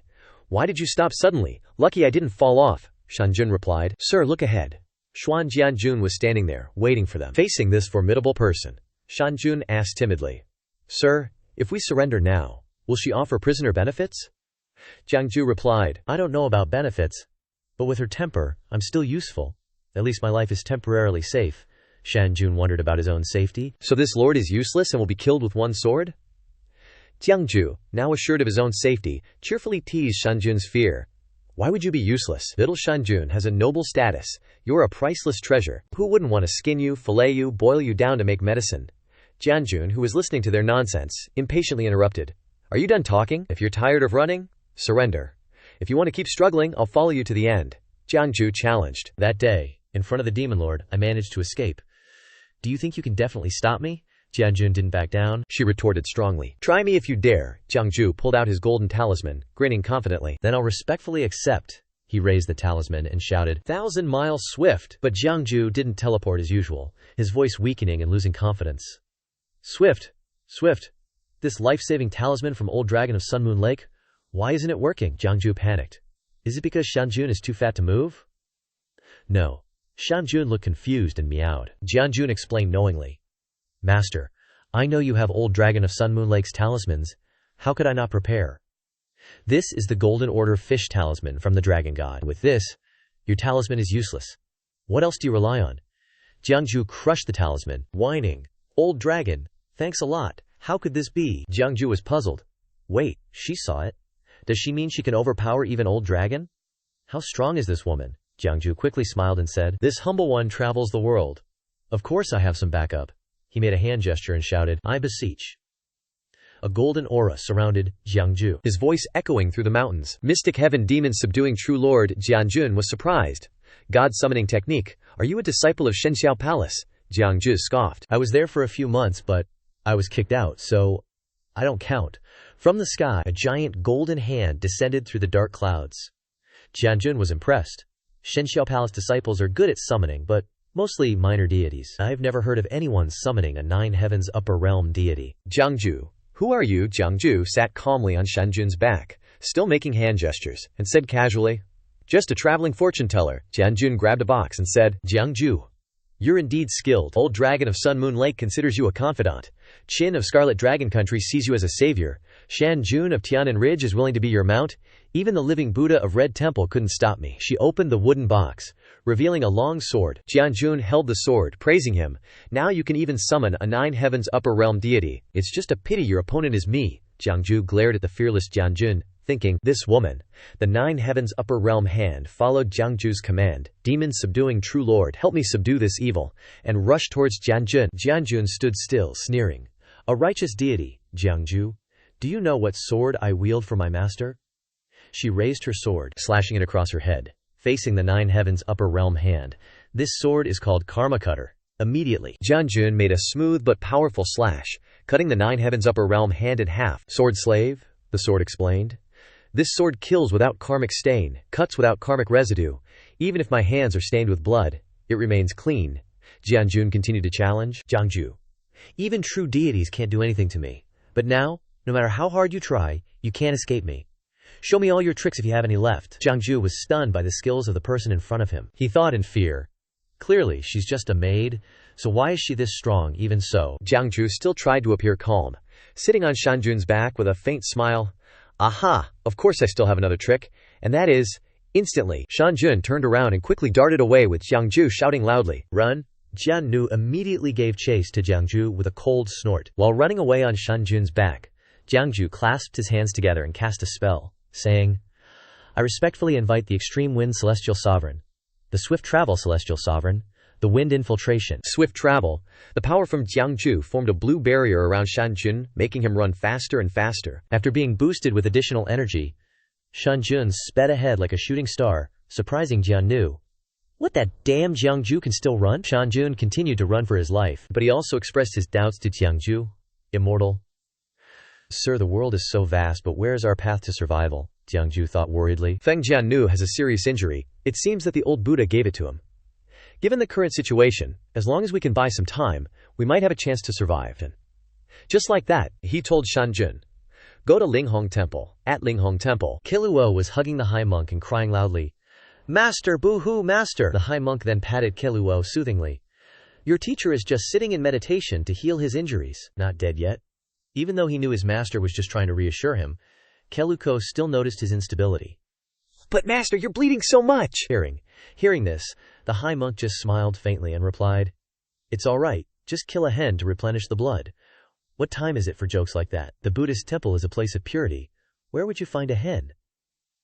The old monk suddenly coughed a few times. Cough, cough, to the point of coughing up blood. Seeing this, Keluo could only worry and exclaim, Master! The high monk looked haggard, barely managing to say, That day Feng Jiannu appeared in Xianyang City to look for someone. Fortunately, this old monk stopped Feng Jiannu, so that person was able to escape. Whether someone did it on purpose, or it was just a coincidence, but the karmic tie between me and this person has been decided. Suddenly, a golden thread appeared from his finger. Looking at the thread, he said, "Let me see. Behind this causal link, who exactly is it?" The thread stretched endlessly, and Kalukeo had to follow it to the door, but the thread disappeared. Then, the boy announced, "Master, this golden thread connects all the way to the sky." At this moment, in his subconscious, he saw himself looking at Jiangju riding Shanjun appearing in the sky, like a powerful deity, and thought, to the sky? Why would a living being in this world have a karmic relationship with him? Could this be a celestial being? Keluo looked at his master and exclaimed in a panic, "Master, your eyes!" The monk woke up abruptly, touching his eyes, wondering about Kelukelo's reaction, wiping away the blood flowing from his eyes. The high monk trembled, thinking nervously, why didn't he come 1,000 years sooner? A great opportunity is also a great trouble. He tried to stand up, but Kelu saw his master's weak body and advised, "Master, please sit down." He patted Kelukeo's head and said weakly, "Disciple, our master-disciple fate ends today."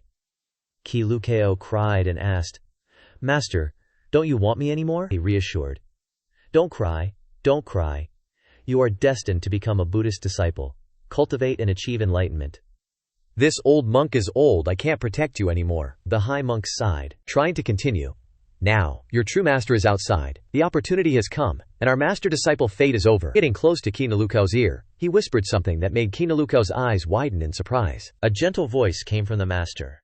"Go, Keluluho, listen to me." Standing straight, clasping his hands together for the last time, Keluluho said, "Amitabha." He also responded as a blessing for his disciple's upcoming journey. Amitabha. Kelu too wore his robe and ran quickly towards the door that was gradually opening. Suddenly a voice rang out, startling Keluo. "Hello, little master." Jiangju suddenly stood in front of Kelu, smiling gently and introducing himself. "This humble one is Jiangju. I would like to meet the living Buddha of Hongling Temple." Keluo immediately knelt down and said respectfully, "Disciple Keluo greets Master." Jiangju was surprised by the boy's action and quickly said, "Hey, what are you doing?" "Little master, what's your name?" Keslu looked up and answered his question. "Keslu, I am a disciple of the Keslu generation. My master hopes that I can be happy, so he gave me this name. I like it very much." Jiangju stroked his chin and uttered strange words.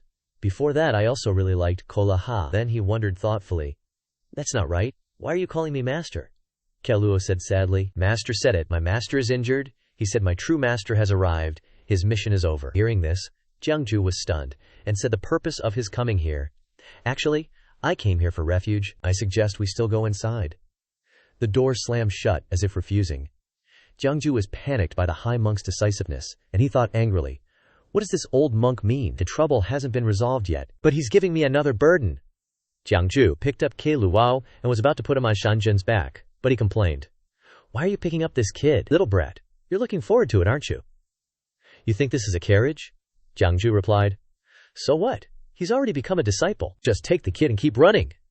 Shanjun flew into the sky with Keluo and Jiangjue, and then asked, "Immortal sir, where to now?" Jiangju replied, "Let's go to southern border. I still have some friends there. They should be able to protect our lives." Shanjun said, "It's just that the southern border is more than 108,000 miles away from here. These two divine talismans of the immortal sir may not be able to withstand it." Suddenly, Shanjun landed, surprising Jiangju, who asked, "Huh? Why did immortal lord stop?" Shanjun replied, "My divine talisman and wind riding technique are all used up, a Wedmund." But then Shanjun's voice came from up ahead in a strange way. Jinsha River. Turns out, blocking their path was a vast, bottomless river. Jiangju stared at the river, puzzled. The Jinsha River is the border between the human and demon territories, but that's not right. Southern borderlands are to the southwest, and the Myriad Demon Kingdom is to the southeast. Why are we here? Then Shanjun answered, "It's all because the Honorable One insisted on fortune-telling while fleeing, always detouring through human territories to tell people's fortunes. We went around and around before you told this seat that I was going the wrong way." Shanjun stared blankly and questioned Jiangju, "What should we do now? Should we turn back?" Jiangju stroked his chin, pondering but only replied with a dead end. "That won't do. Xuanjianjun is chasing closely behind. If we run into him, I'm afraid we'll reach the Yellow Springs before we even get to the southern borderlands. How about we just cross the river?" Suddenly, Karale gooed. "Oh!" Jinzi Shanjun grabbed Kale with his tail, intending to run towards the river, then lifted him up. Jiangju looked at him and said, "Do you want to die? If you throw Neo Little Immortal Lord into the Jinsha River, he'll die too." Shanjun continued, "This Jinsha River, This seat can barely cross it myself. But taking you and the little monk along is definitely impossible. You two can't withstand the gangwind. Shanjun continued. But this Jinsha River has people from both the demon and human races passing through it year-round. I only know that crossing this border leads to the myriad demon kingdom. You offended heavenly demon lord? And you still dare to go to the myriad demon kingdom? Jiangju replied. Does little Shanjun not know the saying, the darkest place is under the lamp? The most important thing is that going to the myriad demon kingdom gives us a place to stay and join them. A boat came from nowhere. Shanjun saw the boat and announced, Honorable One, a boat is coming. Jiangju saw the boat and quickly waved his hand to signal, calling out loud, Boatman! Boatman! The boat heard the call and pulled into the shore. Jiangju slowly approached the boat, while Shanjun happily said, Indeed, the heavens don't leave people without a way out. Honorable One, let's quickly get on the boat. Jiangju spoke, as he curiously looked up to see who was lifting the curtain and stepping out. Tu Shanlan appeared and said, It really has been a long time since we last met. It is true what they say. Fate cannot be avoided. Jiangju paled and broke into a cold sweat upon seeing Tu Shanlan. Tu Shanlan stepped out, smiling and welcoming Jiangju. My future husband, Jiangju, stood frozen in shock, only stuttering out, Heavenly Demon Lord Shanjun, standing beside him, urged loudly, Honorable One, hurry up, let's go quickly. Shanlan flashed past Jiangju. While he remained motionless, Shanlan picked up Shanjun, who had turned into a cat without anyone noticing, and threatened, You dare call yourself this seat in front of this seat? Jiangju, witnessing Shanlan's power, spoke cowardly. Wife, what a coincidence, haha. Shanlan replied. It's not a coincidence. This Siyat intentionally came here to wait for you to board the boat. Jiangju scratched his head, smiling awkwardly, and declined. Wouldn't it be better if we didn't? This humble one is still a novice. Shanlan glanced, implying a threat. What do you say, my dear husband? At this moment, all three of them were tightly bound, desperately trying to escape. Little Shanjun snapped. Are you going to get it or not? Haven't you gotten the divine talisman out yet? Jiangju also lost his patience, saying, If you're so good, you try it. Just getting the talisman up to my chest is already so difficult, you know, and I have to hold it in my mouth. My neck is about to cramp. Qi Lei, standing beside him, comforted him. Hang in there, master. Be careful not to drop it. Little Shanjun chimed in. Hurry up a bit. That woman is about to come in. Outside the room, Jian Nun knelt before Tu Shanlan and reported, Lord, why did you use the 1,000-mile transmission to call me back? The person you're looking for still hasn't been found yet. She waved her hand. No need to look anymore.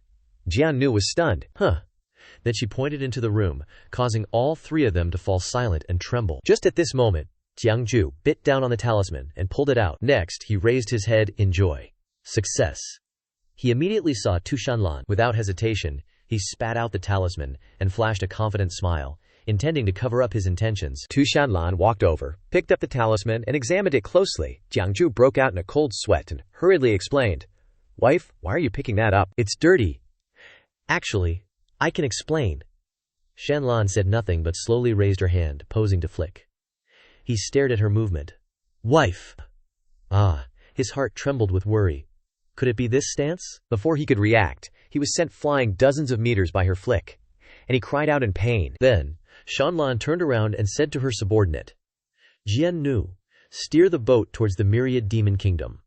She obeyed and replied, Yes. On the other side, Jiangju rolled on the ground, constantly groaning in pain. It hurts, it hurts, it hurts, Lei said softly to Shanjun, seemingly wanting to say, Wasn't it just a flick on the forehead? What is he wailing about? The boat changed direction towards the myriad demon kingdom. Tu Shanlan remained sitting there, neither speaking nor untying Jiangju, which made him start daydreaming. Why is Tu Shanlan so insistent on taking me back to the Wanyao kingdom? Could it be that she's had a change of heart and wants to take me back to the Wanyao kingdom and then be with me? In his mind, an image of them being intimate and about to kiss flashed. Jiangju cooed. My wife, Tu Shanlan replied, My husband.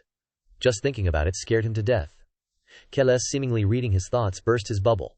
Stop your daydreams. She wants to gouge out your eyes. Jiangju, embarrassed into anger, retorted, What daydreams? You're just a little monk, always thinking nonsense. Show some of that 6 roots purity, Kaolel countered. But I clearly heard what's in Master's heart. And that female benefactors too. Hearing this, Tu Shanlan turned and said, So you have the power of mind reading. How come there are so many strange things around you? He's right, if you keep looking at me with those eyes, this Zuo really will gouge them out. Jiangju could only mutter, Everyone loves beauty.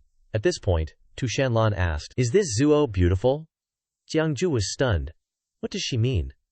Did I say something wrong again, he wondered. Before he could answer, Tu Shanlan slowly explained.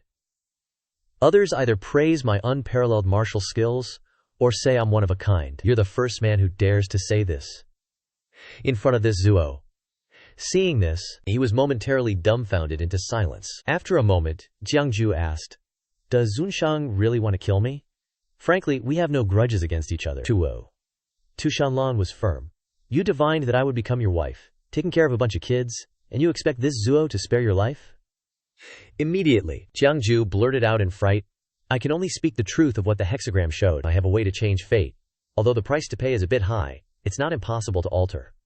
As long as Zunshang helps me, the original destiny can be changed. Tu Shanlan was getting impatient. Killing you can change fate, Jiangju cried inwardly, his voice trembling. Can't you not kill me? If there's really no other way, can I buy my life?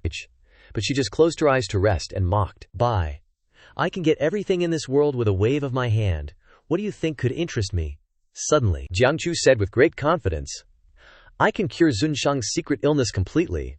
I wonder if that can buy my life. Upon hearing this, Tu Shanlan's eyes widened. A terrifying aura emanated, enveloping Jiangju. At this moment, Tu Shanlan stood up, her red eyes blazing with murderous intent. She growled, How do you know about this Zuo's secret illness? Very well. It seems the reason to kill you has just increased. Jiangju retreated in panic. Wait, is that how we're going to solve this? I can cure Zunshang's illness? Doesn't Zunshang really care? Tu Shanlan wavered slightly and asked. How do you cure it? Jiangju replied. In the 36 heavens, there is the Vidurya heavenly medicine king Zhenjun, who can cure Zunshang's illness. But I must go to the divine firmament palace. The demonic energy on her body dissipated and gradually disappeared. She regained her composure and said, This Zuo heard from Swordslave that you can command the 9 heaven supreme gods. Since ancient times, this Zuo has never heard of anyone else who can command the 9 heaven supreme gods besides you. Could it be that you also have a great reputation in the divine firmament palace? Hearing this, Jiangju only smiled wryly. Great reputation? Heh. If a bad reputation counts as prestige, then indeed I do. Tu Shanlan asked. What are you planning to do? He replied. To divine a hexagram for someone else. She was stunned and asked, Did you also divine a wife in the divine firmament palace? The Wyas? It was Jiangju's turn to be stunned. Huh? He didn't dare to overreact and just smiled awkwardly. Heh. If that's possible, that would be great. The goddesses in the divine firmament palace are all stunning beauties. Although I can invite the 9 heavens deities, the master of Vidurya heaven has some grudges with me, so I have to personally go to the divine firmament palace. Tu Shanlan turned around and calmly wondered. Grudges? Is the master of Vidurya heaven a woman? Jiangju's expression at this time was slightly surprised because he didn't expect her to know. He hesitated and said, But does it matter whether the master of Vidurya heaven is male or female? She immediately denied. Indeed, it doesn't matter. Having said that, Tu Shanlan turned and waved her hand. But I'm not stupid. If I really let you go to the divine firmament palace, would you come back? He made a condition. I'll leave them here as collateral. She raised her eyebrows. A little monk you just met one day? And a spirit pet? Jiangju sternly said loudly. Jiangju is definitely not the kind of person who abandons disciples and friends to run away alone. Tu Shanlan turned to Keilei. Tell me, little monk, is he lying? A monk doesn't lie. If you deceive me, you listen to what he's thinking. At this moment, Jiangju had collapsed and was desperately begging. Keilei stammered none. Stop, master. He. Because he was too scared, Keilei blurted out that he was lying, then cried loudly, Don't eat me! My meat isn't tasty! In the back, Jiangju was trying to sneak away. Tu Shanlan crossed her arms and walked over. Do you have anything to explain? He was at his wit's end, utterly miserable, and accepted defeat. This one is just flesh and blood. Please be gentle. Next was a series of Jiangju's miserable screams emanating from the boat. Afterward, he collapsed listlessly onto Keilei, who anxiously asked, Master, are you all right? Are you still alive? He gasped. Good disciple, your master wants to go find reinforcements. Mahoba, but I still have to thank you. You're so filial. After a while, the silent boat drifted aimlessly on the water. Tu Shanlan stood at the bow of the boat, holding a jade pendant broken in two, wondering to herself, why is half of this pendant on Jiangjie? She studied the jade piece intently, whispering, Just what's the background of this Jiangju guy? Suddenly, a voice pulled her back. Master. Tu Shanlan looked up and saw an incredibly strange sky, with shades of blue and purple swirling and tearing at the heavens. Jianu exclaimed in surprise. The sky. Something doesn't seem right. She paused for a moment, then said, "It's tribulation clouds." Jianu frowned. How can that be? Is someone daring to undergo tribulation above the Jinsha River? As if their own thunder tribulation wasn't bad enough, Tu Shanlan agreed. Yeah, what a lunatic. Wait, she realized something? This tribulation cloud, why is it suddenly appearing above our heads? Suddenly, from inside the boat, Jiangju poked his head out, grinning stupidly. Not gonna lie, this tribulation cloud is probably looking for yours truly. Her face darkened. What? Tu Shanlan ordered Jianu? Drag him out here? He was immediately pulled out, landing with a thump. She looked down at Jiangju and interrogated. Your cultivation is only at the 8th rank, and you have merit on you, so why is a heavenly tribulation coming? Jiangju struggled to sit up, leaning against the railing as he replied. I made a vow to do fortune-telling for 3 people every day, and if I don't, then a heavenly tribulation will come for me. Hearing that, Tu Shanlan narrowed her eyes suspiciously. Are you kidding me? Jiangju immediately protested. Your Honor, just look up at the tribulation clouds overhead. How would I dare to deceive you? Looking at the churning sky, flashing with lightning, he continued. I still have an hour to complete today's mission.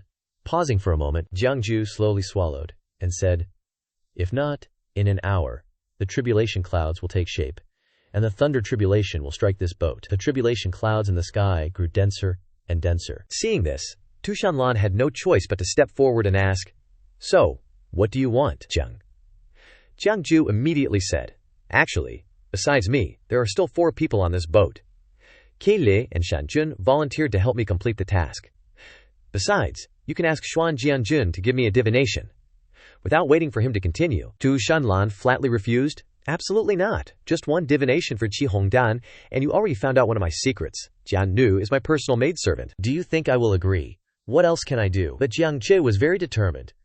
If your honor doesn't believe me, then just throw me off the boat. Dying in this Jinsha River or dying under a heavenly tribulation isn't much different. Then, Tu Shanlan turned her back, seemingly with some thought in her mind. Can you only tell fortunes for living people? Jiangju didn't expect her to ask such a question, so he paused for a moment and replied. As long as there is a little spirituality, it's fine. At this time, Tu Shanlan smiled slightly.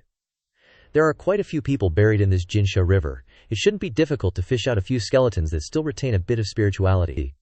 He gave a puzzled, huh. She didn't explain further, but said in a cold voice, Wait here. As soon as she said it, Tu Shanlan immediately jumped into the river. Jiangju immediately sighed in his heart. Holy crap, she just jumped straight into the Jinsha River. This Tu Shanlan is really ruthless. Jiangju stammered and asked, Will your honor be able to come back alive? Jiannu immediately scolded. Shut up. Suddenly, the bottom of the river bubbled. Then, Tu Shanlan shot out of the water quickly, making the two exclaim. Jiangju was stunned. She's back. It seemed that after Tu Shanlan came back, she became more charming. Tu Shanlan waved her hand, and 6 skeletons immediately appeared on the boat's side. She crossed her arms in front of her chest, with a proud expression. There's no problem now, right? These 6 corpses are enough for you to get to the Wanyao kingdom. The rest is up to you. We won't bother you with fortune-telling anymore. After speaking, Tu Shanlan and Jiannu went straight into the cabin. Jiangju panicked. Well, your honor, at least untie me, right? The next day, Jiangju was sitting telling fortunes for a dead body. He breathed a sigh of relief. Fortunately, these corpses helped me complete my daily task. I'm really sorry to trouble you, seniors. Jiangju held the skeletal hand, seriously, divining the last one. So your name was Sheng Yuzi.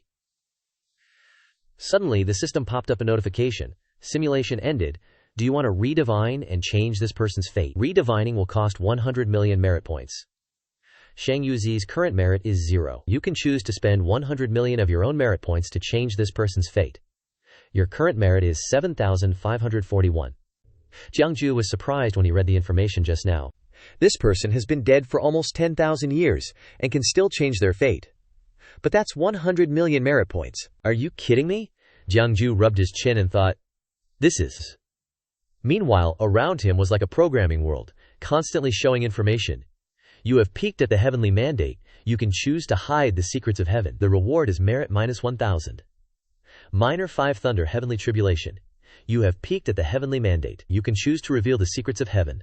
The punishment is merit plus 1,000, along with choosing one of the following punishments. 1. Shang Yuzi's cultivation method. 2. Shang Yuzi's insights on cultivation. 3. A secret of the Jinsha River. Jiangju immediately fell into thought. Over the past 2 days I have divined for these 6 skeletons. They all died in the great war between humans and demons 10,000 years ago. Then, in his mind, he recalled that fierce battle. Next up is the scene of someone slowly sinking into a river. The system provides a profile. Shang Yuezian was a 6th-rank cultivator with formidable strength. His sect was a key force in building the Jinsha River.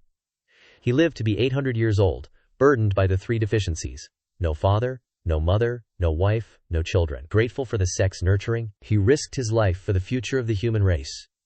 That was the glorious past of the corpse before him. Jiangju was still engrossed. If it weren't for the efforts of these predecessors, if it weren't for the Jinsha River separating the human and demon realms, where would the long history of the human race come from? He looked down at the still surface of the Jinsha River. Although the Jinsha River can't completely prevent the 2 races from crossing, it can block humans or demons below the 4th rank. If the 2 races were to have a great war like 10,000 years ago, the main force would still be armies below the 4th rank. To prevent large armies from approaching the border, the Jinsha River is very effective. Jiangju's fingers lightly swiped across the screen. That's right, Shang Yuezian's sect was the main force in building this Jinsha River. Let's pick Ban. I want to see what secrets this Jinsha River holds. Then, Jiangju was surprised. What? Beneath this extremely dangerous Jinsha River, there's a hidden passage that can connect the human and demon realms. At this moment, Jiangju remembered the predecessors who used this path to escape. He realized, I get it, it must be a retreat route, left by the predecessors, for the human race, for emergency use. But this secret is priceless to some people. But it doesn't seem to do much for me. Who knows, maybe I can use it to escape later. Suddenly, Jiangju hugged the predecessor's skeleton and danced for joy. Thank you so much, Shang Yuezi. Just as Tu Shanlan came out and saw this scene, she was confused and speechless. Overwhelmed with excitement, Jiangju accidentally knocked the skull off. Jianu spoke up. Master, we'll be in the territory of the Wanyao Kingdom in half a day. Tu Shanlan beside him softly replied, Then, Jianu asked for her opinion. I don't know how Master plans to deal with Jiangju. Tu Shanlan frowned, her eyes flashing with murderous intent. Since he took the jade pendant, of course I'll fulfill his request. Finally, the boat docked at the Wanyao Kingdom. Jiangju was stunned by the beauty of the place. This is really the Wanyao Kingdom? I thought it would be a desolate place, a chaotic dance of demons. Jianuchili immediately covered his mouth and said kindly, Be careful. Although this place belongs to the Wanyao Kingdom, its real name is Tushan. Lao Gui came to greet them. Welcome Wu Zhu back to the mountain. And the rabbit spirit. Lord Tian Mo is back. Tu Shanlan, high and mighty, walked inside. While Jiangju, Carrelei, and Zhao Shanjun kept admiring the scenery around them, the servants respectfully knelt down, shouting in unison, Welcome Wu Zhu back to the mountain. Noteworthy is that the servants here are all female. Seeing this, Jiangju wondered, Does Tu Shan not have male foxes? I'm really worried about these little fox sisters. Who are they going to have children with? Zhao Shan. Xiao Shanjun, who was being held, angrily shouted, What's it to you? At this time, Huanu respectfully said, Master, Tu Shanlan stepped forward and ordered, Take him down and make proper arrangements. Huanu replied, Yes. After speaking, Tu Shanlan walked straight into the mansion without looking back at him. Huanu stepped forward and smiled gently. Little mister, please follow me. In Jiangju's mind, he secretly assessed, This big sister is so gentle and refined. Jiangju cupped his hands and said heartily with a smile, Sorry for the trouble. Sorry for the trouble. Then, the 3 followed Huanu into the mansion. Over here, Tu Shanlan went over to pick up Xiao Shanjun and observed him, calling out in confusion, Cat. Tu Shanlan reached out and stroked the fur, then commented, Is this pure-blooded Yuki Lin fur? The feel is indeed not bad. Hearing this, Xiao Shanjun wanted to cry his eyes out, looking outside at the tall, magnificent, and grand mansion. Inside the room, Tu Shanlan looked over and asked, Has Jiangju ever told your fortune? Xiao Shanjun respectfully replied, This seat. No, I wouldn't dare ask the gentleman to tell my fortune. She leaned back, leisurely asking, Why? Below, Xiao Shanjun trembled all over. Others tell fortunes knowing 2 or 3 things, saying 1. The gentleman tells fortunes, knowing 10, saying all 10. Anyone who has experienced the gentleman's abilities will feel a little scared. Pausing for a moment, Xiao Shanjun remembered Jiangju and continued, I think, those who have had their fortunes told by the gentleman have their fates decided. If they have never had their fortunes told, then it is very likely that their fate is still undecided. At this point, Tu Shanlan was slightly surprised. What? You mean fate will operate according to the divination he calculates? After thinking for a moment, Tu Shanlan spoke up. Does he really have this ability? Xiao Shanjun affirmed, so far the gentleman has never told anyone's fortune wrong. Perhaps the gentleman is really the great Dapoko, the incarnation of a true immortal. After hearing this, Tu Shanlan narrowed her eyes and thought, it seems that my future husband is indeed not an ordinary person. Suddenly, a voice came out. Big sister, accompanied by a flash of light rushing into the hall. Xiao Shanjun was surprised. Gee, could that person be the next heavenly demon lord? At this moment, a cute white fox appeared next to Shanlan. She giggled and called out, Tu Shanning. Tu Shanning jumped down gracefully and asked, gee, weren't you going to the human realm to bring back a husband? Where is he? Why can't I see him? Hearing this, Shanlan's face flushed red. Before she could answer, Shanning's eyes lit up and she said excitedly, the sweetheart that Aji has taken a fancy to must be extremely handsome. With 3 legs, 4 arms, and 8 eyes, right? Ninger really wants to meet him. Tu Shanlan felt a headache coming on. Seeing that she didn't answer, Shan Ning whined and begged, it must be. Only someone like that is worthy of Aji. Where is he? Let me meet him. Please let me meet him. Then, Shanlan ordered Jian Nu to grab Shan Ning. Jian Nu took A Ling away.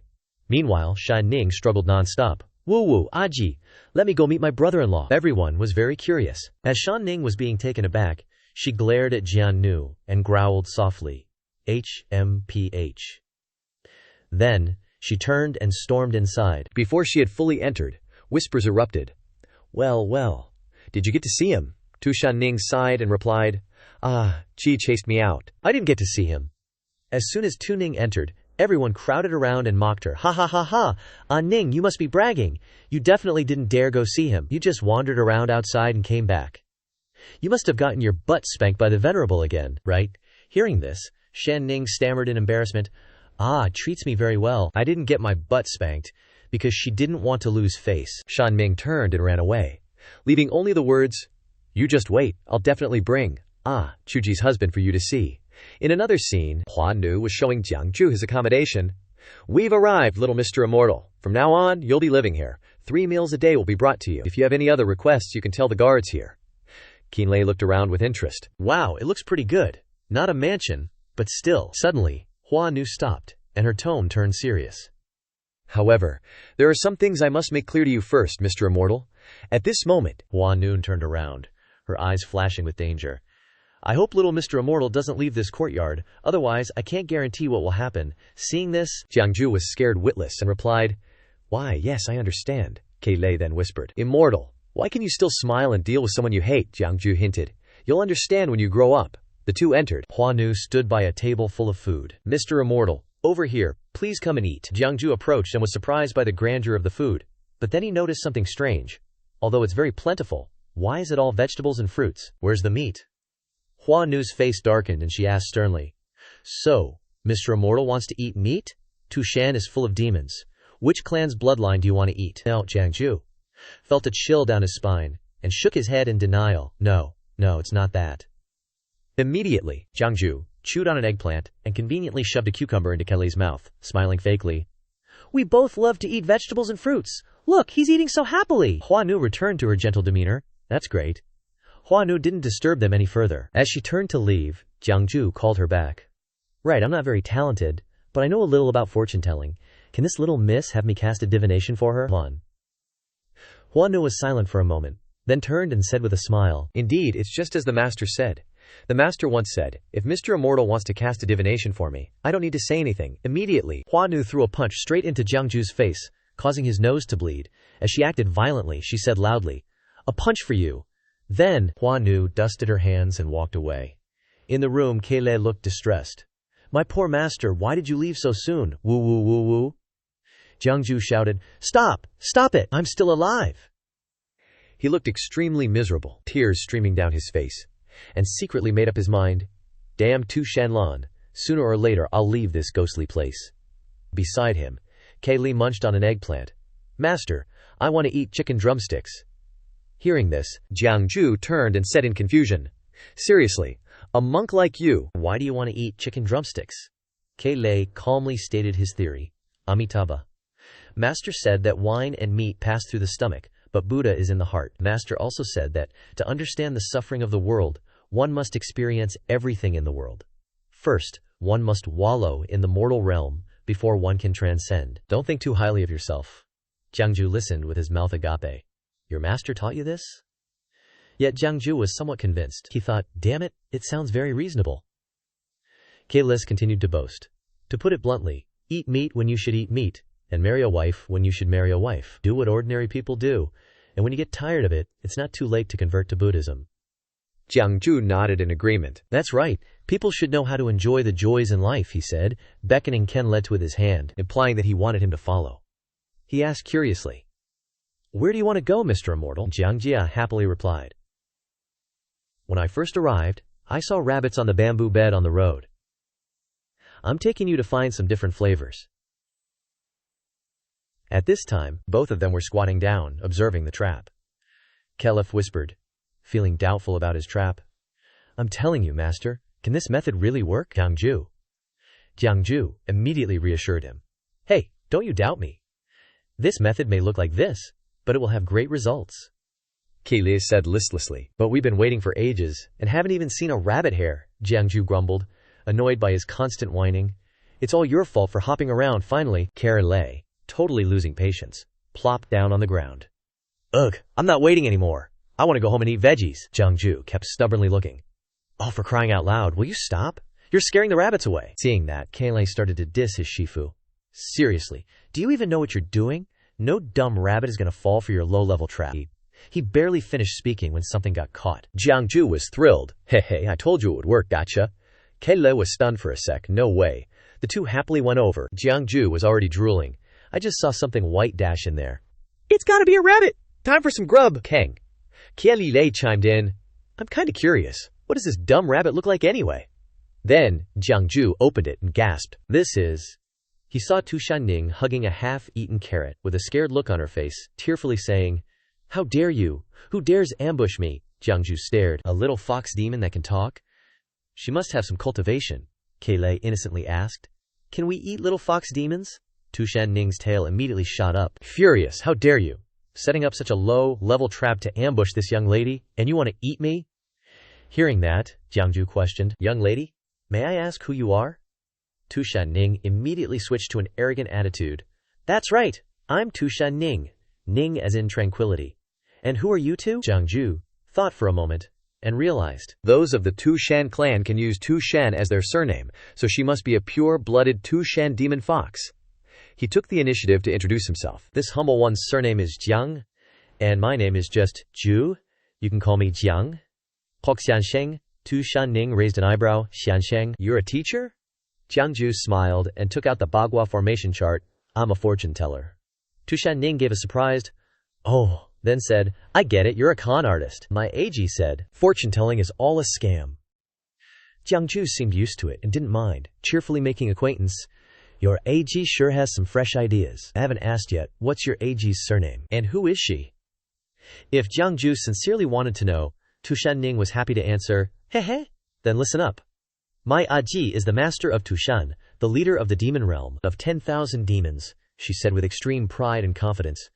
The heavenly demon lord, Tu Shan Lan, over here. Kailis' jaw dropped. Oh my god, no way, Jiangju seemed to have guessed it. Sure enough, Tu Shanning arrogantly paced back and forth, continuing to speak. To tell you the truth, I'm here to find my husband. Nice. I am the future husband of my Aji, who knew I would be held back by your shoddy traps. If you honestly answer my questions, I will mercifully spare your lives. In his heart, Kailis sneered. Aren't you just greedy? Before he could answer, Tu Shanning ran up and grabbed his collar. See that house at the end of the forest? I heard that my Aji's husband lives there. Jiangju was very cooperative. Yeah, and then? She recounted. Then I went in there to investigate. There was no one inside, I'm asking you. Did you see a man come out of there? Seeing this, Jiangju answered truthfully. Could it be that I am that man? Tu Shanning was stunned. What? Henways. He awkwardly laughed. Looks like I'm the one you're talking about, the heavenly demon lord's husband. Immediately after, Tu Shanning used her hands to hold his face and examined him seriously. Counting 2 eyes, 1 nose, Jiangju thought what she said was normal, and asked, so suddenly Tu Shanning jumped back. Jiangju was startled. Careful. But Tu Shanning kept muttering, impossible. The image in her mind suddenly shattered from disappointment, so Tu Shanning snapped. You, the one my AG wants to marry. The one my AG wants to marry must at least have a green face and fangs, 3 heads and 6 arms. Jiangju scratched his head, sympathizing. Actually, I also feel that it's not suitable. Why don't you persuade your A to call off the engagement? However, Tu Shanning still didn't believe him and turned to leave. HMPH. You must be talking nonsense. I have to go ask my Aji. Jiangju wanted to explain further, but it seemed impossible. Hey, wait. Then Tu Shanning left, but as if to say that she would be back, he helplessly grimaced. Looks like the days ahead won't be peaceful. A moment later he gave a relieved smile, feeling that everything wasn't too bad, and accepted it. Since I'm here, I might as well live in peace. After a while, Jiangju stood on a mountaintop. He activated his heavenly eye technique and observed everything. Jiangju leisurely enjoyed the weather. Who knew the luck here would be this good? Looking around, Jiangju suddenly noticed something strange. Oh, that valley. It's nether chi, yin fire killing energy. This place is a super deadly ground. The shape of the surrounding mountains and rivers could never create such a deadly land. This place wasn't created by nature, but by humans? Could it be? After a moment of thought, Jiangju looked down at the foot of the mountain. Seeing Tu Shanlan struggling to endure, he realized. Could it be the place where Tu Shanlan secluded herself to deal with her illness? When she's sick, her demon power scatters all over. But her demon power is too strong. Even the power emitted outside her body will condense instead of dissipating, gradually forming this super deadly ground. Jiangju immediately had a plan. This is possible, but not certain. Whether it is or not, this rare super deadly ground is enough for me to set up a feng shui formation. This feng shui formation can be used as a means to protect myself in the future. Suddenly, in the sky there were flying ships arriving, leaving him stunned. At this moment, Jiangju frowned, his eyes full of vigilance. The yin qi is too thick. I wonder who's on the ships. The scene shifts to the towering Fox Immortal Palace. A subordinate enters from outside, kneeling and respectfully reporting to Heavenly Demon Lord Tu Shanlan. Your Majesty, Great Wasteland Clan Golden Crow Young Master seeks an audience. At this moment, Swordslave whispers cautiously. Master, the Great Wasteland Clan has always been arrogant, not associating with ordinary demon clans. Coming here this time, I'm afraid they have ill intentions. Should this subordinate? Tu Shanlan calmly replies. I sent a message asking the Great Wasteland Clan to come. Hearing this, Swordslave is somewhat puzzled. The Great Wasteland Clan is a clan formed by ancient divine beasts. Ever since Your Majesty ruled the Myriad Demon Kingdom, they have always maintained a high degree of autonomy, never listening to Your Majesty's control. What is Your Majesty calling them to Tushan for this time? Tu Shanlan slowly opens her eyes and orders, Humph, ancient divine beast clan, bring the Jade Quill in here. Swordslave doesn't dare disobey, and immediately complies. As you command. Immediately after, Tu Shanlan waves her hand to her subordinate. Relay the order. Let the Great Wasteland Clan enter the Fox Immortal Palace. At this moment, a man with extraordinary imposing manner proudly walks in. He is the Golden Crow Young Master Di Hao, followed by an old man limping with a cane, who calls himself Snake Elder, Shi Lao. They arrive before Tu Shanlan, and kneel down to pay their respects, but Di Hao alone remains standing. He smiles politely, and introduces himself. Heavenly Demon Lord. I am. However, before Ding Hao can finish speaking, Tu Shanlan arrogantly interrupts. Impudent. Tu Shanlan isn't angry, but with a detestable tone of authority, asks, Who allowed you to not kneel before me? At the same time, her magic exerts pressure on Di Hao, forcing him to kneel down. As he can't resist, Di Hao painfully collapses to his knees. Afterwards, Di Hao looks up with a face of anger. Yo! But Tu Shanlan continues to provoke him indifferently. What, do you have any objections? Immediately, Snake Elder stands up to defuse the situation, as well as to prevent anything major from happening.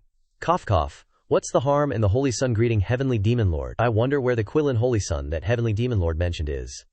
It's a pity that our Holy Clan is in a crucial stage of cultivation, unable to come in person. We can only send me and Golden Crow Holy Sun to welcome him. Tu Shanlan turns her face and orders her subordinate, lead them up and hand him over. From outside the door, Swordslave is holding Xiao Shanjun, with 2 female servants attending to him. Shanjun in his arms keeps chattering, pretending to lament. Where are you taking me? It's really not necessary. I'm living very well in Tushan. Also, please inform Mr. Jiang, hoping that he doesn't contact me anymore, to avoid unnecessary misunderstandings. That prude. That older sister over there, feed me another grape, please. At this moment, Xiao Shanjun, still unaware of what's happening, is picked up and observed by Snake Elder. Oh, this fur color, this spiritual energy, how pure the bloodline is. Shanjun is shocked, and shouts, Oh my god, what kind of monster is this? Unexpectedly, Snake Elder is overjoyed as if he's struck gold, holding up Shanjun and constantly exclaiming, Heaven has mercy on our clan, heaven has mercy on our clan. Seeing this, Dean Hao freezes, speechless. Tu Shanlan doesn't seem to care and gets up to leave, then instructs Sword Slave, I have handed the Jade Quillin over to you. After you return, tell Manzi, don't forget what you promised me. Snake Elder hurriedly hands Shan Ning to his subordinate and says, Your Majesty, please wait. Snake Elder slowly speaks, I will definitely relay everything Your Majesty has entrusted to me to our holy clan. However, besides welcoming the Quillin Holy Son, we still have another matter. Tu Shanlan doesn't turn her head back, but only glances over, and asks, What matter? He gestures as he speaks. 6 carriages filled with gold, silver, and jewels appear. Seeing this, Tu Shanlan is still puzzled. What do you mean? Snake Elder then explains, These carriages of treasures are all rare treasures.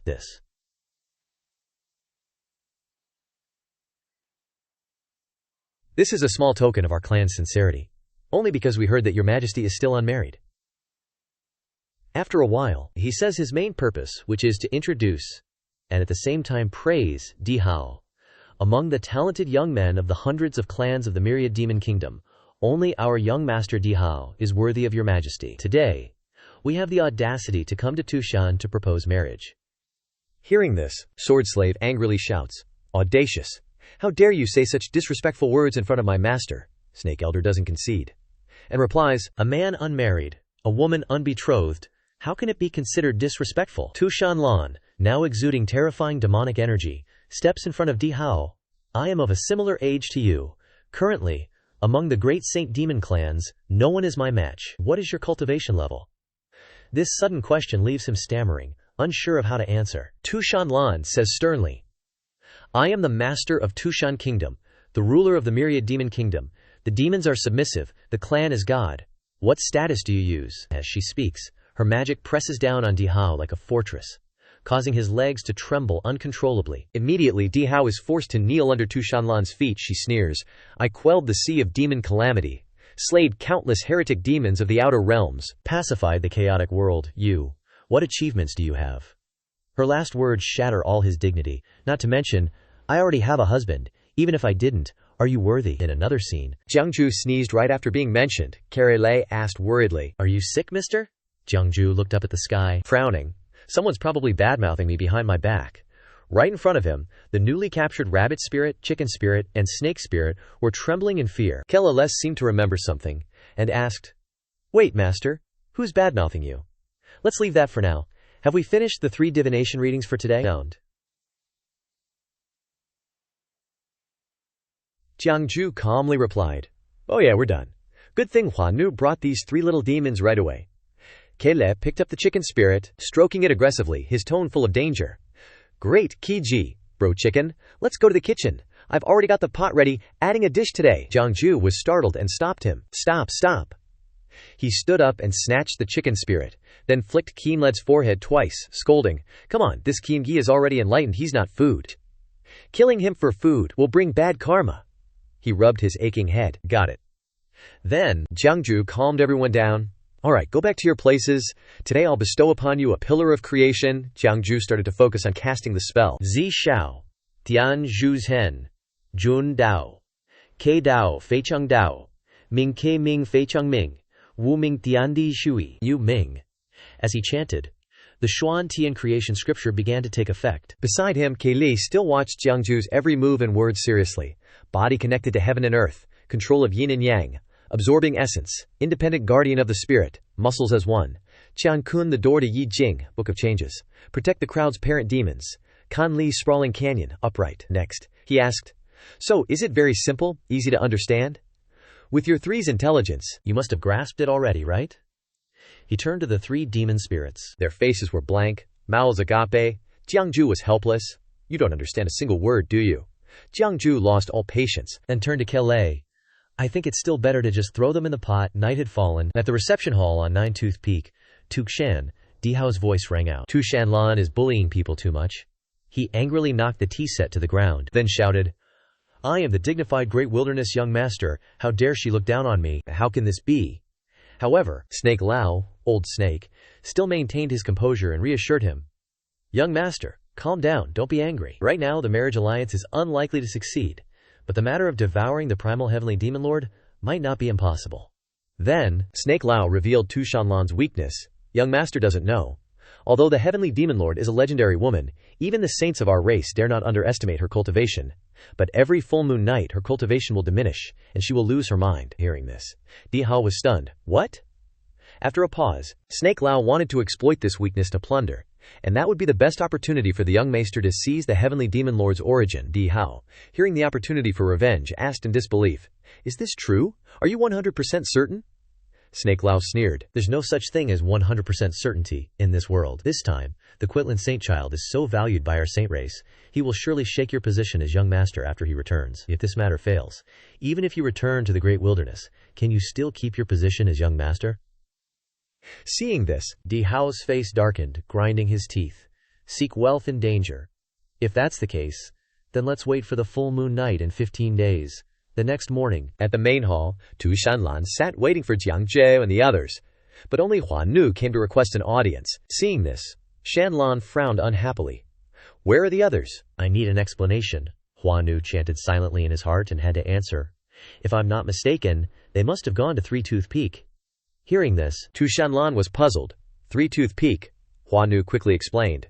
Three-Tooth Peak is where that human race fortune teller is imprisoned. Tu Shanlan continued to ask. What are they doing at Three-Tooth Peak? Huan Nu answered. Honestly, I heard they are listening to Jiangju give a lecture. At this moment, Shanlan was somewhat disdainful. A group of great demons, even demon kings, are listening to a Zhuji Foundation Establishment, 8th, Henny-grade Taoist priest lecture. In another scene, a group of demon beasts were standing in line to receive a number. One demon beast whispered, Let me tell you, Jiang Shensheng's, Mr. Jiang, lectures are magical. The old frog lady next door to me ascended immediately after listening, and even gave herself a title, calling herself the Wonderful Frog Fairy. Another demon beast exclaimed, Oh really? It's really that magical? I want to hear Jiang Shensheng lecture so much. Suddenly, Calaflay ran over and whispered something into the ear of the pig spirit who was distributing the numbers. Immediately afterwards, the pig spirit placed a sold-out sign on the table and announced, Mr. Jiang's afternoon class is full. Please come and line up again tomorrow. Please go home for today. As soon as they heard this, a tiger spirit angrily roared. This general has been lining up for 2 days and only just barely made it to the foot of the mountain. Why are you sending me back? The rabbit spirit in front echoed. Why not ask Jiang Shansheng to give another lecture? It's almost our turn. The others also agreed. That's right, we agree. Suddenly, then, Di Hao swaggered in, flexing his verbal muscles. In my opinion, this Jiangju is nothing but a fraud, buying fame. Most of the people here just want to suck up to the future consort. But then, an old goat demon retorted, That's not right. Do you know Jiang? Kixian Sheng made 3/9 rank little demons speak in 1 day. Enraged, he boomed, Impossible! Everyone around chimed in, supporting Jiangju, leaving Di Hao dumbfounded and humiliated. Jiang Shangsheng is definitely no ordinary man, or else how could he catch Zunshang's eye? Makes sense. Zunshang's taste is definitely top-notch. As they were getting into it, suddenly, everything went silent. Feeling strange, Di Hao turned around with a puzzled look. Turns out it was the almighty heavenly demon lord Tu Shanlan herself, with her Hua Nu protecting and serving her. A couple of pig demons were busy counting gold, completely oblivious to Zunshang's arrival. The quota for today is full. If you want to hear Jiang Xiansheng's sermon, please come early tomorrow. Tu Shanlan asked softly. Oh really? Hearing that familiar voice, they were scared witless and dropped to their knees, stammering in horror. Zunsheng. Tu Shanlan ignored them, clasping her hands behind her back, haughtily gliding past them and coldly announcing, After I deal with this Jiangju, I'll settle the score with you lot. Meanwhile, Jiangju was sitting on a rock, engrossed in fortune-telling on the system, with constant notifications popping up. You have peered into the heavenly mandate. You can choose to conceal the heavenly secrets. Reward: 30,000 feet of scarlet fire. Heavenly punishment: you have peered into the heavenly mandate. You can choose to reveal the heavenly secrets. Punishment: -3,000, and choose one of the following punishments. 1. Insights on Netherworld General's cultivation. 2. Discussion on refining a high-grade spiritual treasure, the Scarlet Haze Mirror. 3. Tu Shan's map, including detailed explanations of spatial restrictions. In the quiet, a loud noise suddenly erupted. The barrier wall shattered into pieces. From the dust, Tu Shanlan frowned uncomfortably and crossed her arms as she stepped forward. She raised her voice to chase away the beast demons. Get lost, all of you! So they ran off without stopping for even a second. Tu Shanlan walked up to Jiangju and sat down, speaking in an icy tone. I hear you're quite the preacher. Would you mind preaching to me? Hearing this, Jiangju scratched his head evasively. You flatter me. If you're not willing to preach, then don't bother. He was incredibly confused by Tu Shanlan's attitude. When did she become so easy to talk to? But his thoughts were completely shattered, because immediately after, Tu Shanlan pointed and ordered the Huanu to cut off his tongue. Jiangju panicked even more when he saw the Huanu had already prepared a cloth and a sharp blade. Jiang Jie had no choice but to comply immediately. Whatever you say, it's better to have a mouth to talk with. He jumped onto the rock. Your wish is my command. I'll continue preaching. Jiangju pressed 2 fingers to his forehead to focus his mind. 2 seconds later, Jiangju raised his hand and pointed forward. A blast of qi seemed to dissipate. Apparently the move had no effect. He frowned and said, Zunsheng is a great saint of the demon race, having opened her own cultivation path. Ordinary cultivation insights and methods are useless. I'll preach some basics. Immediately after, a long yellow cloth appeared in front of Jiangju, covered in incomprehensible incantations. He murmured, The talisman has a mysterious effect, meaning its name is unknown, but the name is written that. As he said this, Jiangju suddenly stopped. Tu Shanlan, who had been watching, exclaimed, Oh! Tu Shanlan raised her hand to her chin, smiling lazily. You're not afraid to take out the creation scripture of Divine Empyrean Palace. Aren't you afraid I'll snatch it? Jiangju waved his hand dismissively, spewing a long string of words. The original body of this scripture has merged with the divine path, transforming into a nothingness. I'm just using the art of inviting the gods to summon a reflected image. How could you snatch it? Torture or soul-searching will be useless. Although I can read this creation scripture of Divine Empyrean Palace whenever I want, I don't remember anything in it. Tu Shanlan was still wondering why Jiangju's face changed to boredom even when he was explaining. Although it records 3,000 great paths, none of them are Jiangju's path of self-cultivation, so what's the point of learning them? It's a waste of effort. In his heart he cursed, I can get arts by fortune-telling for others, why should I bother cultivating? Wouldn't I be a fool if I didn't use what I got? Tu Shanlan suddenly became serious and asked, If I kill you, would the Divine Empyrean Palace, which never makes an appearance, mobilize its forces to attack? Jiangju remained calm. Why not give it a TR? But Tu Shanlan stood up and brushed past him, cutting him off. But it doesn't matter. The Divine Empyrean Palace can't attack Tushan. No one in this world can make me yield. Then, she looked at Jiangju out of the corner of her eye and said, You're confined. From now on, no one will bother you anymore. From now on, Jiannu will guard Tam Nha Peak him. If you need anything, you can find her. Veins throbbed on Jiangju's forehead as he angrily cursed in his heart. She must be playing games! Seeing Tu Shanlan had gone far, Jiangju turned his back and spat in disgust, cursing incessantly, Damn woman! After returning to his room, Jiangju pulled out a mysterious mirror from under the bed. At this moment, Jiangju opened it, admiring the precious stones of all kinds, and felt lost in thought. It took so much effort to get these treasures from those great demons. They're all necessary for arranging the Feng Shui setup. I was only a few items away from completing it, but I didn't expect this woman to be so vigilant. Now that Jiannun is guarding the mountain, those great demons who agreed to help me can't come anymore. At this point, Jiangju blamed himself and slapped his forehead. Damn it, the Tushan map was almost in my hands. I didn't expect to lose. Suddenly, there was a knock on the window. Jiangju stepped forward and opened the door to find Tu Shanning, full of energy, greeting him with a "He." The swindler act just ended. Get lost. Jiangju decisively slammed the door shut, sending the guest away and leaving Shanning's face as dark as the bottom of a wok. Afterwards, Tu Shanning kept shouting outside, You damn bastard, you dare lock me out. Jiangju, annoyed by what just happened, lost his patience and said, Just go, my Aji doesn't allow me to talk to other women if she hears about it. Shanning understood, but couldn't help but be stunned. So, Aji is so jealous? Wait a minute, does other women include me? Finally, Tu Shanning managed to get inside. She lowered her voice and begged, future brother-in-law, can I ask for your help? Jiangju crossed his arms arrogantly and said, What is it? He looked exactly like Tu Shanlan. A moment ago, Tu Shanning seized the opportunity to complain about, I've heard about you these past few days in Tushan. My clansmen want to meet you, but where we live isn't easy to get out of. I said I've met you before, but they don't believe me, and even said Ning is a swindler. Speaking of which, Jiangju immediately realized the crux of the problem. So you want me to give them a lecture? However, Jiangju resolutely refused, swatting Shanning's claws off his clothes. As much as I'd like to agree, I can't right now. Your Aji just got here. Tu Shanning was determined not to give up, so she continued to persuade.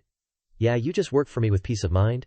I definitely won't treat you badly. With me protecting you and Tu Shan, no one would dare to mess with you. I know I've always been hiding in the dark. Observing, Jiangju didn't seem too convinced, but still kindly reminded her. You should leave quickly. If Feng Jiannu comes in a while, it'll be hard for you to get down the mountain. Shan Ning heard this and waved her hand arrogantly. Jiannu won't notice me. If I want to hide from my aji in this whole Tushan, she won't be able to find me. As soon as she finished speaking, Tu Shanning disappeared without a trace. Jiang Ju was surprised, and searching around when a foxtail smacked him on the back of the head, causing him to fall forward. Immediately, Jiang Ju angrily opened his heavenly eye. He looked around but still couldn't see anyone, muttering, "Did she leave?" Suddenly, Tu Shanning appeared out of nowhere, looking confident and winking as she said, "How could I have left?" At this moment, Jiang Ju was a little stunned. "How did you do that?" Shan Ning honestly replied, "Aji was afraid something might happen to me, so she gave me an ancestral treasure to protect myself." Here. He then asked, "What kind of treasure is so powerful?"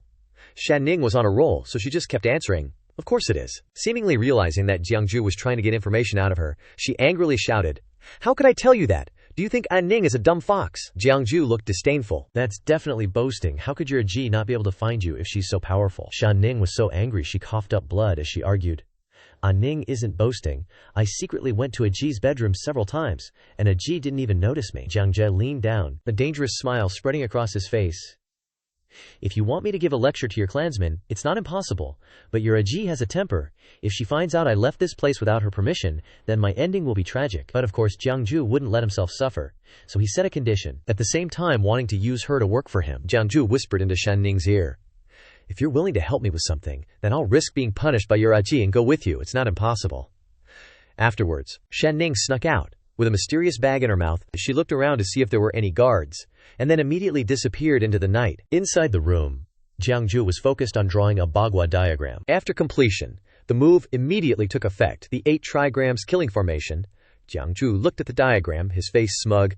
"Now I can rest assured." In the night, the moonlight shone through the gloomy forest, accompanied by the loud chirping of cicadas, a distinctive sound. Suddenly, the cicada on the branch began to transform, as if a force was sucking away its spiritual energy and the life from the forest. The most severe place was the Fox Immortal Palace, which was also the source of the incident. Inside, Tu Shanlan was painfully suppressing her illness, sweat streaming down her face as she continuously coughed. Hawk. Hua Nu couldn't help but worry outside. Master, Jiannu could only helplessly stand and watch. That day has come again. Just then, Tu Shanlan stepped down the stairs. Wherever she stepped, the ground emitted a cold frost. Even so, Shanlan still struggled to say, "Go over there, Huanu," and Jiannu couldn't stop her, so they had to obey. Yes, on the way, Tu Shanlan seemed to have relapsed again. Suddenly, Shanlan stopped, noticing something unusual. Sword Nule wondered, "What's wrong, master?" In Tu Shanlan's mind, she had a bit of doubt. It seems like something's not quite right. But on the surface, she acted normal. "It's nothing." Standing before the gate, Tu Shanlan reassured herself. "Probably just me being paranoid." Then, Tu Shanlan used her magic to open the gate and slowly stepped inside, not forgetting to instruct her subordinates. "Protect me!" Flower Nule and Sword Nule shouted in unison. "Yes." At this moment, from the distant bushes, Jiangju breathed a sigh of relief. "Thought I was about to be roasted." Tu Shanlan glanced over here just now, almost made me think I was busted.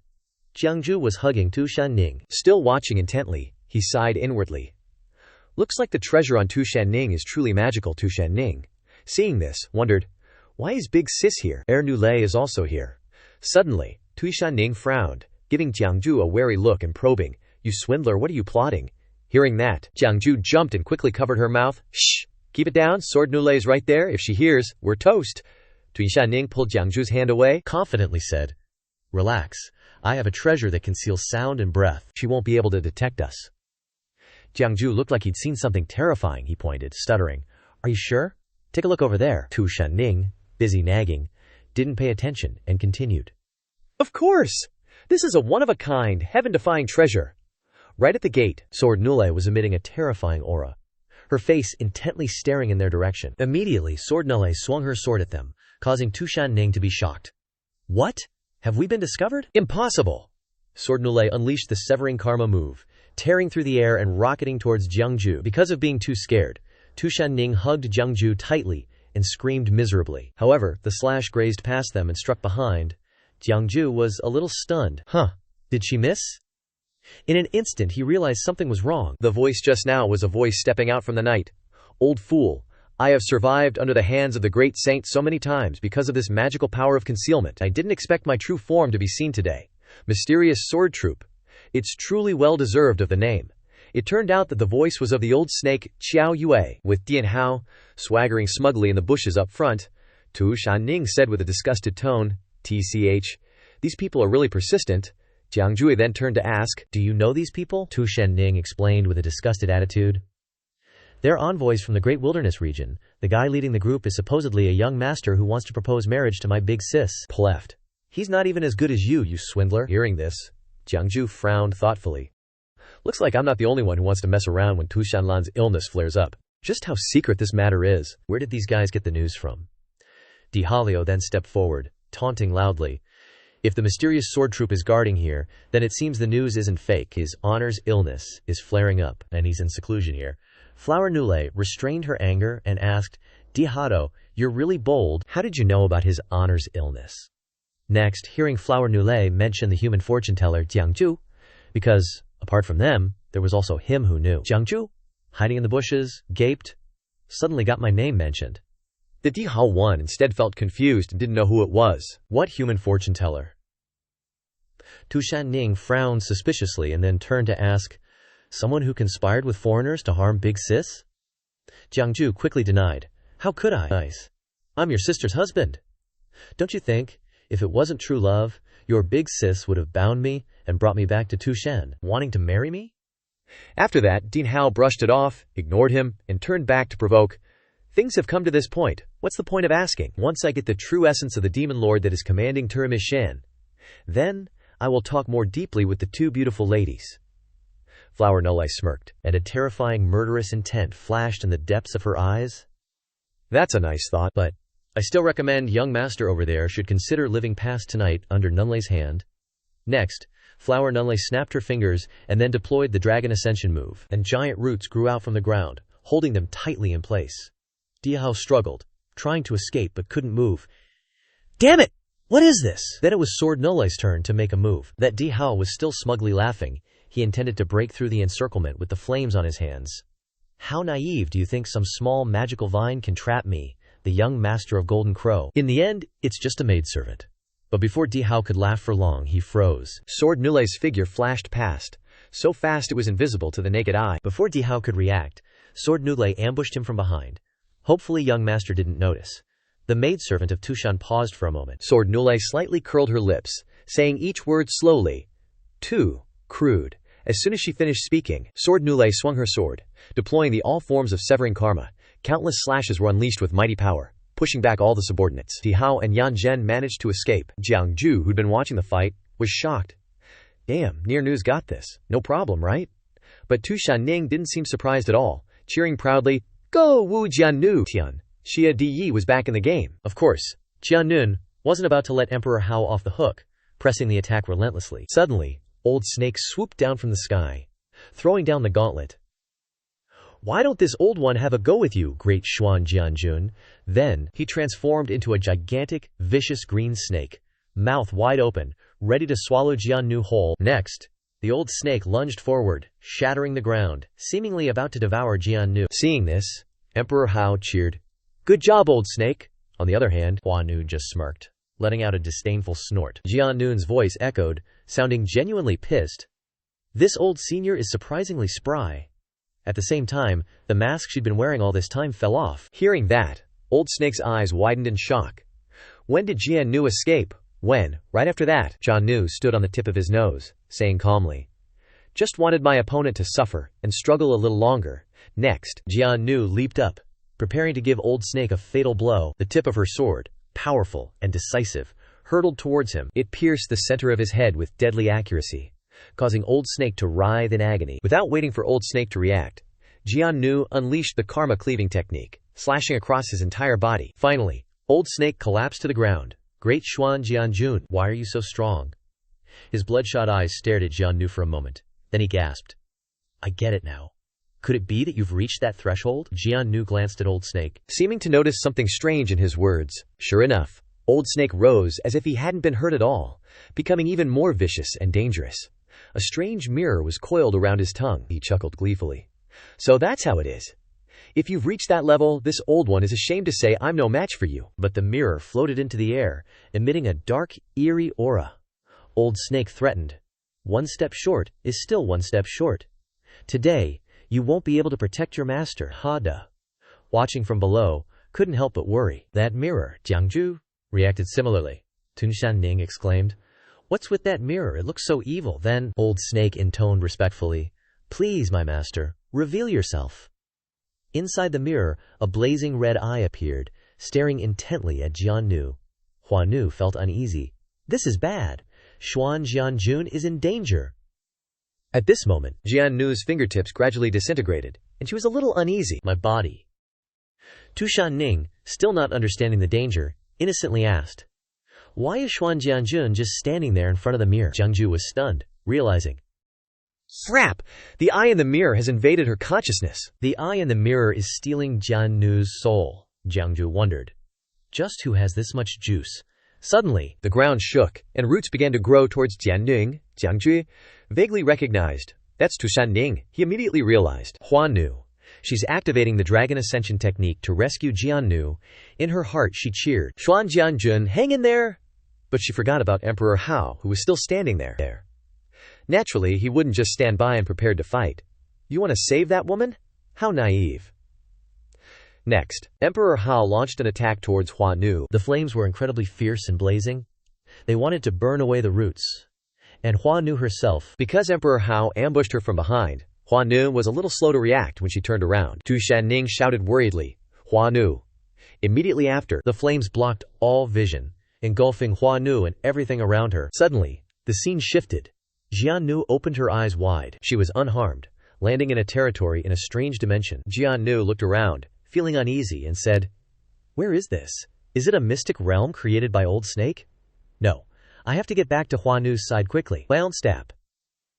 While desperately searching for a way out, suddenly, specks of light appeared in the sky. These specks of light merged to form a strange man, he asked.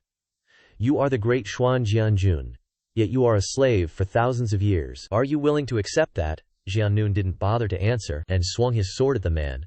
But it was impossible, since his body was transparent. He chuckled lazily. "Why is Xuan Jianjun so angry?" Then, he stabilized his body and continued speaking cryptically. "If you were willing to be a slave, would you have been able to meet me? In this world there are countless people who wish to meet me but cannot. Only those with deep heart demons have the opportunity to meet me." Hearing this, Jiannu fell into contemplation for a while before slowly opening his mouth. "Who are you?" The man appeared scholarly and calmly introduced himself. "You can call me Mr. Jing." Back to the fight. The flames had gradually dissipated, and Huanu was enveloped in a layer of plant life. Seeing this, Tu Shanning sighed in relief. That's Huanu's vine armor. Jiangju was surprised. The fireball was blocked. Before he could celebrate, Jiangju frowned as he observed, "I'm afraid it's too early to celebrate." The tree trunk slowly receded. Aside, Huanu wasn't doing well. Her whole body was injured. Jiangju continued, "According to the fight just now, Huanu isn't the main fighter between the Hua and Jikan slaves. It's injured. The Dean House group prioritized controlling Feng Jiannu, so they must have planned this in advance. Maybe they aren't Feng Jiannu's match, but they're definitely not incompetent." Huanu slowly walked out, looking extremely disheveled. Jiangju seemed to have anticipated the situation. Golden Crow is fire attribute, Huanu is wood attribute. They naturally counter each other. Now that Feng Jiannu is controlled, the outcome of the battle must already be set, right? At this moment, Di Hao smirked triumphantly. "Hey, I'm saying, how long are you guys gonna lie down?" Then, Di Hao seemed to be speaking to someone. "Quick battle, quick victory. Reveal your true forms, everyone." As soon as he finished speaking, the subordinates who had been knocked down by Jiannu awakened, transforming into savage, snarling wolves. Jiangju was stunned. "What? Those guys aren't dead?" Next, Di Hao pointed at Huanu. "Tear that woman apart!" They rushed forward like madmen, while Huanu stood still and said in a low voice, "So that's it. It seems you guys planned for both slaves from the start." Then, Huanu glared at him with hatred. "You despicable villain." Immediately, Huanu shouted, "I won't let you achieve your goal."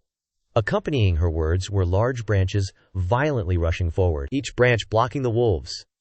One pierced through their chests, causing them to cry out in pain. Suddenly, Old Snake unexpectedly appeared, loudly ordering his subordinates, "Useless, get out of the way."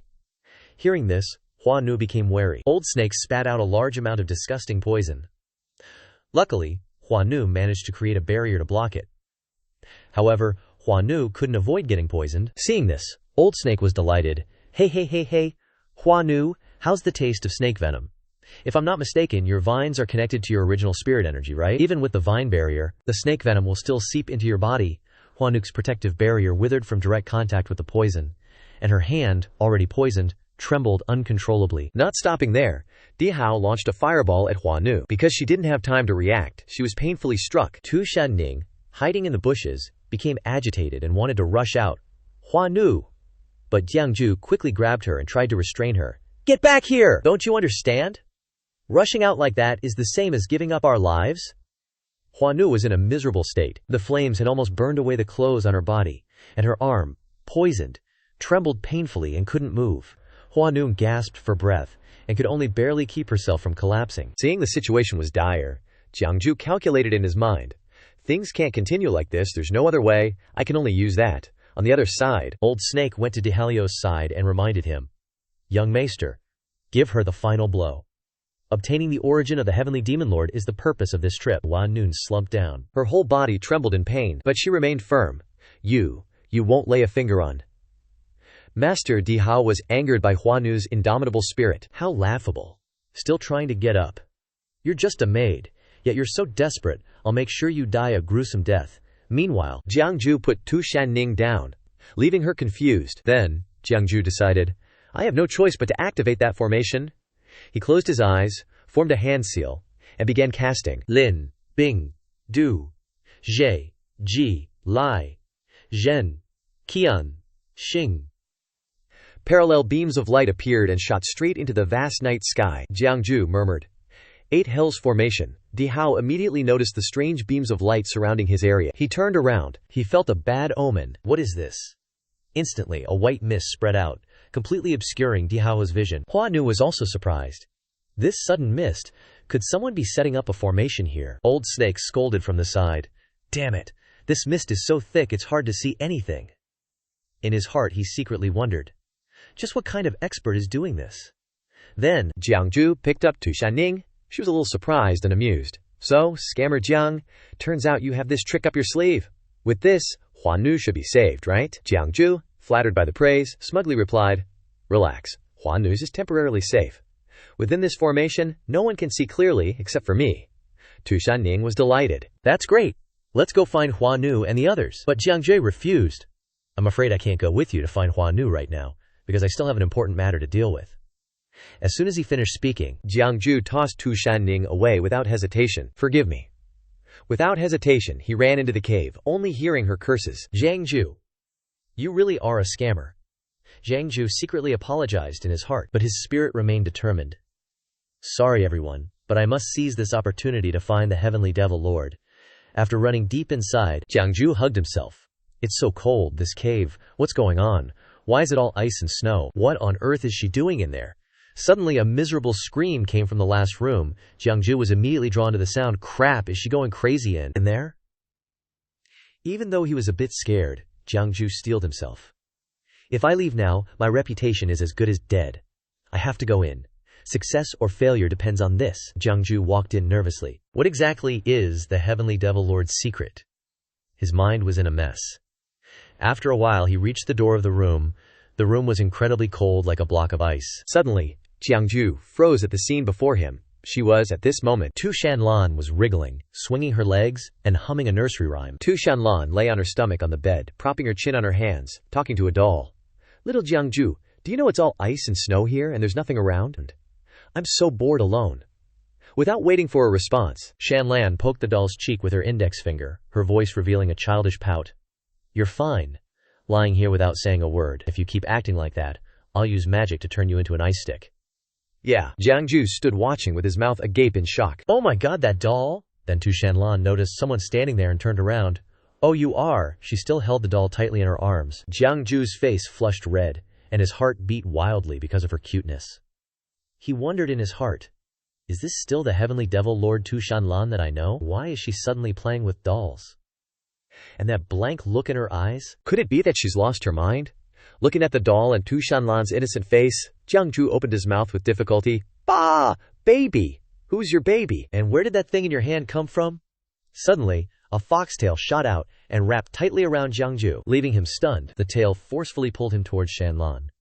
And at the same time, The doll had also been thrown away. Tu Shanlan put on a gesture of spreading her arms, her mouth acting cutely. Everything happened so fast, so dangerously, that Jiangju couldn't react in time. Finally, Jiangji was pulled into Tu Shanlan's arms and teased, "Hee hee, good baby." Jiangji was overwhelmed by her fullness and felt extremely embarrassed. This isn't very appropriate, is it? Then, Shanlan pushed him onto the bed, muttering "good baby" repeatedly. Jiangju glanced at her. What baby? Is she treating me like a toy? Her body is so cold. Could this be Tu Shanlan's unspeakable illness? Once it flares up, she loses her mind? Like a 3 or 4-year-old child? Seeing her fall asleep from exhaustion, Jiangju concluded. It seems Qi Hongtan's guess wasn't wrong. Tu Shanlan is a dual soul. The main soul is the fierce female demon lord. The other is the innocent child I see now. Every month, on the full moon, the second soul takes over the body for one night. Suddenly, Shanlan sat up. She tilted her head back, and something transparent emerged from her mouth. Jiangju was startled. What's going on? Could it be? His mind raced. The main soul hasn't completely left. Oh no, it's waking up. Tu Shanlan seemed to have returned to her main soul. She gasped for air, exhausted. Then, Tu Shanlan looked at Jiangju with a sharp gaze, calling his name in surprise. Jiangju. He was terrified, sweat pouring down his face, stammering, hello. Tu Shanlan gritted her teeth in anger, raising her hand to teach him a lesson. Seeing this, Jiangju panicked. It's not what you think. Let me explain.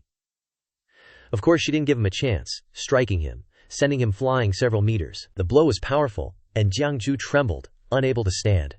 He felt resentful. This woman wants to kill me. Tu Shanlan, still furious, approached him menacingly. Who allowed you to set foot here? Jiangju couldn't move, thinking this might be his last day. Damn it, I can't move. Is this the end? Suddenly, Tu Shanlan paused, a sharp pain in her heart. Her other soul was emerging again. Then, Shanlan quickly slumped down, silent for a moment. Shanlan slowly opened her eyes, her gaze no longer sharp but unusually clear. Jiangju wondered. Did the second soul return? Indeed, Shanlan asked innocently. Oh baby, why are you on the ground? Shanlan gently helped him up. She hugged him tenderly. Let's go to bed. Jiangju was helpless. Oh heavens, if I've sinned, please punish me with the law. Just as he finished his plea, Jiangju felt something strange. What's this?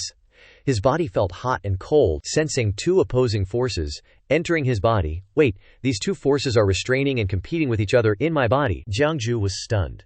Observing his body, it seemed to be healing his injuries. Who's helping me? In another dimension, Jiangju meditated, utilizing the forces he just received. Never mind. Tu Shanlan's attack wasn't light. Healing is more important. These two energies, I'll take them then. No need to be polite. Absorb. After a while, Jiangju's body recovered. He slowly opened his eyes, marveling. Luckily for these two energies, not only did they save my life, but they also helped me reach the 7th rank, Kanli realm. Strange. Who's helping me?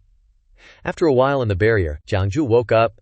Tu Shanlan was sleeping peacefully beside him, both naked. Jiangju sat up, pulling a blanket over himself, looking aggrieved. Why aren't you wearing clothes? What'd you do to me? I'm still a pure boy, he whined. Before he finished, Jiangju covered his face, sulking. Tu Shanlan woke up, looking confused. Then she leaned into Jiangju. Oh, you meant this? Well, you kept saying you were hot, so I took them off. I'm cold, so I can cool you down, baby. Jiangju froze, muttering to himself, eyes cold. Shanlan sat up, grabbing his hand, grinning. Yes, baby, touch and see, Jiangju realized. Could the cold energy he absorbed be Tu Shanlan's demon saint essence? Jiangju's righteousness surfaced. He put a cloak on her. No need. Be good. Don't expose yourself. I'll find you clothes. He wondered about the hot energy. His hand touched the bed, feeling something different. The bed was full of fire spirit stones. Is this a warm jade bed? Piecing the information together, Jiangju finished dressing and helped Tu Shanlan. I get it now. This warm jade bed must be Tu Shanlan's attempt to suppress the cold in her body. I absorbed her demon saint essence and the fire spirit energy of the bed. One fire spirit stone is worth a fortune. He's sleeping on a mountain of gold. After regaining his composure, Jiangju helped Tu Shanlan get dressed properly. She immediately hugged his waist, acting all clingy like a kid. Tell story! Tell story! Jiangju recoiled from the sudden contact, raising his voice in warning. Hey, a proper distance between men and women. Keep your hands to yourself. Right away, Tu Shanlan excitedly pulled out a book titled Jin Ying Mei by Truman Taishu. Seeing this, Jiangju's eyes widened in a panic. This story is not for kids. Besides, isn't this a book I wrote when I was bored and had nothing better to do? How do you have it? Hearing that he didn't seem willing to read it, Tu Shanlan clutched his sleeve, her eyes brimming with tears, pleading in a soft voice. No, I just want to hear this one. Please tell it to me. Jiangju face-palmed, helplessly giving in. No wonder Tu Shanlan wanted to lock you up here. With your IQ, you really don't have any self-preservation skills. Fine, I can't win with you. Then, Tu Shanlan lay face down on the bed, listening intently as Jiangju's deep voice resonated. During the Da Song dynasty, there was a dashing and romantic young master with the surname Ximen. His name was just one word, Qing. After a while, Jiangju gently put the book down. Tu Shanlan had fallen asleep on his lap. Jiangju gently stroked her hair and whispered, "The story is very long, but our time is running out. Isn't it, great demon lord?" Jiangju slowly helped Tu Shanlan up, lifting her hand with one hand. "When you wake up, everything will change here." He frowned. "Before that, I must cast that spell." Suddenly, the system displayed a notification. "Do you want to use the shared fate blood pact?" Jiangju answered decisively, "Yes." The system popped up with another question. "The target's soul is too strong. Do you want to consume heavenly fate points to forcefully cast the shared fate blood pact?" His fingers intertwined tightly with Tu Shanlan's. And he confirmed, "Yes." At this moment, the system performed a series of operations. Heavenly fate points are being consumed. Consuming 1 heavenly fate point. Consuming 100 heavenly fate points. Consuming 1,000 heavenly fate points. Consuming 10,000. Tu Shanlan groaned uncomfortably from the impact. Their hands trembled tightly intertwined. Jiangju frowned. It must succeed. After a struggle, the system finally displayed a notification. Successfully linked through heavenly fate points. Jiangju breathed a sigh of relief, looked at the person in his arms, and smiled softly. "Good job, wifey." Jiangju had achieved his goal, and their fates would be intertwined. When the system appeared again, "Your shared fate blood pact has been linked." The white bone of the great demon lord had dissipated, revealing a bright full moon. Di Hao looked around. "The bones have finally dissipated." The old man beside him reminded, "Young master, quickly take this opportunity to enter the stone gate. If we linger until dawn, once the great demon lord wakes up, we will definitely have no chance of winning." Di Hao replied unhappily, "Do I need you to tell me that?" At this time, Hua Nu's Longtang was also gradually withdrawing. Hua Nu naturally wouldn't let him advance easily. "What, did you guys think that everyone from Tu Shan is already dead?" A terrifying aura emanated from Hua Nu's body. She challenged with a snarl. "Di Hatao, listen carefully. Before Shi Hua Nu's bones are crushed, you won't step into the stone gate even half a step. On this side." Di Hao didn't back down. "I thought you had already run away while the bones were present. Didn't expect you to still not give up. You've really succeeded in making me lose all patience."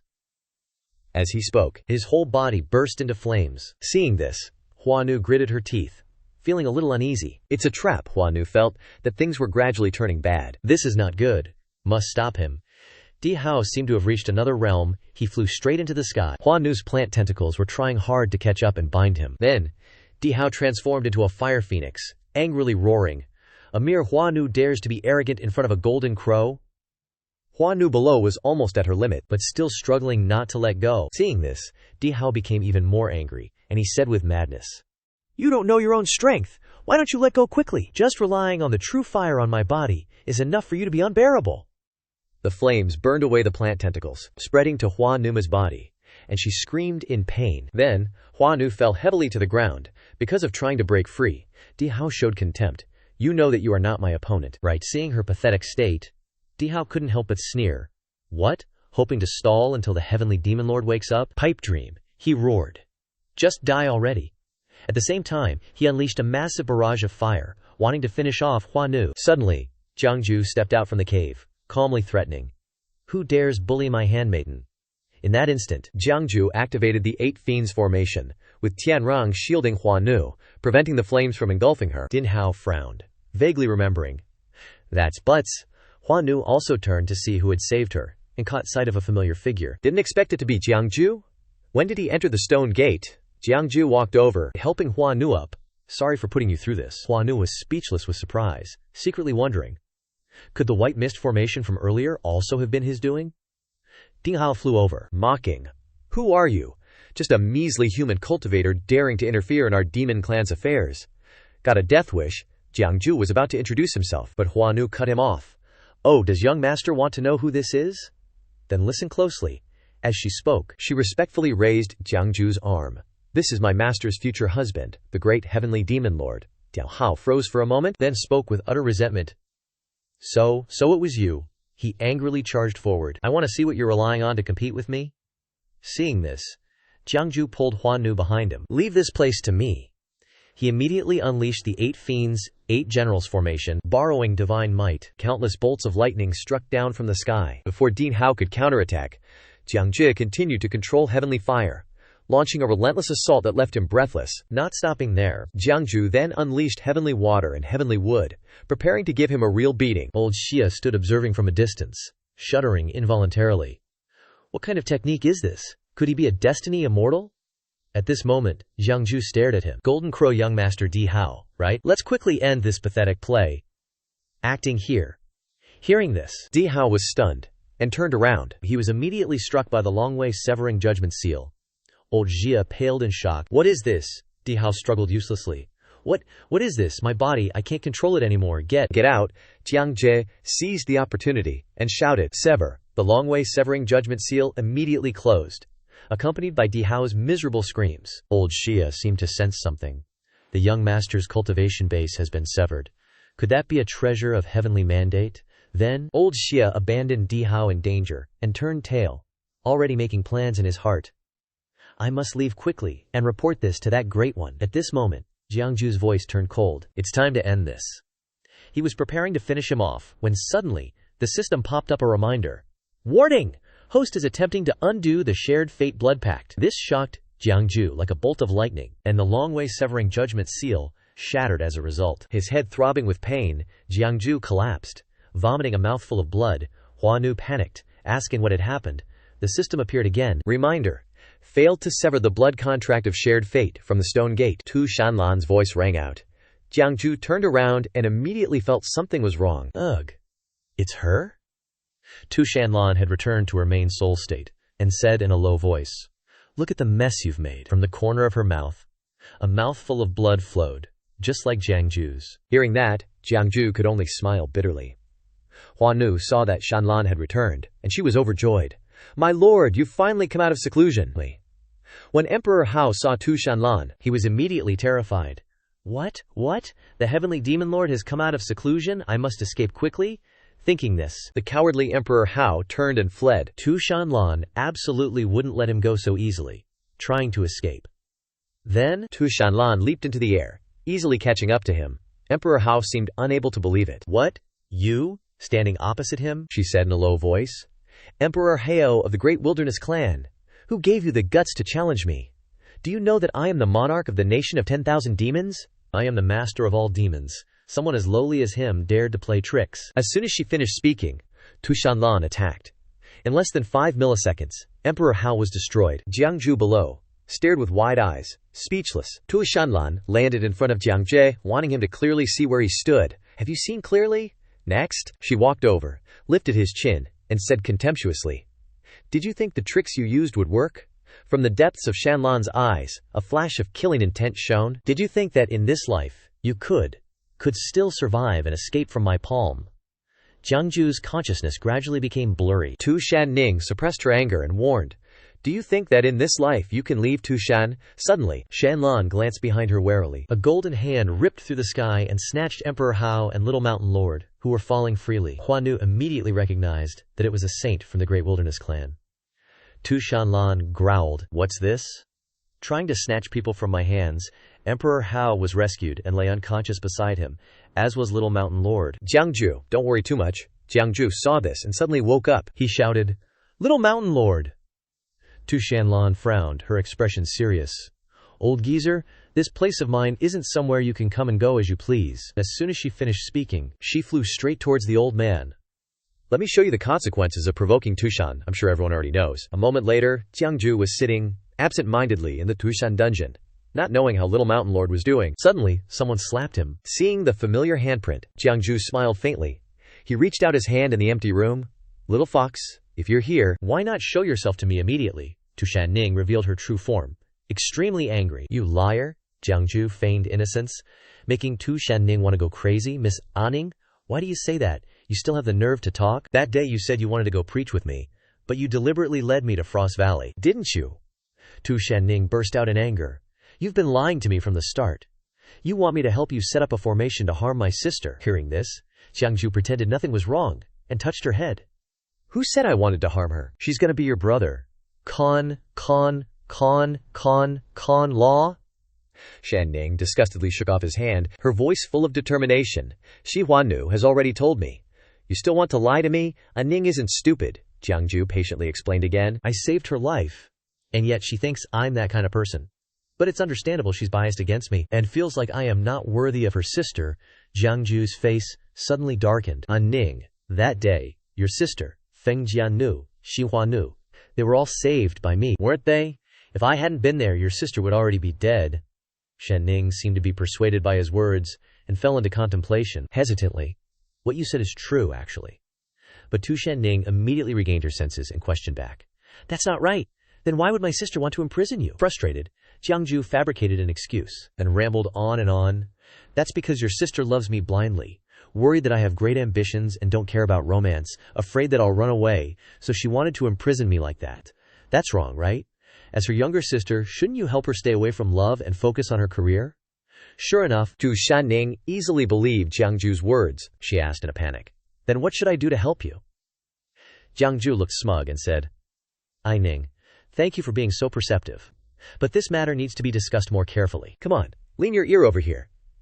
Suddenly, Jiang Ju paused and glanced around warily. Huanu smiled and walked over, ordering her subordinates to remove his shackles. Jiang Ju outwardly showed concern. So it's Huanu Jiji.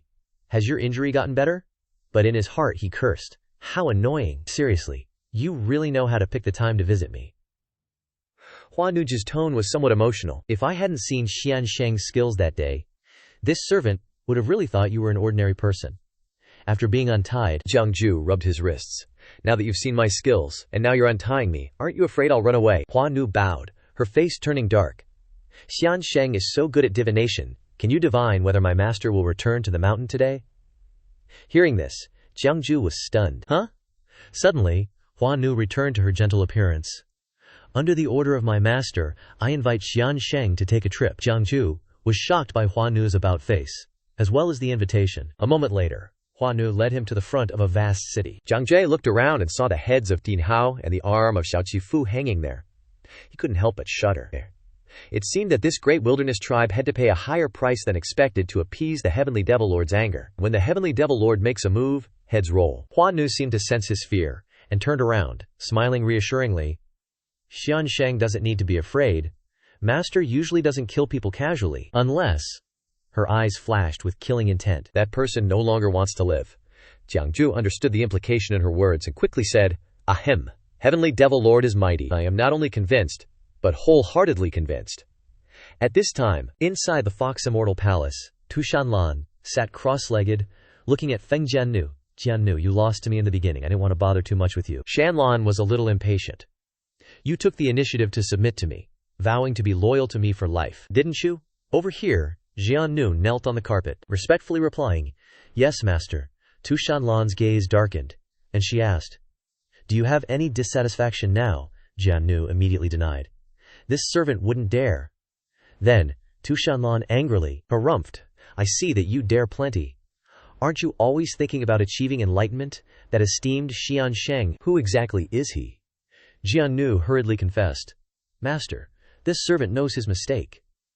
That esteemed Xian Sheng seems to be able to see through people's hearts. This servant was temporarily bewitched by him, immersed in it, unable to escape, and almost harmed master. This servant deserves to die. This servant doesn't know the name of esteemed Xian Sheng, only knows that Hua. She calls that person CH. But suddenly, Jiannu stopped, not continuing, causing Tu Shanlan to wonder, but what? He once said, Jiang Ju, you've ruined my good deeds again?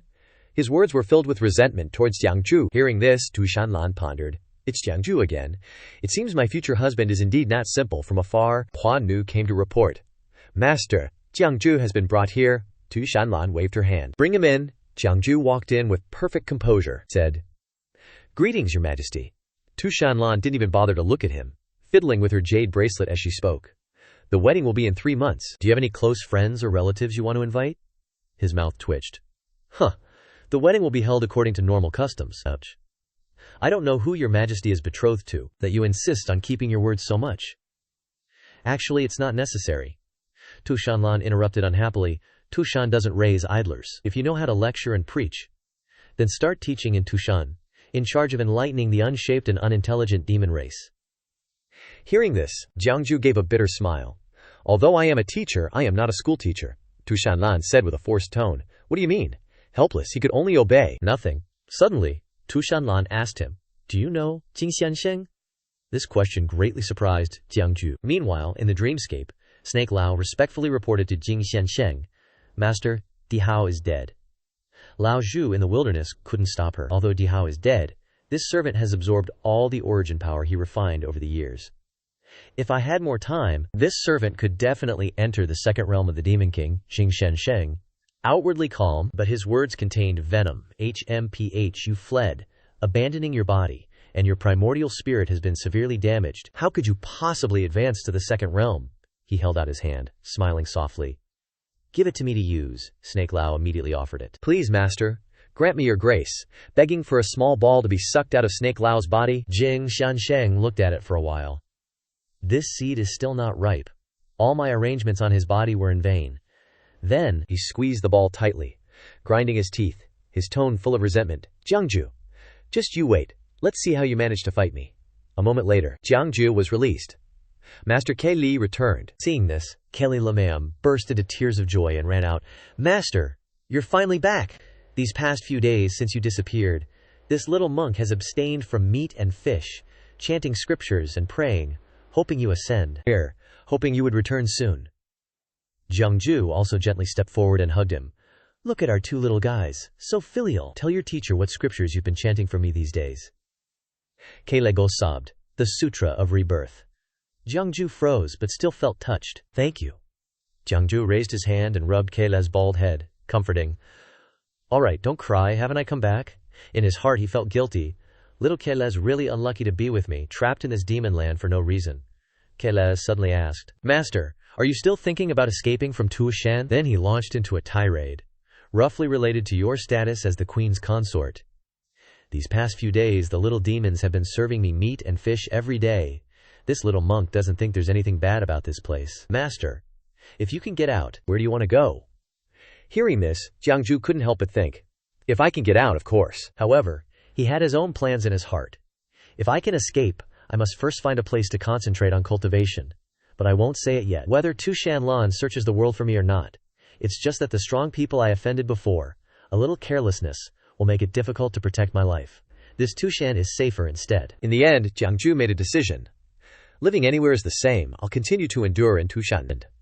When I'm able to pin Tushan Lan down on the bed and play with her, tease her, then I'll take back my position. And then, hee." Reading his perverted thoughts, Kela put his hands together. "Amitabha, Amitabha, Master is thinking about some indecent things again. Amitabha, Amitabha." Seeing lust clouds the mind, not only seeing the impermanent ways. This little monk is still young. Kelly exposed the truth. Master spanking others isn't good. And that nine-tailed female benefactor is so powerful. Master, do you really have that strength? Fearing this, Jiangju frantically forgot that Kelly could read other people's thoughts. But then Jiangju suddenly became silent, seemingly pondering something else. In the Qin kingdom, a sound came from inside the palace. The great Chao dynasty, eternal and boundless. At this time, the crowd of courtiers knelt down to salute. "Long live the great Chao Empress! Long live, long, long live!" Before a woman calling herself Qin Zhao. Then she knelt down before a memorial tablet.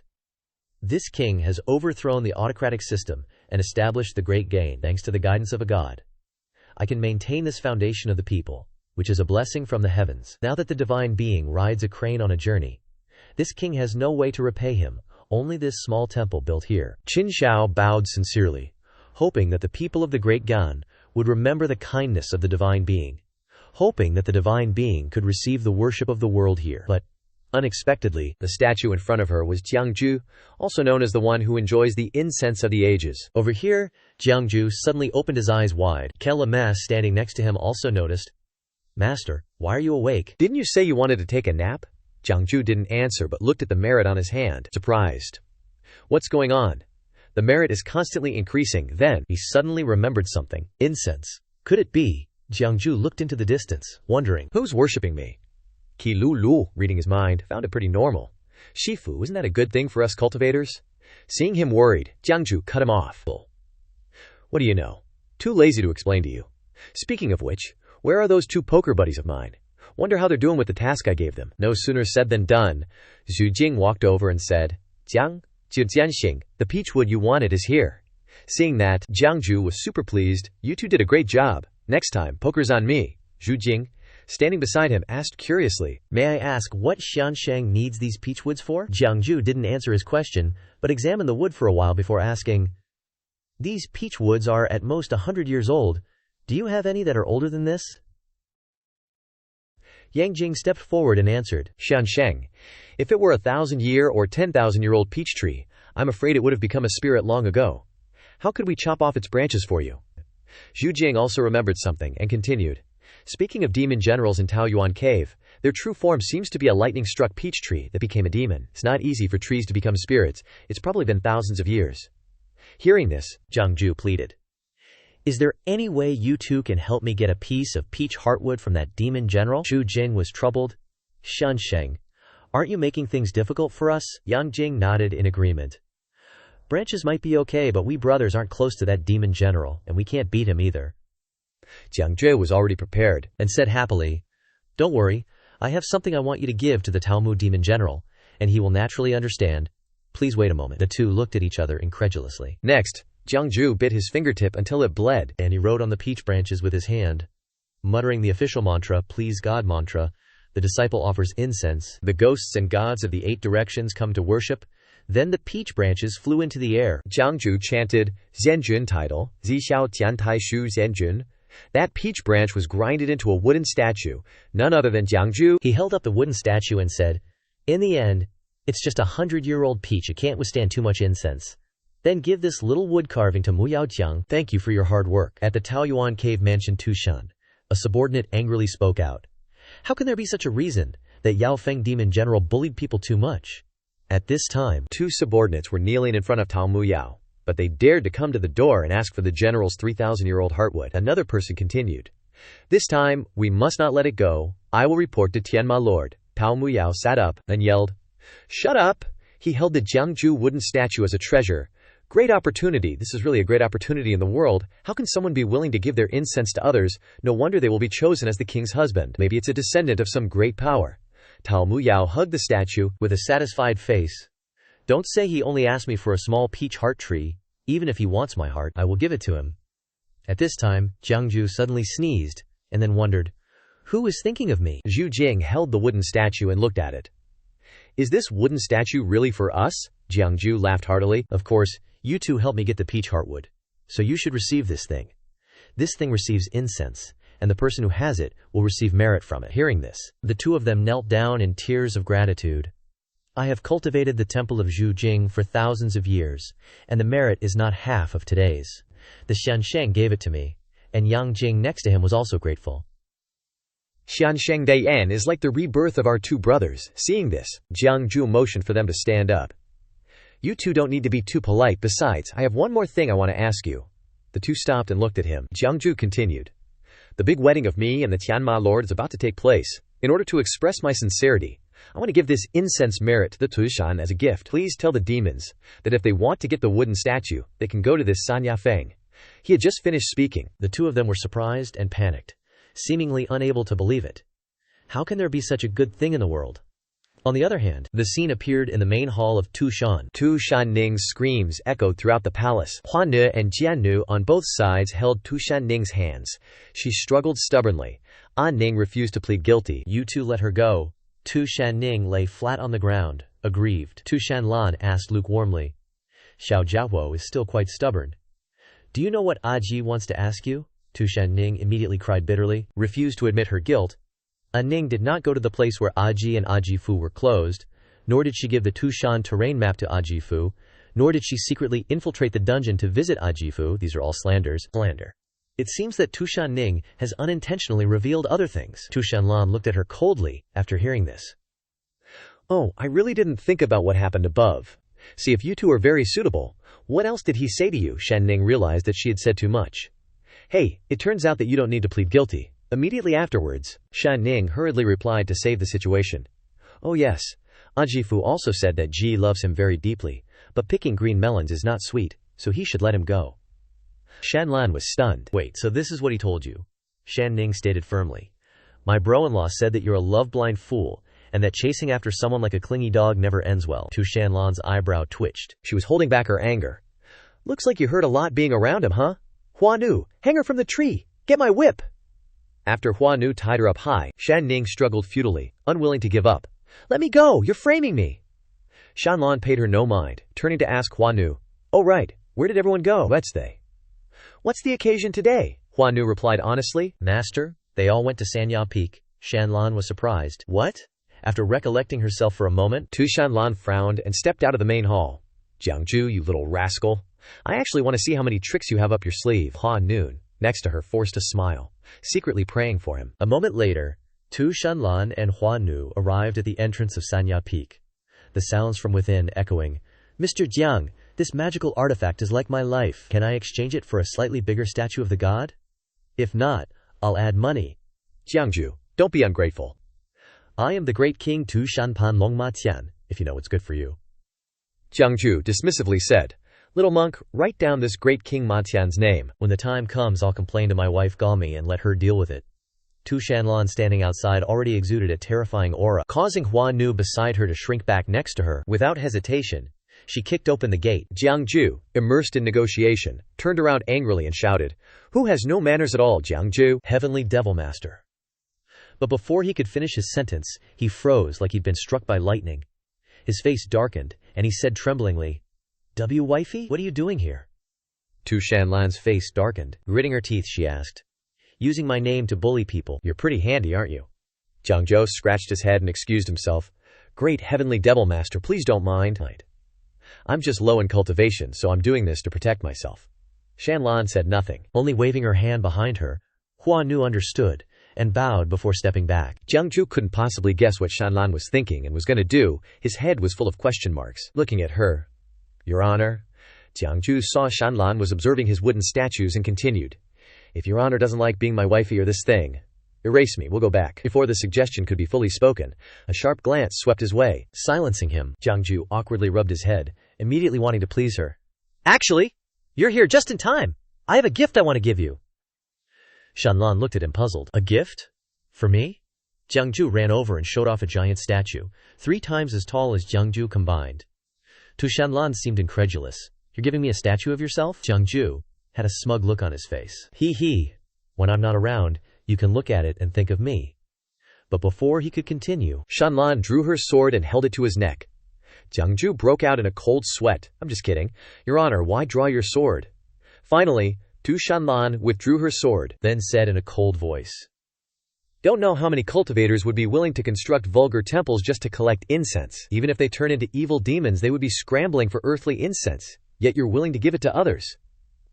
Jiangzhu immediately retorted, How can you say I'm willing to give it to others? These all have clear prices. Jiangzhe continued to chatter on. Incense is the mental state of all people. Incense is receiving all mental states. Receiving incense makes it difficult to maintain oneself. Suddenly, Jiangzhu became serious. In other words, the water is too deep, I can't hold it, Shanlan then asked. If that's the case, where did you get all this incense from? Jiangzhu replied bluntly, Don't know. She glanced at him, seeming disbelieving. Don't know. Jiangzhu also recalled the past. Heard that in the 7 kingdoms, the Qin kingdom of the human race was in turmoil. Qin Anwang led the army in mutiny, changing the country name to Qian. Shanlan scoffed. Are you saying when you initially assisted Qin Anwang you were planning this? He didn't answer, but bowed his head in thought, finally realizing. So all these merits and incense were brought to me by young master. Like if she does good deeds, I receive merit. But if she does bad deeds, it'll add karma for me. Seems like I can't just help people change their fate. In the future, I didn't think much about it at first. Seeing this, Shanlan smirked, looking dangerous. But next, Shanlan did not continue the matter of incense but went to the side of the giant wooden statue. Giving me this is trying to sweet-talk me? Jiangzhe gently flattered. I just want Sunshang to know that you and I aren't enemies. There's no need to be so guarded around me. Hearing this, Shanlan turned around. Suddenly their faces were super close. Their eyes met, causing Shanlan to blush. Jiangzhu tried to get closer to her. Don't you think I'm more trustworthy than those servant girls and guards? Right after that, Tu Shanlan immediately avoided his gaze, muttering softly, Such nonsense. Jiangzhe didn't give up and continued, Our lives are compatible, and we're about to become husband and wife. Tell me, who in this world cares more about your life and death than I do? Shanlan was embarrassed, her face as red as an 18-year-old girl. Why are you saying so much all of a sudden? What do you actually want? Jiangju then pleaded. Don't be so wary of me, can you help me lift the ban? At least let me move freely within Tushan, right? But no matter what he said, the result was always the same. Jiangju got beaten up and cried and screamed. My wife, what are you doing? We were just getting along. Wife, have mercy, this humble one won't dare again. Your greatness, spare me, spare me. A moment later, Jiangju sat deep in thought, with Tui Shanning by his side. Brother-in-law, didn't you say you know everything under the heavens, so when will you be able to beat Big Sis? Hearing this, Jiangju softened his voice and explained. Little A Ning, women aren't for hitting, they're for cherishing. Even if my martial arts were strong, I wouldn't hit Big Sis. This is what you and I talked about. No matter how much my wife abuses me, I'll treat her like my first love. Therefore, Shan Ning also had a good impression of him. Brother-in-law, you really are a good man, even though you can't leave Tushan. Big Sis has lifted your ban, so just obediently wait in Tushan from now on. And A Ning will keep you company. Jiangju seized the opportunity and made a proposal. Little A Ning, I need you to help me with something. Seeing this, Tu Shanning immediately bristled, annoyed. You said that last time too. And in the end, A Ning was hung in the Fox Immortal Hall for days. I promised Big Sis I wouldn't help you anymore. Jiangju didn't say much, but took out a bag of gemstones. Help comes with rewards. Jiangju raised an eyebrow. Is this enough? Shan Ning's attitude immediately changed 180 degrees. Her eyes shone like car headlights as she stared at the gemstones. Enough, enough, enough, brother. Law, just give your orders. Leave everything to A Ning. Jiangju took out a piece of paper. Help me deliver this letter to Sun Moon Lake, he continued to instruct. Also, help me find out how the little immortal lord who was brought to Tushan with me is doing. Shanlan awkwardly held the letter and reminded, this should be counted as 2 tasks. Jiangju ruffled Shan Ning's head and then took out a valuable jade pendant. You won't be shortchanged. Also keep this. Use this to notify me when the task is done. Scene changes. To a place inside, Shanlan sat facing Yin Shan Gongding to discuss things. He respectfully bowed his head in greeting. Shanlan was in the middle of speaking when Yin Shan Gong suddenly stopped. He was a little flustered. Sun Shang, forgive me, this old servant is getting old. Where were we just now? Tung Shanlan was not angry, only reminded. Yin Shan Gong, we were just talking about Jiang Jie. He immediately remembered. The husband that you snatched? Tu Shanlan took out a jade pendant from her bosom and said, at that time, he held this. Yin Shan Gong looked at the jade pendant, marveling. He made such a request as soon as he got this piece of jade. You shouldn't have given this piece of jade that year. Giving some money would be more practical for that old lady. Yin Shanjun seriously continued. But in the end, who would have thought that the person who came to find Sun with this jade would be a lucky commoner? Hearing this, Tu Shanlan immediately clenched the jade pendant, frowning, and retorted, Jiangju is not an ordinary person. He is very special. Yin Shanquan frowned as if he could see through her heart. This is falling for a mortal. After thinking for a while, he said while moving a chess piece, whatever decision Sun Shang makes, this old servant will always support it. However, pausing for a moment, he turned his face away. There is one sentence this old servant must say. Tu Shanlan also became serious. Ready to accept. Yin Shan Gong, please speak. Thought it was something terrible. Who knew he was talking about the issue of children? The successor to Sun Shang should still be the girl An Ning. After all, your future child will only have half the blood of a demon. As soon as she heard about giving birth, Tu Shanlan immediately blushed. Then she turned and left without answering his question. Jiangju will be teaching at Lingya tomorrow. Make some arrangements. At night, Jiangju and Shan Ning stood in the middle of the forest, chatting and admiring the bright moon. Jiangju yawned repeatedly, stretching languidly, saying, isn't the beginner's class supposed to start tomorrow? Why the rush? Tu Shanning immediately reminded him. No way. When you go there tomorrow, they'll just think it's because Big Sis asked you to go. I already promised them I'd personally bring you over for them to see. This An Ning can't break her promise. Then, she pointed to a cave. The entrance to Lingyao Blessed Land has a barrier. Only creatures with Tushan demon blood can enter. But, my treasure can help you get in, Big Sis's hubby. Jiangju was sleepy. Big Sis's hubby. Give me a piggyback ride. Jiangju, sleepy, followed Shan Ning's orders. Fly over there. Jiangju replied bluntly. I can't fly. Hearing that, she was speechless. At this point, Jiangju just wanted to go to sleep. So he immediately tried to escape. I think I should just go back to sleep and come tomorrow. Shan Ning was stunned. Suddenly, something made him exclaim, Tu Shan Ning had transformed into a large fox. Jiangju sat on her back, excited to see Shan Ning transform like this for the first time. You haven't even reached the transformation realm yet, but you've already learned such divine abilities. Truly extraordinary talent. After saying that, Shan Ning immediately shot into the night sky, heading towards the entrance of Ling Ya, her tone extremely smug. Yeah, of course, An Ning is super amazing. Little An Ning. After going with Jiangju for a while, An Ning suddenly stopped. Jiangju looked up and was surprised by what appeared before him. In front of Jiangju was a wall with many large holes carved into it, and Ning called out, "Hey, you guys, come out here." From within the holes, many red eyes appeared. Speaking. An Ning brought a human back. Many other voices took turns from the darkness. Oh, An Ning finally wants to eat people. An Ning is definitely tricking us again. An Ning, where did you pick up this human? An Ning angrily retorted. What nonsense are you talking about? An Ning doesn't eat people. This is Big Sis's hubby. From inside the holes, very quickly, many creatures shot out. Turned out to be foxes. They stood still, watching Jiangju stroke and calm An Ning down. And Ning continued. He's my Big Sis's hubby. I said I'd bring him back here to meet you all. And Ning didn't lie. Jiangju was dumbfounded by the fox's chattering and criticism. How can this be? He doesn't even have a tail. The venerable's husband should be a 1,000-year-old demon with 3 heads and 6 arms, able to breathe fire and water, and be super strong. Jiangju immediately confirmed. I am the venerable's future husband. You guys make sure it's real. Jiangju sat down and began the conversation. Do you guys want to know why your venerable wants to marry me? The foxes clamored with questions. Jiangju happily told the story.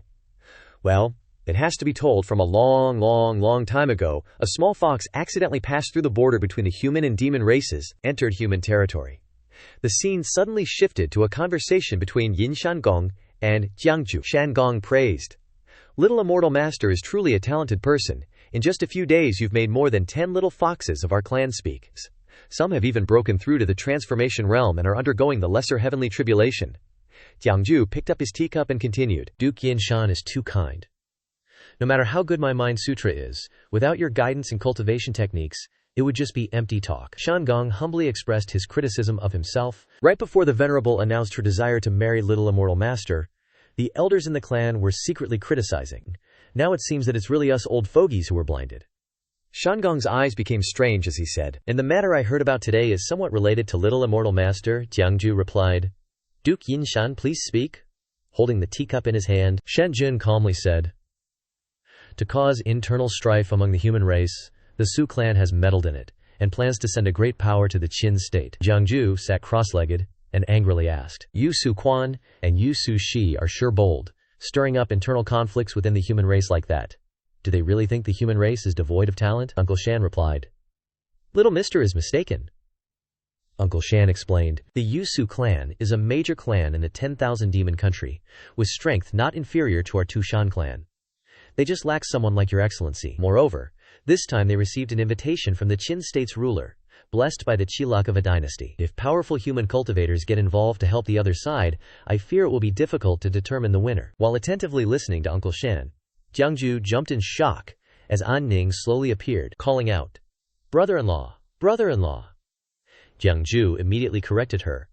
An Ning, in the academy you must call me Fu Zi, teacher. An Ning continued with a bright smile. Brother-in-law, quickly come with me. I'll take you to watch the excitement. Jiangju was immediately tugged away by An Ning, who was pulling on his sleeve with great force. He quickly said, Slow down, my clothes are about to be torn. An Ning spoke as she walked. Goodbye, Uncle Shan. Goodbye, angry Uncle Shan. I'll bring my brother-in-law back to you this afternoon. Uncle Shan said wearily from behind. When will this girl, An Ning, ever be like her elder sister?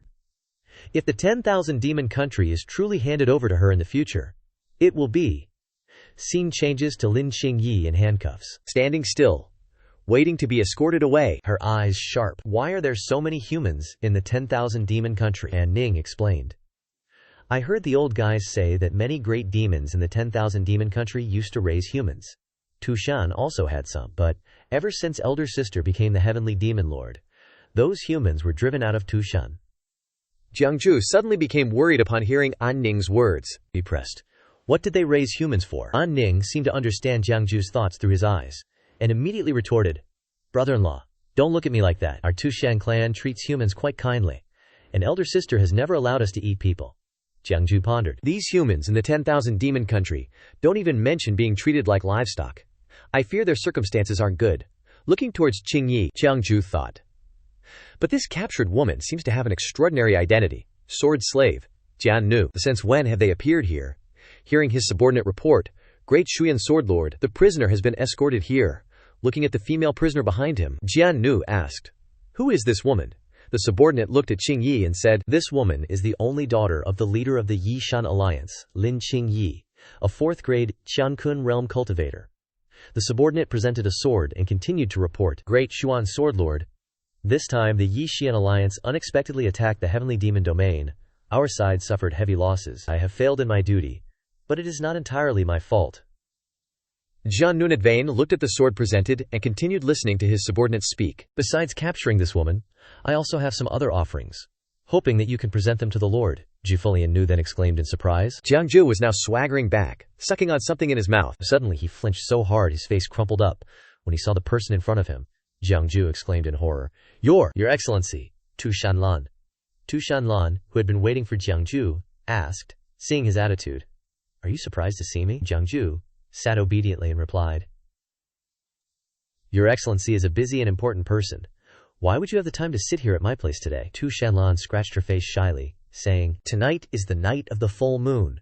Before she could finish speaking, Jiangju quickly replied, "Your Excellency, rest assured, I definitely won't do anything tonight." Tu Shanlan suddenly became strange. With her cheeks flushed red, she stammered, "Later, you will follow me to the place of secluded cultivation." Jiangju widened his eyes in surprise, thinking, "What's with this great demon king being a bit cute right now?" Jiangju replied, If there's still time, Your Excellency should stay here for a meal." Jiangju's cheerful voice rang out, "The chicken soup is here." After inviting Tu Shanlan to stay for a meal, Jiangju cheerfully brought up the food, saying with glee, "Let's eat." Looking at Kiloi eating meat with relish, Tu Shanlan wondered, "Do monks also eat meat?" Jiangju happily replied, "He's a fake monk." Upon hearing Jiangju say he was fake, Kilei immediately put down the meat, put his palms together and protested, "Amitabha, this humble monk is a real monk." Jiangju pointed to the piece of meat Kilei was eating, asking pointedly, "Real monks don't eat meat, so put down that chicken leg." Upon hearing this, Kilei took a big bite, accepting Jiangju's words. "Then this humble monk is not a real monk." Tu Shanlan sat beside them, calmly drinking a sip of soup and listening to the story of the two people. Seeing Tu Shanlan drink the sip of water he brought out, Jiangju happily asked, "Your Excellency, how do you find my cooking?" Seeing his excited face, Tu Shanlan spat all the water out in shock, quickly wiping her mouth. Tu Shanlan replied, "Terrible." The three people ate and drank happily until late at night, Jiangju's voice still echoing. "Then Your Excellency should try these seasonal vegetables. They're extremely fresh and tender." Tu Shanlan immediately refused, "I don't like eating these vegetables." After eating and drinking, Tu Shanlan took out a sword and put it on the table, asking Jiangju, "This is something that was seized from the bodies of the rebel army of the Yishan Alliance. Can you see anything unusual about it?" Before the Jinsha River was formed, the great demons had the habit of raising human slaves. Since I took office, I originally intended to use a place to let them rest and recuperate, but they established the Yishan Alliance, expanding their power by rescuing human slaves or attacking the territories of the great clans. Jiangju picked up the sword and looked at it, replying, "Judging by the refinement, this immortal sword is not more than 100 years old." "Where did those people from the Yishan Alliance get it?" Tu Shanlan said. "No clue. Just know that this kind of magical weapon seems to be standard issue for everyone in the Dissident Immortal League." Looking at the bottom of the sword's hilt, a line of divine firmament characters appeared. Shanlan continued seriously, "In Shenxiao Palace, I passed by Jinsha River. It goes straight to the nation of 10,000 demons." Jiangju freaked out and refused. "I only stayed at Shenxiao Palace for a few months before getting kicked out. I wasn't even considered a disciple, so I really don't know them well." Shanlan looked indifferent, resting his hand and coolly replied, "You're human, yet you can tell fortunes. Tomorrow, go to the dungeon and meet those rebels. See if you can divine the origin of this magical weapon." Shanlan sat quietly, listening attentively to Jiangju's request. "Lord, I teach your clan every day, and I even have to gather intel for you. Is there any salary?" From the necklace around his neck, Shanlan conjured a tiny, blue-colored gem. Shanlan stood up, looked at Jiangju, and said, "Treasures, spirit stones, whatever, just name it. The little monk can also follow you to the fortune hall on the spirit cliff." Jiangju grinned, happily agreeing, "My lord is generous. I will certainly do my best." Shanlan turned his head and called, "Jiangju, aren't you coming?" Jiangju got up and followed Shanlan. The two walked and chatted merrily. Jiangju said, "My lord, what do you want me to do this time? Read books again? Besides you, all the demons in Tushan love to hear me read." Shanlan replied. Let me think. Where did we leave off last time? Moment. Oh, last time we talked about Pan Jinlian accidentally throwing a bamboo pole and hitting the big shot Jimin, and Madame Wang mistakenly punished Yuan Yang. Early the next morning, Jiang Zhu followed the demon general into the dungeon to check out the traitor of the dissident Immortal League. Arriving at the door of a cell, they both stopped. The demon general stood there with arms crossed, and Jiang Zhu mimicked him. The attitude of the Shishukai in front of them was a bit strange, clearly captured and bound by shackles, yet his aura was still arrogant. Looking at them, even from the moment they entered, her gaze was even sharper, especially the look she gave to a human like Jiang Zhu. But Jiang Zhu still didn't care. He crossed his arms and asked, "Can you understand me?" Seeing Jiang Zhu, a mere human, arrogantly siding with the demons and treating her like this, Lin Qingyi angrily cursed. "Yeah, you sellout." Jiang Zhu heard this and flicked his ear, saying, "As long as we can communicate, that's fine. General, please wait outside. Oh, and help her remove the shackles." The general replied, "Even with Master Jiang here, I wouldn't dare to remove her shackles alone. She's extremely powerful, young but already at the Qiankun realm." Hearing this, Jiang Zhu stammered a bit. "Wait, you said she's at the Qiankun realm? Never mind then," and continued torturing her. The general saw Jiang Zhu had changed his mind. He happily clasped his hands and bowed. "Yes." After the demon general left, Jiang Zhu approached and lectured. "Firstly, I'm standing here. You can't spit on me. Don't waste your saliva. Secondly, I'm just a wandering Fangxi kidnapped to Tushan. My cultivation isn't much higher than yours. Thirdly, I'm here to help you. Besides." Lin Qingyi was astonished by the scene before her. Looking like she'd never seen the world, her mouth agape, she asked, "This is Jiang Zhu, who just summoned 2 court divine generals and introduced. This yin spirit and profound general can make this fairy calm down and listen to me, right?" Unexpectedly, Lin Qingyi, as if injected with chicken blood, furiously pressed, "How do you know the art of dispatching spirit soldiers? Which of the 36 heavens of Shenxiao are you a disciple of? Why are you in Tuashan?" The 2 profound generals also gradually faded away. Jiang Zhu thought to himself, "She can actually recognize my divine summoning technique, and even knows about the 36 heavens of Shenxiao so well." But Jiang Zhu still replied, "I don't belong to any of the 36 heavens." Upon hearing the answer, Lin Qingyi's expression changed, and she earnestly said, "Not belonging to the 36 heavens but knowing the art of dispatching spirit soldiers, is Little Master Ancestor Jiang Zhu in front of me? Live in. Little Master Ancestor, my father is Lin Yushan, a disciple of Feng Qing, belonging to the chiming heaven among the 36 heavens. I beg Little Master Ancestor to save me." Jiang Zhu rubbed his chin and asked suspiciously, "You said chiming heaven. What's the relationship between the true master, who presides over the extreme yang of chiming heaven, and your father?" Qingyi replied immediately, "He is my father's revered teacher." Jiang Zhu lowered his face even further and sunk into his own thoughts. A real Shenxiao disciple. Huh. Perhaps still a little suspicious, he asked further, "How long has your father been in the nation of 10,000 demons?" Lin Qingyi, like a good child who answered whatever was asked, said, "Since I was born. Exactly how long, only my father knows." "That's completely absurd," Jiang Zhu immediately retorted.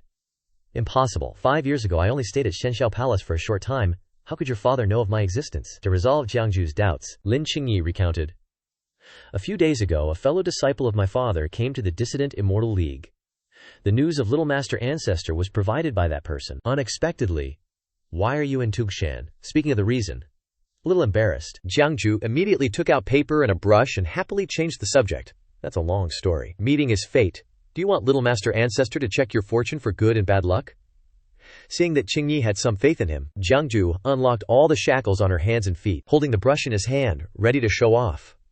Lin Qingyi was a little confused and asked, "Little Master Ancestor Jiang Zhu also knows the art of divination?" Looking at a clear character, Qing, clear, on the paper, Jiang Zhu gave a casual answer, "Know a little." At this moment the system sound chimed in. "Do you want to view Lin Qingyi's fate? This divination will cost 10 million heavenly fate points." Looking at the massive point cost, Jiang Zhu sighed inwardly. "Damn, that's expensive. Even a 4th grade cultivator wouldn't cost this much. Looks like this Lin Qingyi has an extraordinary destiny. Deji. Guess I can only check it in segments." Jiang Zhu asked, "When did the fellow disciple who gave you the news start associating with the different immortal alliance?" Living. Lin Qingyi rubbed her wrists after being tied up for a while, and replied, "About a month ago." As if resigned to her fate, the system sound chimed in again. "System reminder. You have chosen to view Lin Qingyi's heavenly fate from a month ago to the present. This will cost 10,000 heavenly fate points. The system replayed the scene from then and narrated. A month ago, a mysterious person brought countless divine weapons, magical treasures, and miracle elixirs to the different immortal alliance. Your father, Lin Yushan, met him alone. The scene changed. Father summoned you and the generals, asking us to search for a senior named Jiang Ju in the 10,000 Demon Kingdom. The father respectfully called him Little Martial Ancestor, saying he was a junior disciple of the Divine Firmament Palace Lord, the Palace Lord of the Purple Firmament Heaven. Recalling the strange things back then, the system added. Since associating with that fellow disciple, Father started to become gloomy and worried. He began meeting some strange people, and I faintly sensed demonic energy on them.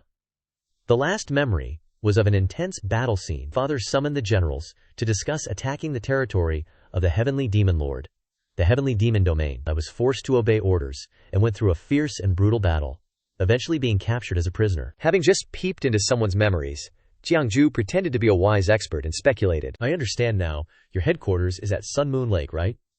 Unexpectedly, Jiangju guessed it right. Lin Qingyi froze, then stammered, Little Martial Ancestor, how did you know?